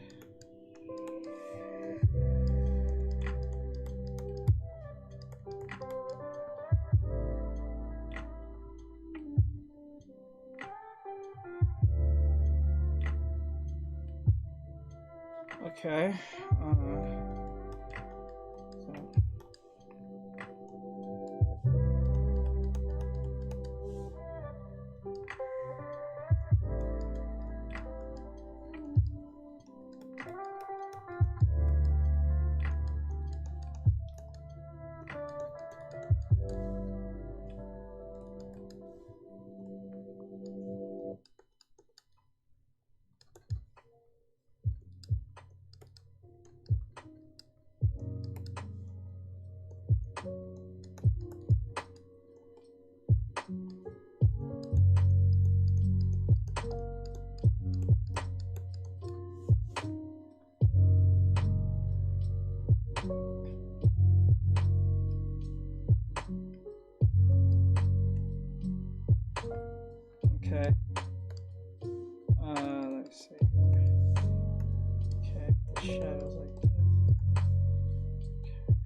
Okay. Next is the eyes.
Okay.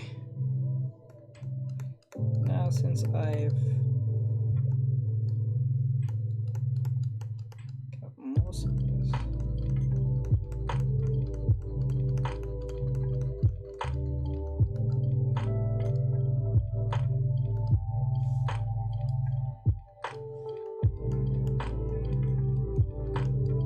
Oh wait, I don't want that.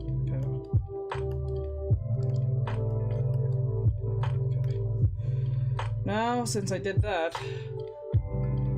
Oh my gosh, I didn't see that. Hey, I just joined, but I like your art. Thank you! Thank you, thank you. I did not see that till now. I just now looked up. Thank you! Wow, I didn't see that coming. Thank you for the fire of the Saturn. Thank you. Wow, thank you. I didn't see that. Thank you, I appreciate it. Thank you. Okay. Now, we fixed that. And now what we want to do is keep it at 73, and I'll put a little bit more depth in that. All right, so we got all that out of the way.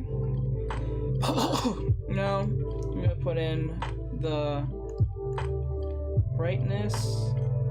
Wait, what just happened? Okay. There we go. Now, oh my god, your art is amazing. Thank you. But this is my own style, so this is not totally original. It's a style that is brought by Loesch. Loesch wanted everyone to draw out her character here. It's I draw this in my own style, so if you guys are interested in drawing this character, you can. So I'm putting my own spin on it myself as much as I can. So mine is nothing close as great as hers, but like it was fun to get into this and teach you guys what I can. So if you guys like what you see, if you want to see lessons from me or anything like that, you can support by, you know, YouTube, or like, you know, just supporting by saying hi and stuff like that. And also I guess the gifts works too. I'm still not used to the gifts thing on TikTok, so that's also a support as well. So thank you, I appreciate it. So we put in the colors here. All right, now everything's a little bit more softer and pleasant from this point. What does Loesch has? So Loesch has a bunch of highlights. So what we're gonna do is that we're going to I'm going to, how can I do this? She has a bunch of, okay, I'll put a pink in the background so it doesn't feel so dead inside in the background.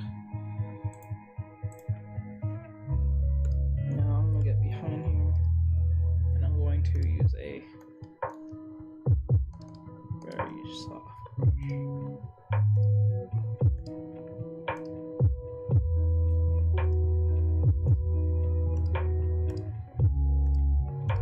Guys, trying to get this right. Okay. Hey, what the hell? Oh.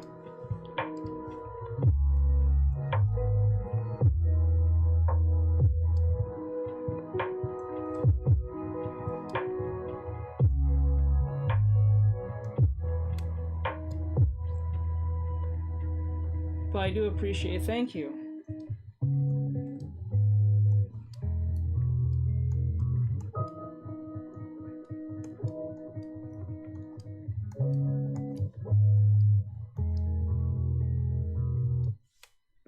Okay. And then what we're gonna do is turn this down a little bit.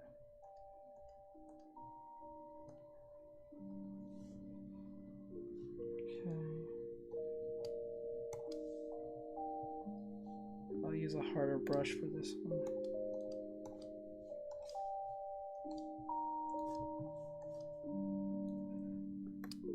It's pretty close to the body, so I'm going to erase that.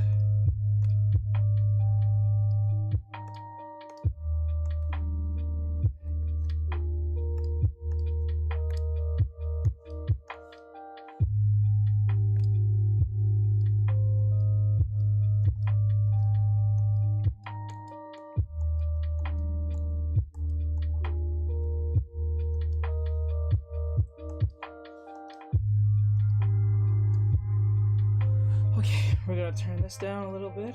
We don't want that too overpowering from that point. We'll get rid of that. We'll get back to that in a bit. Next we're going to. I was gonna, because we're not anywhere close to being actually done at all. Well, for me, but I will have to get off in a bit. Because I'm over my time. So what I'm going to do is that I'm going to bring the colors. It's really bluish. I'll go between the two. So I'll use a darkish blue, and I'll see what I can do.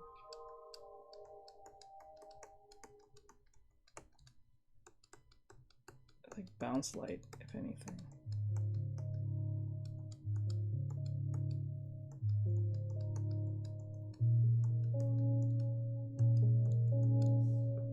Let me see if I can use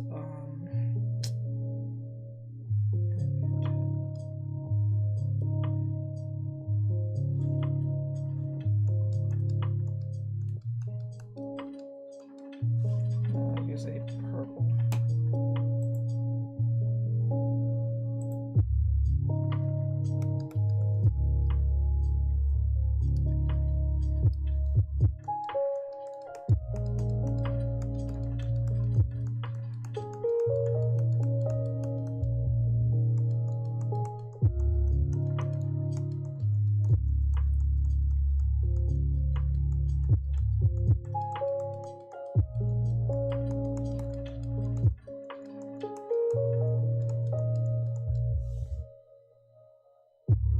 Oh shit, I just made a big mistake.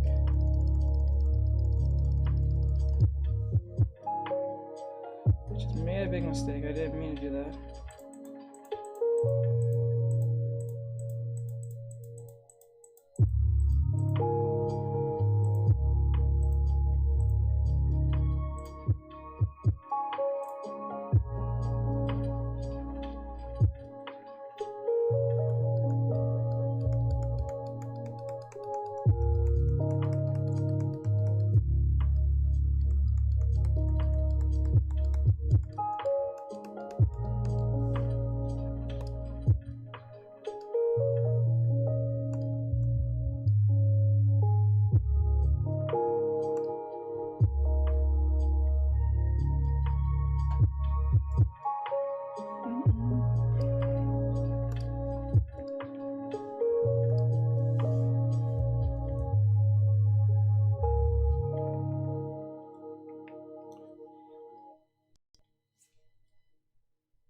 Come on, load, load, load. Come on.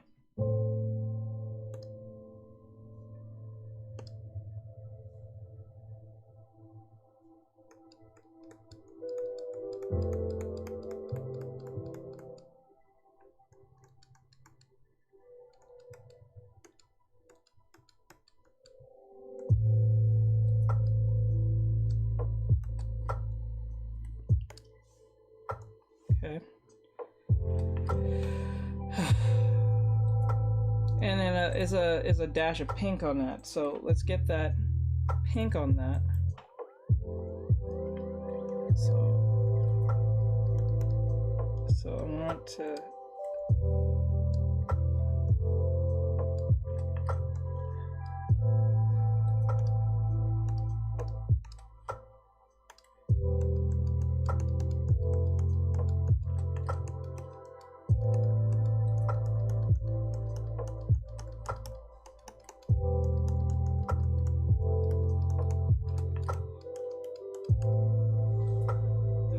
we've been working for this? 6, 7, 8, 9, 10, 5 hours.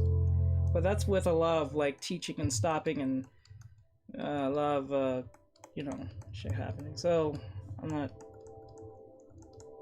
I don't see it. It's more like 3 hours if you stop and think about it. So I kept on stopping and I had to teach someone something based on what they ask. And I'll go on a whole diatribe explaining something. So I'm not, you know. I'll turn this down.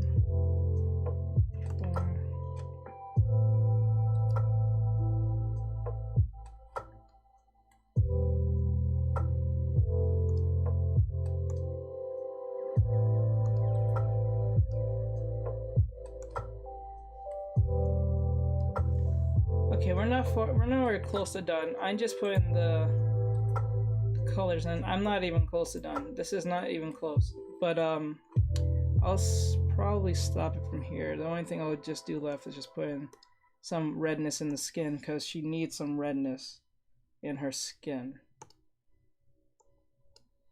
I believe. Yeah, she needs some redness in the skin. So I'm going to take some red. You should always put red in your in the skin color of your colors of your characters because they have blood vessels on them, and that's very important.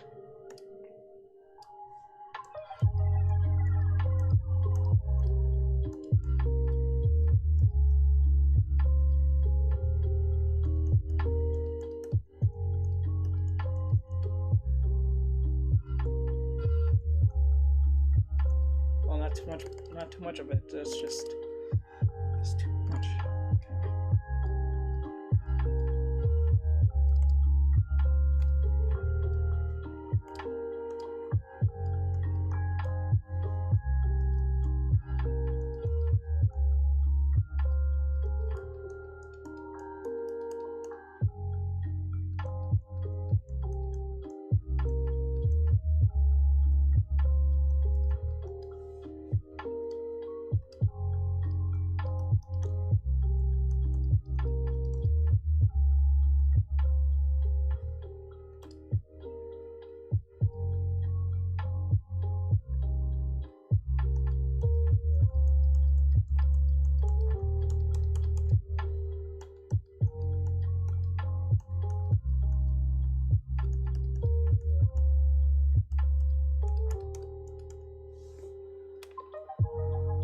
Oh, you're doing great. Thank you. Thank you. I appreciate it. Thank you. Thank you. Thank you. Thank you.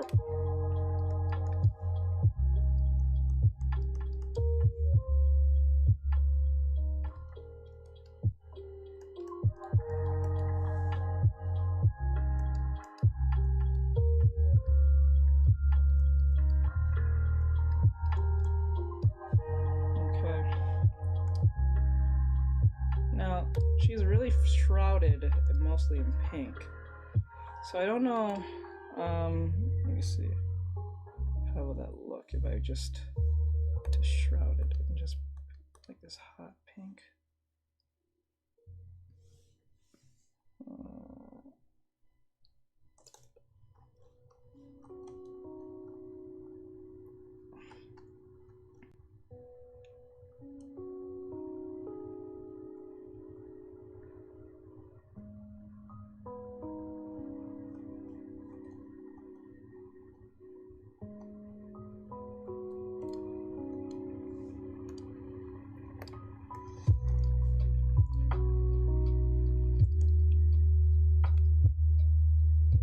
There we go. And then we want to make it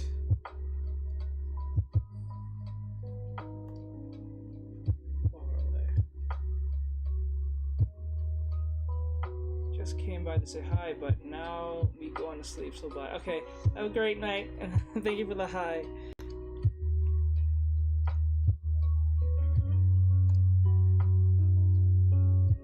Now there's a bunch of highlights here and there.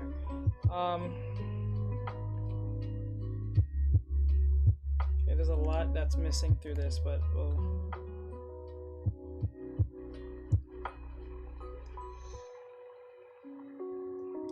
Okay.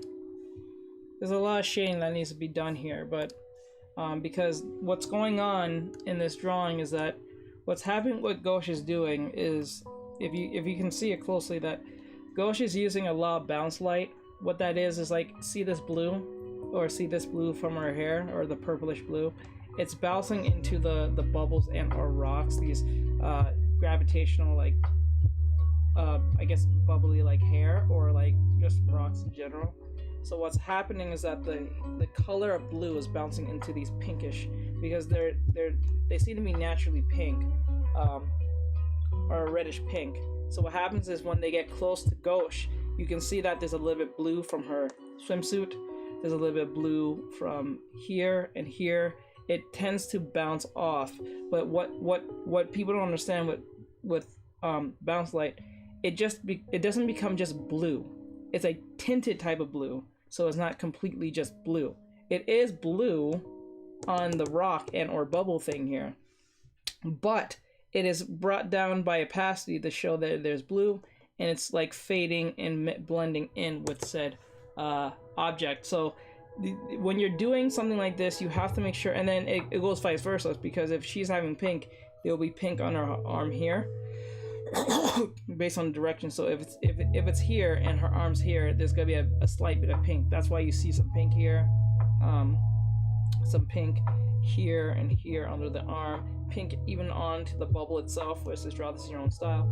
Like what she's doing is giving a sense of realistic of how light works and color, because color and light bounces off each other all the time. So the fact that the object is close to her shows that Ghosh has a good understanding of the light sources.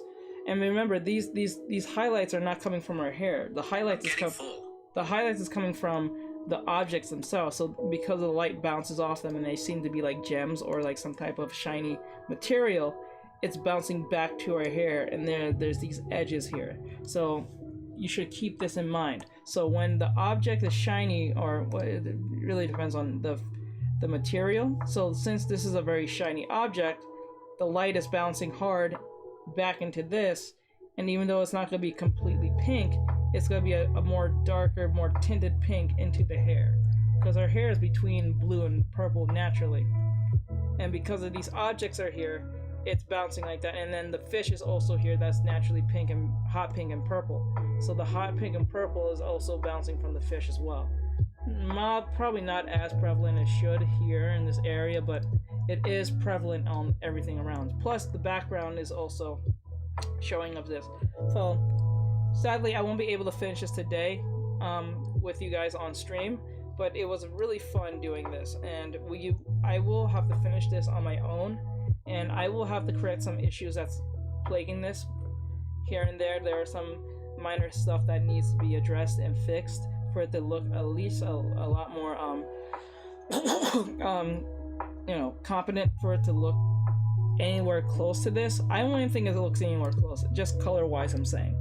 I try to do my best with this, but I still feel like it's a bit stiff, even though I did do the flipping method and I did correct the issues that was plaguing it. So that's awesome. So I just want to let everyone know, those of you who have been watching or having fun or just learning or just walking in, if you like what I do, if you like what I teach, or you want to keep these free as much as possible, just follow on YouTube or follow for my course if you want to draw, if you want to learn how to draw, do animation, do anatomy and all that stuff. You can try out my Gumroad or whatever the case may be, or you can go up to my Instagram, follow there, and you get my lessons from there as well, or YouTube mainly. So if you missed out on today's lesson, you can always go to the YouTube channel and replay it from there, and all that great stuff. So if you want to follow, just go to here on Linktree, click on here, and then it will take you to Gumroad, my commissions website, TikTok, YouTube, Instagram, Redbubble, Patreon, and all that great stuff. So if you guys enjoy this, you can see for yourself. You can enjoy this, you can see for yourself and check them out. But please follow and try to get to YouTube. We're trying to get to 1,000. We're at 700 something, 788 if I last checked. hopefully we'll get to 1,000 at the end of this month. I'm hoping, but if not, then we'll just keep on trying. So with that said, have a great night, everyone. I'll see you guys on wait, did I miss anyone? No, I'll see you guys on probably Saturday. We'll see. I'm not sure, reasons, but keep safe, have a great weekend, and I'll probably see you Sunday, if not Saturday. So thank you for the waits over there, Zero. Thank you, Dr. Zero, or yeah, Dr. 05. Thank you so much. It really means a lot to me. So later, guys. I'll see you guys in the next one. Bye bye.